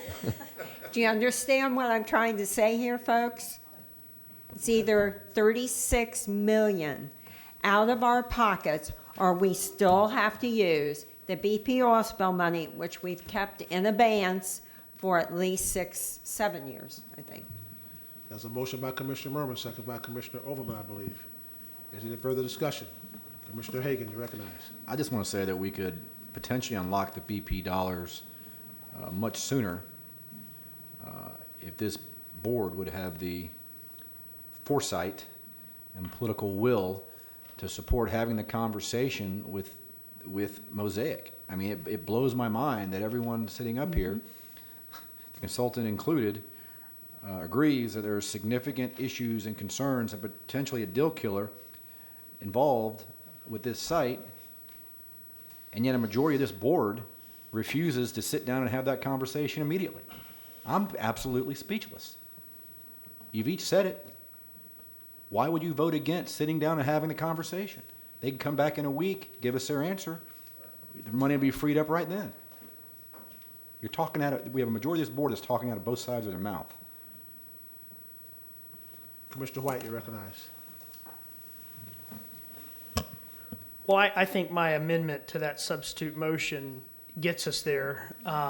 You know, I don't think we should slam on the brakes based upon what Mosaic might say right out of the gates. But, you know, we could have something in weeks to months, under the purview of the substitute motion that I made. Mosaic will be engaged. And I've said very clearly on the record today that I do not support a taking from Mosaic. So that issue is going to get resolved one way or another. Commissioner Merman, I respectfully cannot support the motion on the floor because I think it's out of order, based upon what Mr. Merrill has said. I'd love to talk offline about, potential wish lists, in the event that those dollars are ever freed up. And I just have to say, so here we are again, my lawsuit's kind of the elephant in the room, right? But there are a lot of potential outcomes with the suit. So certainly depending on what the outcome is, and it's not just two possible outcomes, there's multiple possible outcomes. Depending on what happens, we could have various options on the table with respect to funding. So, I would ask everyone to keep all of that in mind as well. So. Okay, there are people in the queue. We've been on this issue for 2 hours and 5 minutes.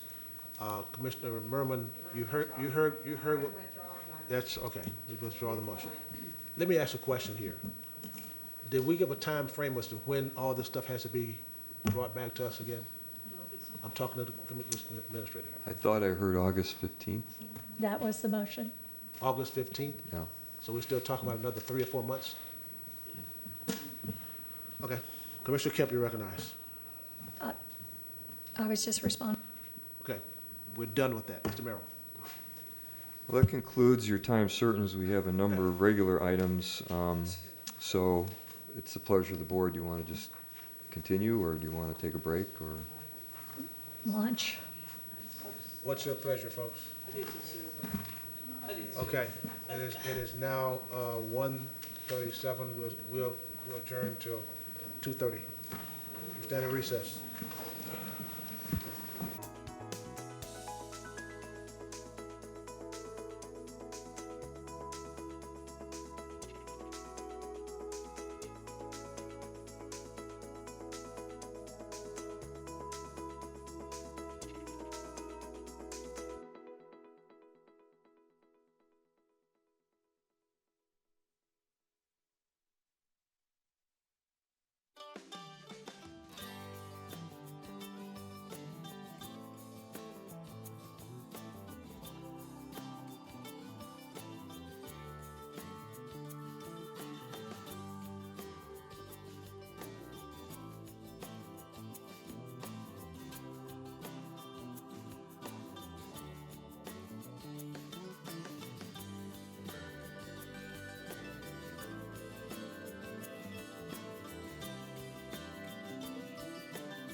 Good evening, and welcome to the Board of County Commissioners Comprehensive Plan Amendment Public Hearing.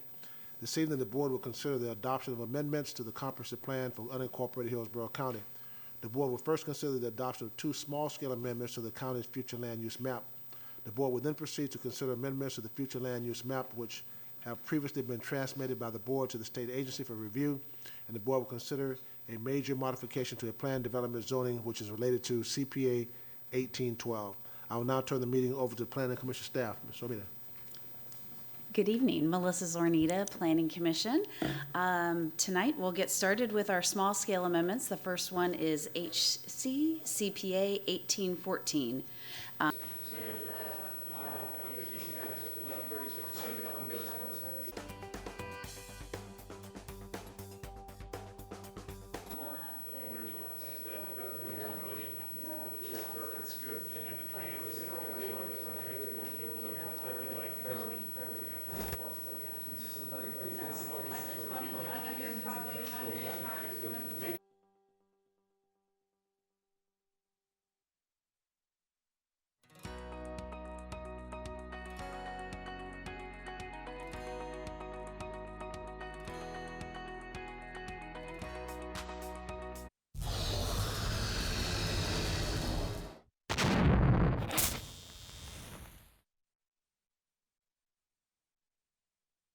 Tampa Bay is like no place else. Wait, you can't recycle the bag. You have to throw it away. Proper recycling keeps it that way for everyone. Bags tangle in machinery and can bring sorting efforts to a halt. No bags. Trash the bags and keep our recycling program moving forward. No, Mom, look. No plastic bags. Do your part to keep our recycling bag-free. Trash the tanglers or return them to participating retailers. For more information, visit TampaBayRecycles.org.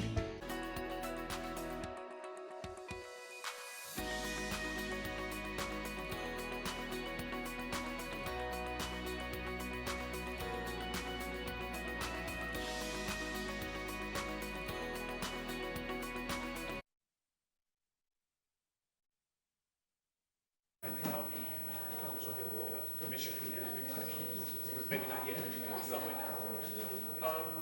A lot of back and forth about whether or not.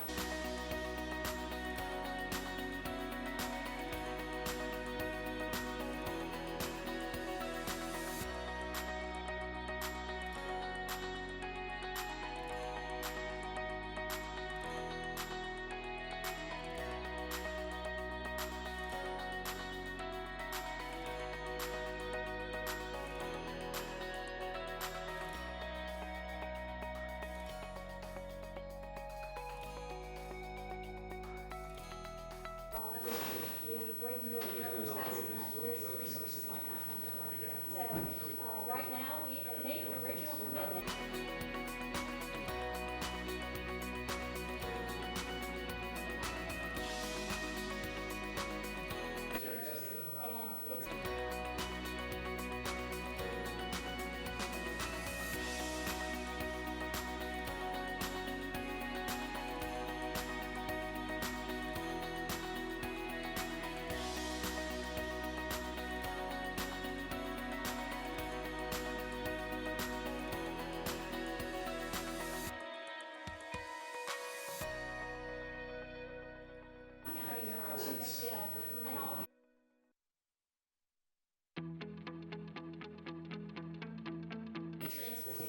Yes, because we don't have to build roads.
Tampa Bay is like no place else. Wait, you can't recycle the bag. You have to throw it away. Proper recycling keeps it that way for everyone. Bags tangle in machinery and can bring sorting efforts to a halt. No bags. Trash the bags and keep our recycling program moving forward. No, Mom, look. No plastic bags. Do your part to keep our recycling bag-free. Trash the tanglers or return them to participating retailers. For more information, visit tampabayrecycles.org.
We're going to call the Board of County Commissioners meeting back to order. Mr. Merrill? Yes, Commissioners, we now proceed with the regular agenda items, starting with item B1, Children's Services. Somebody? Children's Services? I'll do it.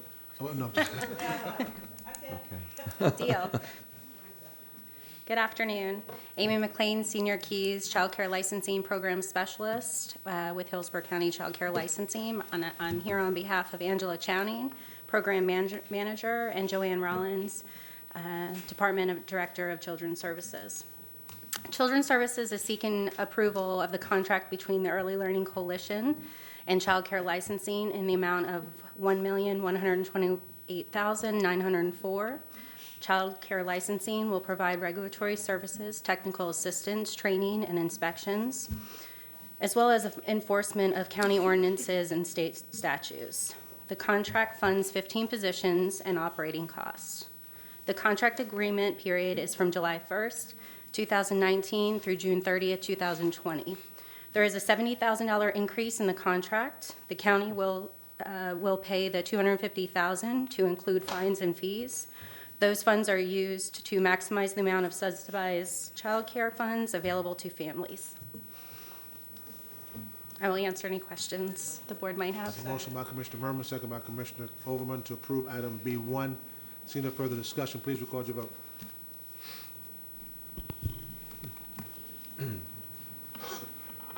Motion carries 7-0. Thank you. Mr. Merrill.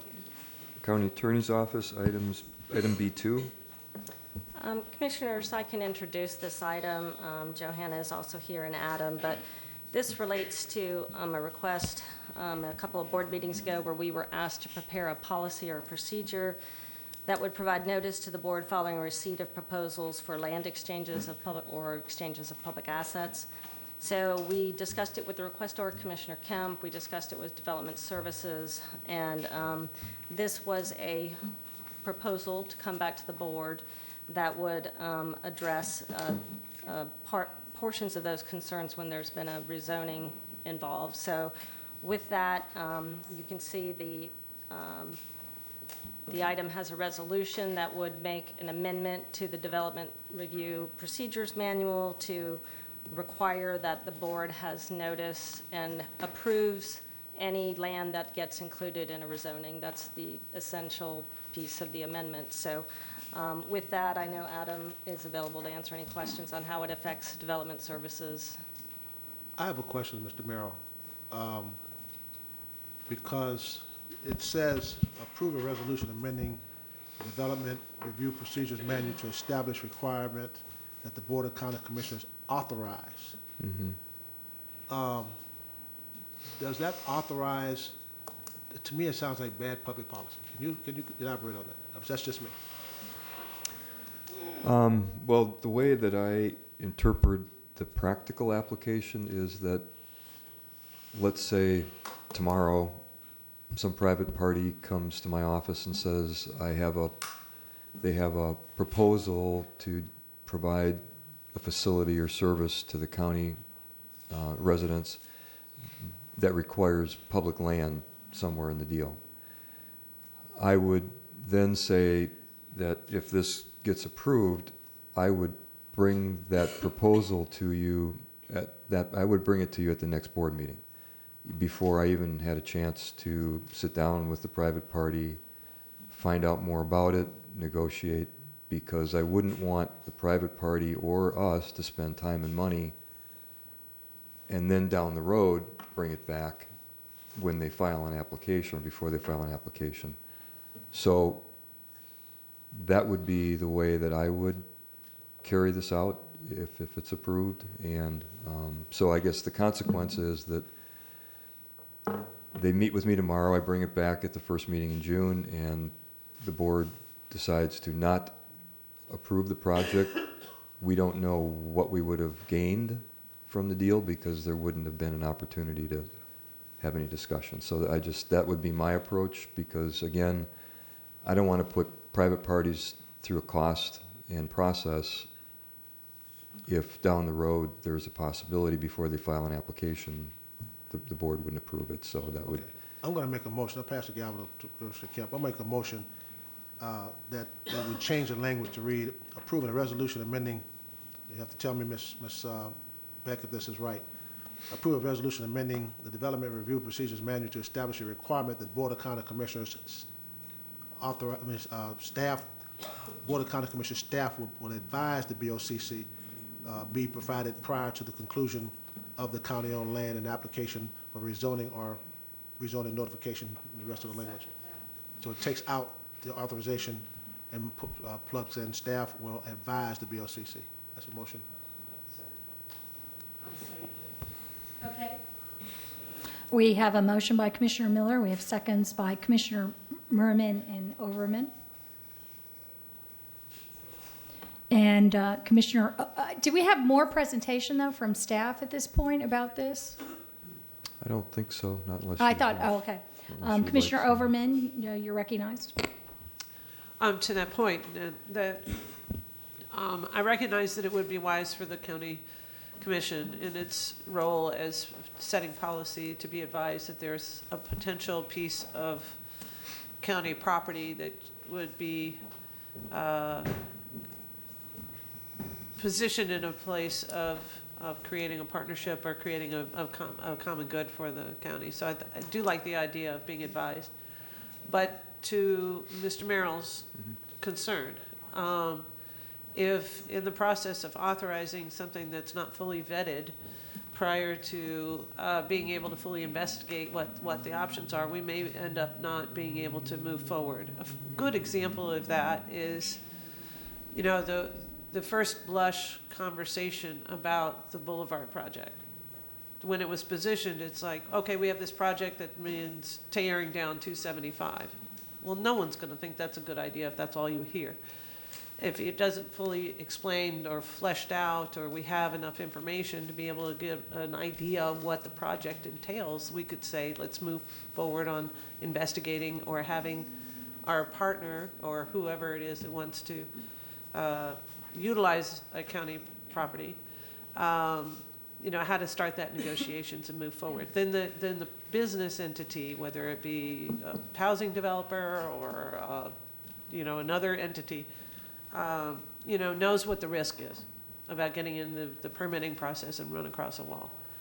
But if we require authorization up front, it could very well eliminate some opportunities to do some great things that are important for our county. So I'm going to support your motion because I think while it's critically important that this board knows how we're possibly positioning assets that's owned by the county. I think that's part of our responsibility, but I do think it would be wise to leave the door open for a full flesh out of opportunity before we say yay or nay in terms of an authorization. So thank you. Commissioner Hagan, you're recognized. Thank you. Well, Commissioner Oberman echoed many of my comments from our last discussion. I opposed the issue when it was initially introduced because, number one, I think it's bad public policy, and I believe that it will be used to generate opposition to proposals before they're sufficiently vetted. As I said last meeting, I value staff's opinions and recommendations and feel very strongly that they should have the opportunity to review and comment on proposals before they're presented to the board for consideration. One example is the New Tampa Cultural Center. For those that have, commissioners that have been on this board for a while, there were a lot of issues with that project when it was initially came to us. It had, in fact, it had opposition from the Hunters Green community right across the street, and it took a couple of years to sufficiently vet the process, vet the proposal, and to get to where we are today. And now is viewed as a model P3. But if a commissioner or the board, for whatever reason, didn't like what they initially heard, you know, we would have or could have killed it right off the bat without it having the opportunity to see what could come out of it. Now we have a model P3 that's going to put commercial property on the tax rolls. It's generating revenue. The developer is building many of the amenities in the park. Again, it required a rezoning, and it's again a model P3 that's going to be emulated. So I guess the only question I have, Mr. Merrill, do you have? And I think the substitute motion or the amended motion is much better than what was initially considered. Are you okay with what's on the floor now we're voting on, or do you still have heartburn with that? No, I think that's fine. I mean, with one exception that I have apologized to Commissioner White about, I think in the last 9 years as county administrator, I and my staff have done a good job of keeping commissioners apprised of proposed projects in their districts, and that is just because it's my responsibility and it's just good relationship with my board. So whether you approve a policy or not, I'm just going to continue to do that. But I can understand why you'd want it in a policy. But I think Commissioner Hagan's example is just one of many that if there were a preemptory opportunity for the board based on pressure from segments of the community that aren't based on facts, we would end up not getting the advantage of many projects that just do take time to vet and understand and work out the deal. In the end, you all get to see the project anyway. When it does get to a stage that really requires that I bring it back, I'll bring it back, because I mean, no county administrator is going to bring a deal that they believe is going to get killed. But if the board feels more comfortable having the amendment and the motion, I think making it advisory would be better than authorized, than an authorization. I mean, it's as an advisory step, any commissioner can bring a commissioner item. So if I advise you that, again, using my example, someone visits with me tomorrow, I send you a memo saying so-and-so came to see me, they're proposing this, it doesn't stop any commissioner from putting a commissioner agenda item on saying, hey, come and tell us about this, and making a motion to kill it. So I don't think changing the word to advisory really removes any of your authority or any of your ability, but I think it does kind of create some sense of space for us to work in. I mean, that is why you hire us, and I think we do a good job of it, so. Ms. Beck, you had a, I just wanted to clarify, I just was given the information that if we go in this direction, that it would probably be advisable to not have it be in the Development Review Procedures Manual. I think Development Services doesn't believe it would fall there in that case, and then it could be an administrative directive or a policy, or it could be captured in some other way, but not in the review manual. Whatever. I'm sorry. Can I ask a question? I'm sorry? Can I ask a question, Ms. Beck? Well, okay. What she just said. So do we, I'm sorry, were you done? As long as Mr. Merrill's comfortable, I'm fine. I couldn't hear what you said. So you're saying because we're making it, if we do it advisory, we don't have to have the Development Procedures Manual? Yeah, and maybe Adam needs to speak to this. I think this is coming from Adam.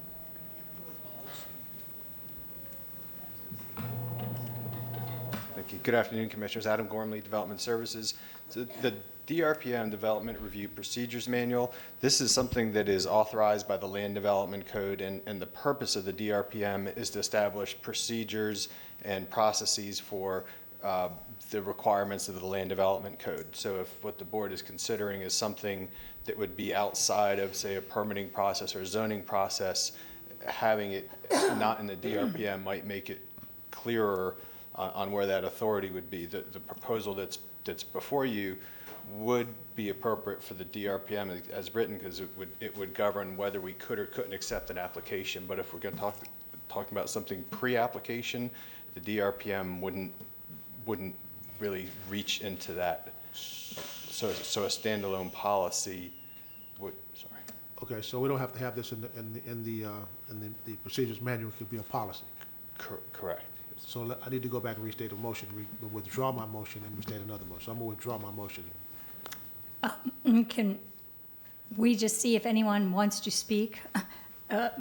Follow the order here.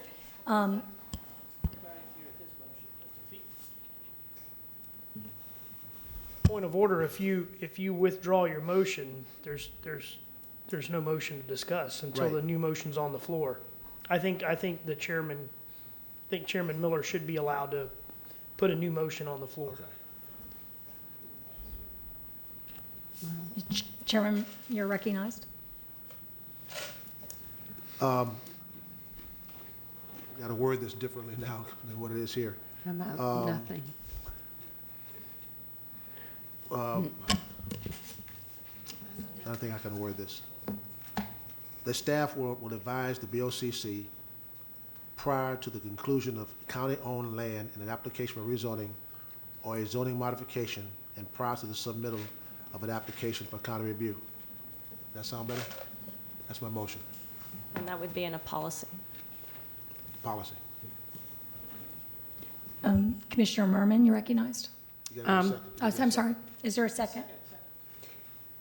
Okay, so I guess I'll ask the maker of the motion. It sounds like you're really not in favor of the item to begin with.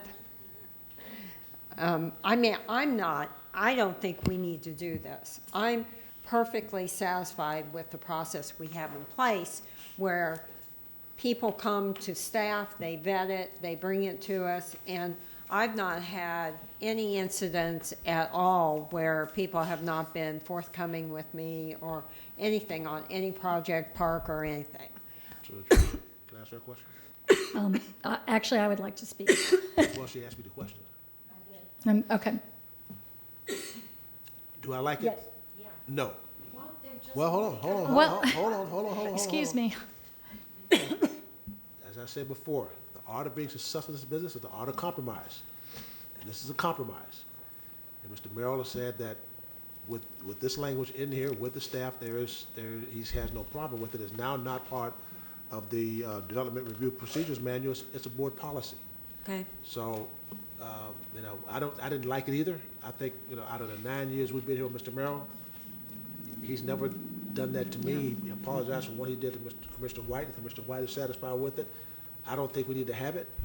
But obviously, there was a couple of members on this board, or one member on this board, that felt that we needed to have it. And this is the art of compromise. So, if you don't like it, vote it down, and we have nothing. Okay, I'm with you. I have several questions. I thought it was next. Well, I'm chairing the meeting. I can speak one. One question I just have in terms of advised, so this would take place in our offices privately, not at a board meeting? No, I would send you a memo. Okay. So- Okay, so we would all get the memo. Yeah, mhm. Okay, so I would just like to say that one of the reasons I asked this to be forward, I've never gotten an apology, was that the Upper Tampa Bay Trail had been discussed privately with a developer to swap that land. It had been discussed starting in March. I have been desperately interested. Everyone knows that. The very first year I was here, I got $5.2 million invested in trails. I had a trail issue here. I was all over the trail issues. And the first I found out about it, first I heard was a zoning that I wasn't allowed to know anything about.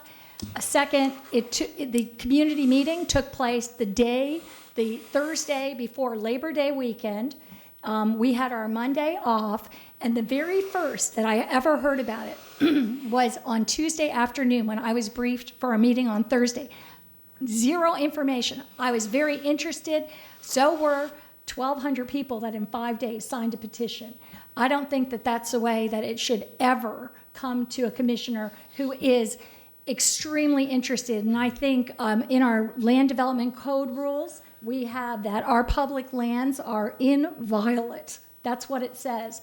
And yet there was no procedure to make sure that at first at least not me, maybe everyone else who was a commissioner at that time was informed about it. I had zero knowledge about it until Tuesday afternoon before Thursday morning. And I just think that is inexcusable, just shocking, especially when the original emails went back and forth that I saw in the original meetings with the group in March, some 6 months before. So I think this is very important, and I would really, I think we need something in place to just put the sense out there that this, I would have expected it to happen, but it didn't. May I respond? Yes. We actually brought an agenda item to the board asking the board's approval to move forward. I didn't keep it from the board or keep it from you. We were doing our job of negotiating. This is the point I'm making. If you don't want me to negotiate and vet deals, that's fine. Actually, it saves me and my staff a lot of time. I don't think that's good for the community. I don't think it's good for you. We were doing our job. We were negotiating with the proposer. I brought an agenda item to the board asking the board's permission to enter into the application process. So I did not hide anything from you or anybody else. That's when it came to the board. What I'm saying is that I know, and it came to the board only days before. So I'm assuming that this advising would come at the time in March, that you would just say, by an email, oh, by the way, we're looking at this piece of public land, and just let us know, so that, as you said, but I would expect that the advising to come the 6 months prior when the conversations started, not like days before, the agenda item had already been discussed and vetted at length. And that's what I'm agreeing to. There was no Right. board policy directing me to do that. I I was underst- doing what I thought was my job, or the charter, the separation of powers.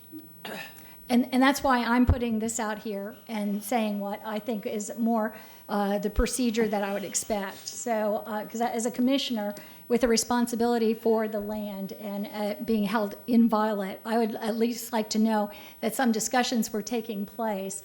And it did cause confusion right here in the meeting because people weren't certain as to the quasi-judicial status of it, whether we could talk about the issue at the time. It caused a lot of confusion, a lot of difficulty. In fact, Ms. Lundgren, maybe I could call you at this time, or I guess, Mr. Gormley, you're there. I know that there was, I distinctly remember, there were questions. Who could talk about what? Because this was then, had been filed for a rezoning. So I wanted to make sure that that particular circumstance did not ever happen again. If I understand the board's motion correctly, it is to approve a policy to advise the board when these applications or proposals are put before staff. As I understand the motion, it wouldn't constrain the filing of a zoning, but it would require that the board be notified of these before any action is taken. Well, proposal. I'm confused because in that particular case, discussion started in March. The rezoning wasn't filed until just before the issue, and I'm talking about the Upper Tampa Bay Trail. Maybe Ms. Lundgren can come up because I know at the meeting there were questions at the time about the quasi-judicial nature because by then a rezoning had been filed, but there had been a 6-month discussion about this inviolate piece of public parkland that was used by 300,000 people a year, the most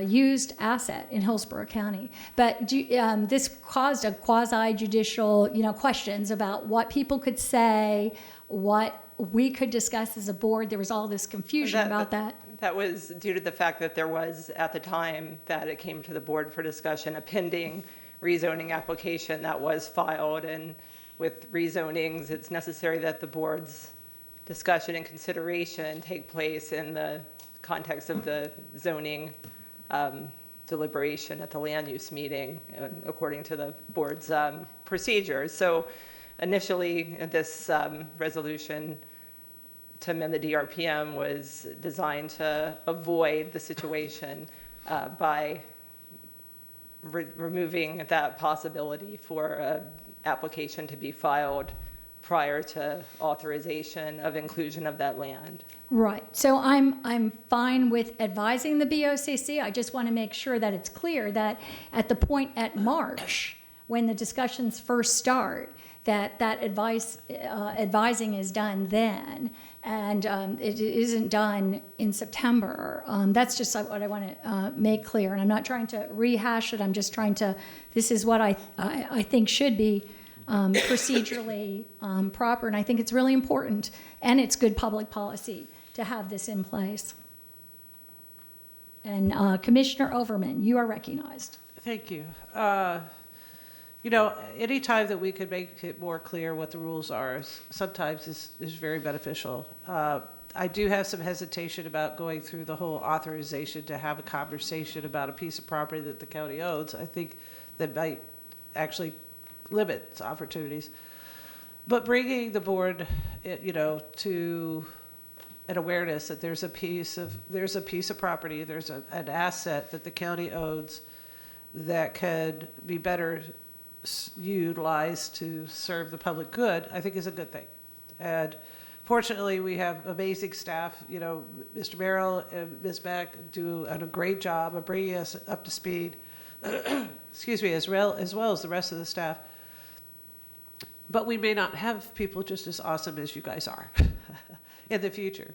So establishing a policy of notification of possible negotiations on a piece of property that the county owns, whether it be a building or land or anything, but specifically with something that has the impact of actually be permanency You know, when you're taking a piece of land and changing the fabric of what it is and how it's utilized in the community, I think is sort of to Commissioner Kemp's point.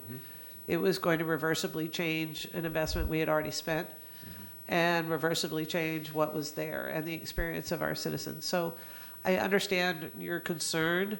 I think everybody learned a lot about that, but I think we can rectify that by considering Commissioner Miller's motion and adopt a policy that when staff finds themselves in a situation where they're negotiating on a county resource, that the board be made aware of it, especially when it's a substantial issue. Thank you. Commissioner Smith, you're recognized. Thank you. And yes, I was surprised at the way that that Upper Tampa Bay Trail issue played out with people not being aware that county-owned land had been in the process for months on a zoning. But it just seems reasonable to me. You wouldn't do a rezoning with any other entity's land without having them involved and without them knowing about it. You wouldn't accept a zoning application from Party A that included property owned by Party B without informing Party B that you're going to be considering this zoning issue as it goes through the process for months. So it just seems like it makes sense to me that if Party B is the county, that we know that our property is being considered for rezoning. And then as Mr. Merrill says, we have the option to act or not act or wait and see what's brought back, but at least we're aware of it and we can be in communication with staff, you know, how's that going and where is it? So I very much like the change to this to be advising. I understand it does allow us more leeway, and I don't see why this wouldn't please everybody. So thank you, Commissioner Miller, for putting this together. Commissioner White, you're recognized. Thank you. Mr. Merrill, if I had an Inspector Gadget arm, I'd reach across the dais and shake your hand and tell you that the Body Farm thing is water under the bridge. We're good. We're good. But I could go either way. I'm going to support the motion on the floor because it's a compromise. I could also take the route that Commissioner Merman's talking about and just vote B2 down. I'm okay either way. Obviously, if Commissioner Miller's motion passes, the board will get a memo early on if there's contact made. I would just say that if we do end up in a place where B2 does, you know, ultimately just get voted down, you know, and I know you already do this, but just to have your staff just exercise common sense and just know which commissioners are likely to be involved or engaged or interested is the right word, interested in a particular issue and get with those commissioners early on and err on the side of caution. You know, more communication is better, you know, if they're not sure. So. Seeing no further discussion, we have a motion by Commissioner Miller, seconded, I believe, by Commissioners Merman and Overman, if I'm correct? Just Overman, okay, sorry. Seeing no further discussion, please record your vote.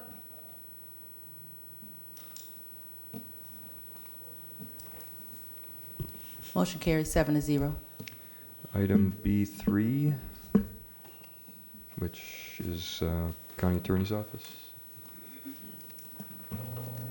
Thank you. Good afternoon, everyone. Rosemary Perfit, Assistant County Attorney.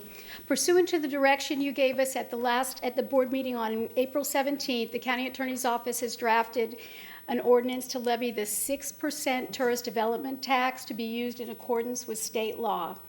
At this time, we're requesting you to direct us to schedule and advertise a public hearing so you can consider that proposed ordinance on June 5th, 2019 at 10 o'clock. Ron Barton and I are here to answer any questions you may have. Madam Chair, that was the issue that I brought forth concerning the 6% sales tax and that tax increase. If we don't do that this year, We may not have an opportunity to do that again, even though things may be looking good. Who all knows what might happen? So I move item B3.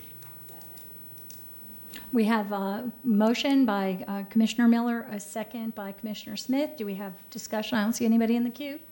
Okay, so please record your vote.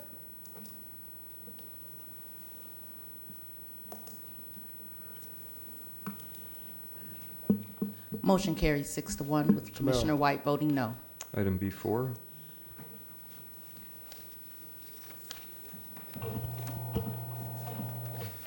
Good afternoon, Commissioners. John Lyons. Commissioners, we're asking you to adopt a new board policy to establish a residential street lighting mini-grant program to promote safety in certain high-crime areas within unincorporated Hillsborough County. Funding would be subject to an approved budget amendment in conjunction with the approval of an agreement. This would be a maximum cost of not to exceed $5,000 annually in any district. Madam Chair, this is another issue that I brought forth on the mere fact that we have some areas in this county that perceive high crime areas. Specifically, there was one in my district that for years it was the street light was being taken care of by the housing authority. They pulled away from that. The citizens of that area could not get enough petitions to go back to TICO to do that because the mere fact that a lot of the homes in that area were rental homes on Section 8. So this gives an opportunity for certain areas throughout the county, if they meet the criteria, to have those street lights put in place. And I move it. So we have a motion by Commissioner Miller, seconded by Commissioner Overman and Smith. Any other comments? I would just like to say thank you to Commissioner, I'm sorry, Commissioner Overman, you're recognized. Yeah, I just have a real quick question. So the county issues the grant to the community in order to facilitate TICO's implementation of So- lighting. I'm just sorry, I'm behind on the whole idea of the So grant, who gets it, who Under a applies. normal street lighting district, there's a petition process that requires so many of the residents, the property owners, to sign the petition. Under this helps shortcut that process to where there would be a local applicant that our staff would help fill out the application, identify the properties that would be included in this quasi-street lighting district for doing that. So it'd be someone who'd come forth in conjunction with the sheriff's office making a determination it's a high crime area as well. So who do you envision being the applicant? It'd probably be an interested citizen, somebody that has some interest in getting Or a street neighborhood lighting. association? Can I give an example? Yes. Neighborhood association. Right That's- now, yeah, what I was thinking. this is for, can't think of the area right now, it was the first one that came out, but for instance, right now, Progress Village. There's certain areas in Progress Village that they need lighting, but they can't get, I think it's 65% or 75%. I think it's 75% of the 75% of the properties. residents to sign the petition because there's so many homes in the area that are Section 8 being rented, so you can't count that. So you can get the leader out there in that area to be the person that signs up with us to get the grant, and that way they can circumvent, I shouldn't say circumvent, they can go through the process of getting those lights out there. Right.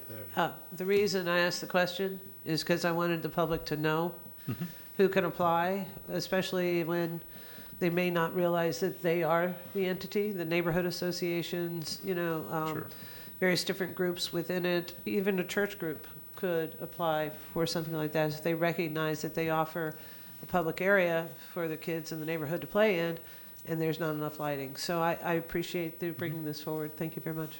I wasn't trying to take your thunder, Mr. Lyons, I was just giving an example. Okay? No problem. Don't get mad with me. So, and it's just excellent to be aware of this and so important. I think it's really a huge need that will come with this sales tax dollars, I hope, because it's really such a safety hazard. So we have I'm sorry, Commissioner Miller, you are recognized. Let me thank staff for working on this because we brought it forth and that area out there. And the problem has been there is crime in that area. And I was able to talk to staff, and we also talked to Sheriff Cronister. He jumped on it immediately. Let me thank Sheriff Cronister also and his staff for doing this because it's vitally important that you're going to find this in areas not only in my district throughout this county that these things happen, but our staff jumped on it immediately and put this together. So Mr. Lyons and Mr. Merrill and staff, thank you so very much. I appreciate it. And we'd be remiss if we didn't recognize Charlotte Diggs in the county attorney's office because she helped us with all that work She as well. here? Charlotte, stand up, take a bow. Thank you, ma'am. Okay, thank you. It looks like no one else is in the queue. We have a motion by Commissioner Miller, seconded by Commissioner Smith and Overman. And please record your vote.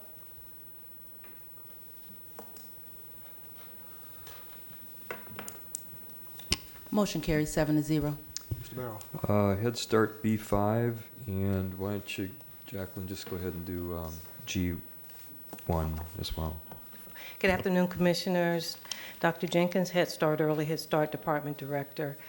Seeking approval to submit the application for our fiscal year 20 Head Start Early Head Start grant from the Department of Health and Human Services for the operating year of October 1st, 2019 through September 30th, 2020. There's a motion by Commissioner Murma, second by Commissioner Overman to approve item B5. See no further discussion. Please record your vote.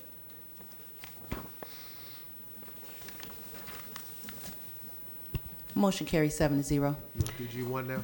G1 is seeking approval for our April monthly report. Two highlights for this month. I'd like to offer to the board that we are beginning our pre-service training. It's towards the practical and sustainable enhancement of the male figure in our children's lives. It's going to be in August at Hillsborough Community College, and you're always welcome to come. Second thing, I'd just like to offer to the board that we're mandated to offer board training to our governing officials. And so this year, it will be a collaborative effort with BOCC board, the school board, Lutheran, and the YMCA. We're looking at later in the summer to offer it for you, and so it's just kind of like a tickler FYI, it's to come, all right? There's a motion by Commissioner Second. Murma, seconded by a whole group of folks to receive G1. See no further discussion. Please record your vote. I'm sorry, Commissioner Overman, did you? Okay. Who had the second? Overman, White, and Kemp.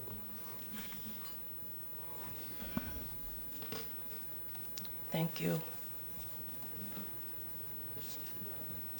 Announce the vote. Motion carries 7-0. Procurement, B7 and B8. Good afternoon, Scott Storm Procurement Services. Item B7 is asking the board to approve a statement of work and solicitation of services related to identification, analysis, modeling, mapping, and visualization of impacts associated with various land uses. The successful contractor will be asked to conduct a fiscal assessment of current land uses, share best practices, develop fiscal modeling that will help the board, staff, and the public better understand the impacts of development and land use throughout the county. Ultimately, the goal is to help facilitate informed decision-making that supports fiscal responsibility, economic prosperity, and responsible growth. Unless the board has any changes to the statement of work, Procurement Services recommends approval. There's a motion by Commissioner Murma, second by Commissioner Hagan to approve item B7. See no further discussion, please. I'm sorry. Commissioner Smith, you recognize. It's a long day. Thank you. So I do have something I'd like to have changed. It's just a matter of correcting some misinformation in this document on page 2 under item 3, objectives and description of work for the RFP.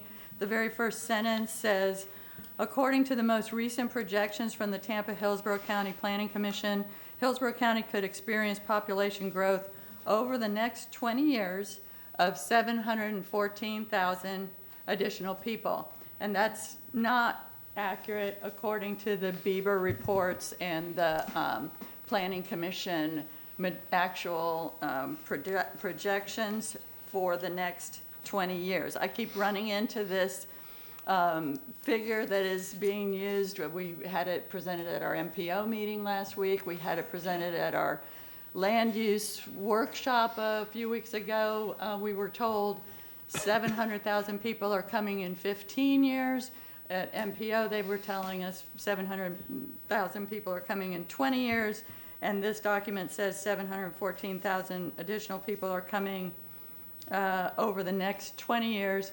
But as a matter of fact, according to the Bieber projections, it's 453,000 people coming in the next 20 years. That's scary enough. But that's the fact, and I think it's just, when this RFP is going out to growth management professionals, for them to understand the scope of the project and to respond back, we need to have the accurate figures. I understand why they're not there, because, as I say, this 700,000 figure has been bandied about for so long. That's what is on top of everybody's head. But hoping we can all get on the same page with the accurate figures. Thank you. Commissioner Overman, you recognize. I just had a couple of questions. In the scope of the work and the experience required, who in your mindset, not what person, what firm, but what either degrees or credentials or it, you know, who is this person that you're looking for? And what skill sets do they have besides being able to analyze land uses and those kinds? I mean, they're very specific in the things that they need to know how to do. But who do you envision, you know, this person to, or firm, I would assume, that could meet that criteria?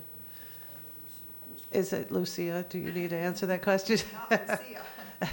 It's not Lucia. Commissioners, Lucia Garces. There are a range of firms that do this. The skill set is anything from economics to land use to transportation, but somebody who has kind of has delved into land use from an economic development and a fiscal impact component. So it's probably either somebody, some company that has that specific skill set, or a group of people that can complement it, but it could be a range of skills from economics to land use to fiscal impact analysis. So that would be kind of the broad range of skills. That's why I asked. It's a pretty robust set of skills. That's why I was curious if that, you know, typically you'll find that one group or one firm that knows how to do all of those things. And so. the RFP specifically calls out for a consultant or team of consultants, because oftentimes groups will lock hands partner together in a project like this. Okay, great. Thank you very much. Commissioner Kemp, you recognize. Thank you. I just want to thank staff for putting this forward. I think it's really important and needed. It will give us a good kind of mapping tool and another layer to add on to how we move forward with the best public policy. Thank you. Commissioner White, you recognize. Ms. Garces, can I ask you to come back to the podium? You know, I'm working on a thing. The Little Manatee South Working Group has been authorized. It'll be formed. I know there's talk about other things out there, like the I-4 corridor, Brandon Boulevard, so on and so forth. Does this tie into all of those things and how we make them work? Or does this go above and beyond that? I think that's a really good point, because I think what this provides is a foundation and understanding a level of kind of a base analysis of how our community has developed and the fiscal impacts of that in terms of infrastructure and operating costs. So it is one component of that piece. Got it. Okay, thank you. Okay. We have a motion and a second to approve item B7. Seeing no further discussion, please record your vote.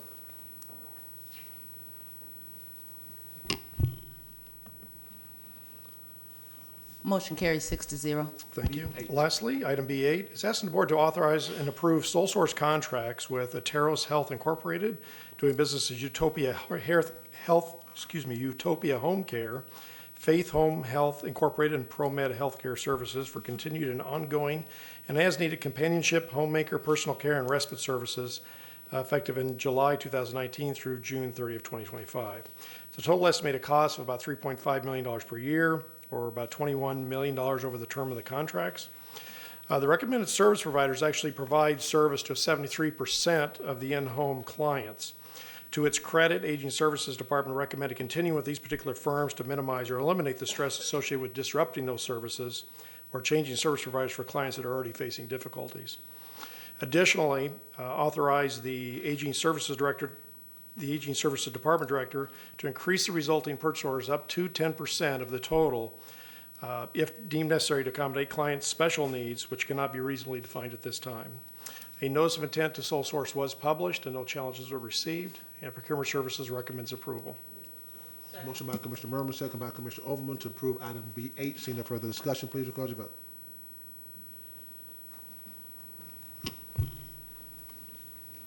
Motion carries 6-0. Okay, very well, thank you. Mr. Merrill. Board appointments, F1.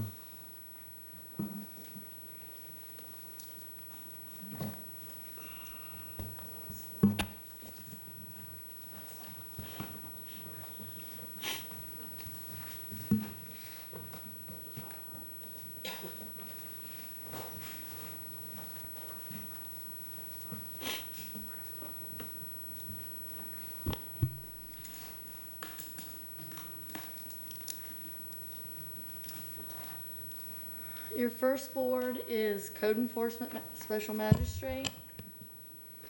Please choose 2, Commissioner Miller. 5 and 7. I'm sorry, 5 and 7. 5 and 7. Commissioner Kemp, 3 and 7. Commissioner White, 5 and 7.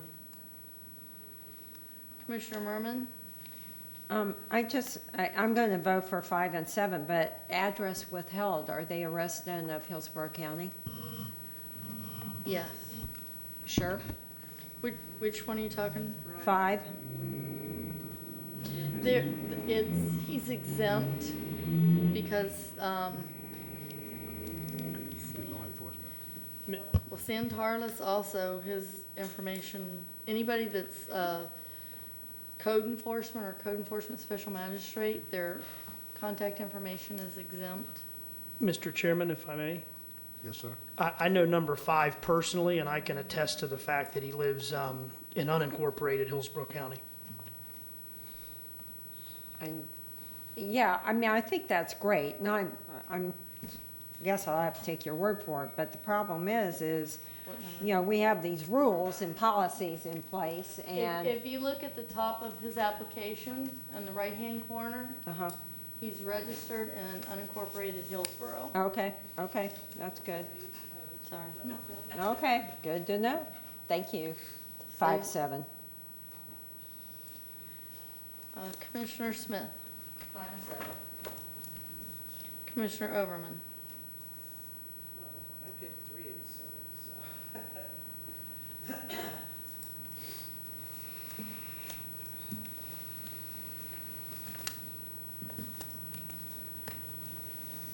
Was that a vote?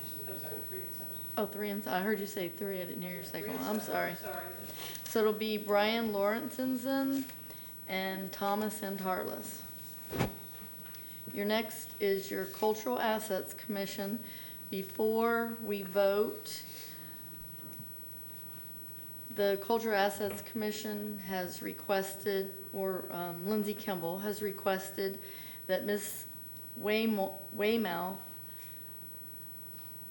she resides in Pinellas County, and they're requesting the residency requirement be waived so that she can be considered for appointment. Move for the waiver for Ms. Weymouth. Is there a second? Is there a second? Dies for lack of a second. So Ms. Weymouth will be removed from the ballot. And Commissioner Merman, you recognize. I do, sometimes we do this, y'all, but I do want to put a strong plug for number 15, Michelle Turman. She did a really good job at the Arts Council and getting them set up in their processes. And this is a startup organization, so I'm just, since we can't talk to each other, I just want to put a good word in for her. Commissioner Overman, you recognize. As it related to the waiver, I really don't want to open that can of worms. We may have done it in the past, but I'm not interested in doing it in the future. So that has absolutely nothing to do with her criteria. It has more to do with sticking by the rules. And so I appreciate the offer, but I don't want to open up that door, so thank you. So we have 7 vacancies. There's 3 openings in the first category, and there's 3 applicants that fill that category. So Nicole DeBartolo, Elizabeth Frazier, and Natalie King will be appointed to the first 3, to the first category. So choose 4 from the second category, Commissioner Miller. 11, 12, 13, and 15. Commissioner Kemp. 11, 12, 13, and 15. Commissioner White. 11, 12, 13, and 15. Commissioner Merman. 11, 12, 13, and 15. Commissioner Smith. The same, 11, 12, 13, and 15. Commissioner Overman. It's unanimous, 11, 12, 13, and 15. So it'll be Jason Carroll, Santiago Carrata, Jamie Klingman, and Michelle Turman. Your next board is your Hillsborough River Technical Advisory Council. Please choose 1, Commissioner Miller. 17. Commissioner Kemp. 17. Commissioner White. 17. Commissioner Merman.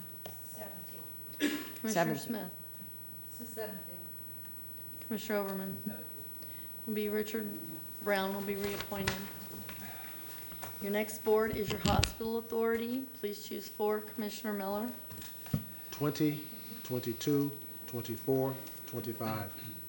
Commissioner Kemp. 20, 21, 22, 25. Commissioner White. 20, 22, 24, 25. Commissioner Merman. 20, 21, 22, 24. Commissioner Hagan. I'm sorry, Commissioner Smith. 21, 22, 23, and 25. Commissioner Overman. 20, 22, 23, and 24.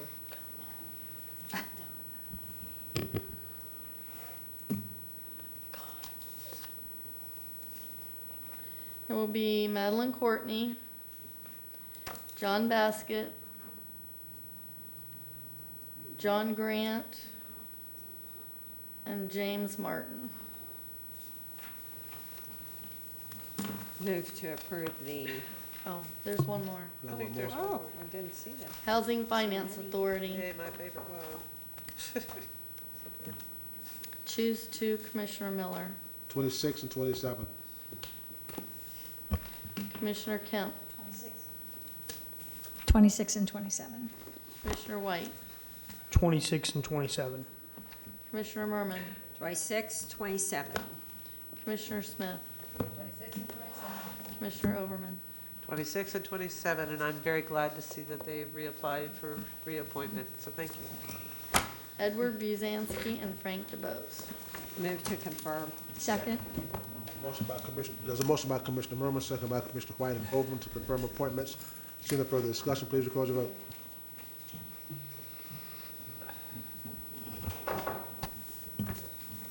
Motion carries 6-0. Mr. Merrill. Item F3, Commissioner Overman's item. Mr. Overman, you recognized.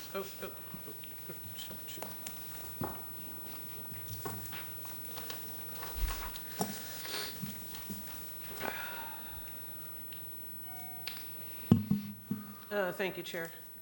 Over the past several months, I've had the opportunity to engage with cross-section of leaders in government, law enforcement, service providers, and the private sector to learn about the work that they do every day to combat human trafficking.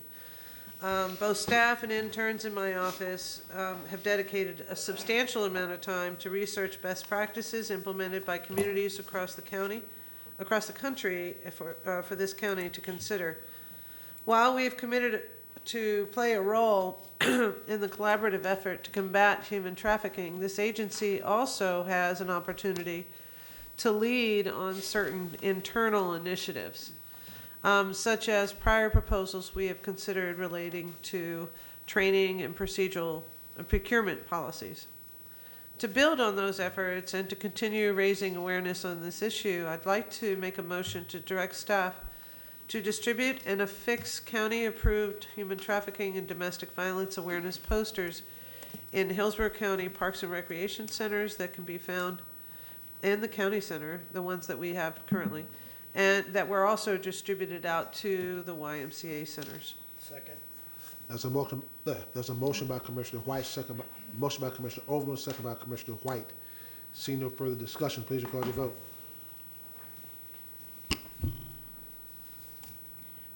Motion carries 6-0. Thank you. Mr. Merrill. And your final item is G2, solid waste.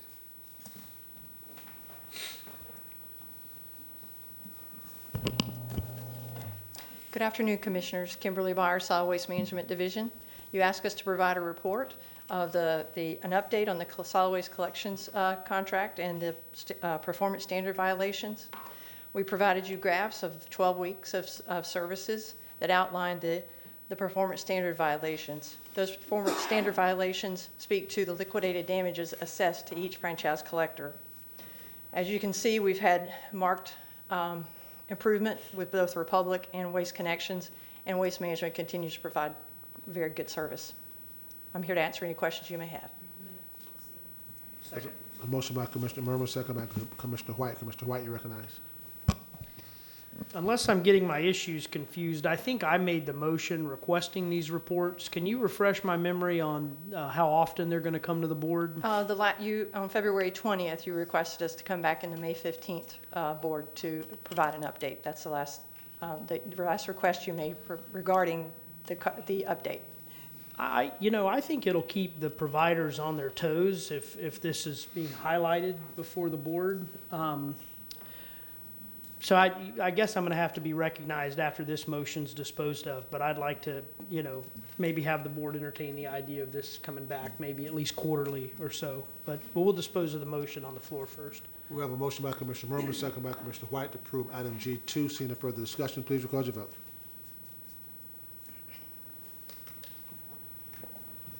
Motion carries 6-0. Commissioner White, you recognize. I'm going to make a motion that we receive, a report in the identical format once a quarter.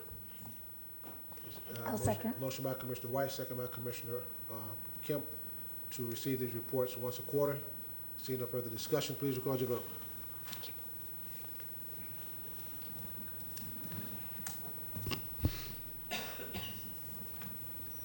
Motion carries 6-0. Mr. Merrill. That concludes your regular items and just leaves future discussion items, if any. Commissioner Merriman, you recognize. Thank you, Mr. Chair. It's hurricane season. Is everybody ready? Okay, get ready. Why are you so joyful with that? Hurricane season. Oh, it gets to the end, you gotta laugh. Wow. Anyway, so I would like to ask staff, I already talked to our administrator about this. I'd like for them to just come back and inform us how they've improved the sandbag issue and their plan to prevent lines and improve hours for pickup of sandbags. Very important issue if we have an emergency that people are out there collecting sandbags. So that's my request. Any other future issues? Let me say this, and I said this to my town hall meeting the other night in Progress Village, and to the public, piggybacking on, I was just kidding with Commissioner Murma, she's absolutely right. Hurricane season is here, and we've had some very, very warm weather early in the state. That means the waters of the Atlantic and the waters of the Gulf are very warm, and it's just like an inferno. It's like you pouring gasoline on the fire. So those who are watching us today, this comes from each one of these board members here. If you hear something coming, you hear storms coming, they tell you got to move, move. I know that we always say we haven't been hit with the big one yet. The big one yet may be coming down the road. So whatever you hear from this county, my county administrator, or for those who are on the emergency management team, or whatever the case may be, pay attention to what's going on. There are certain equipment that you can get. Please do that if you can.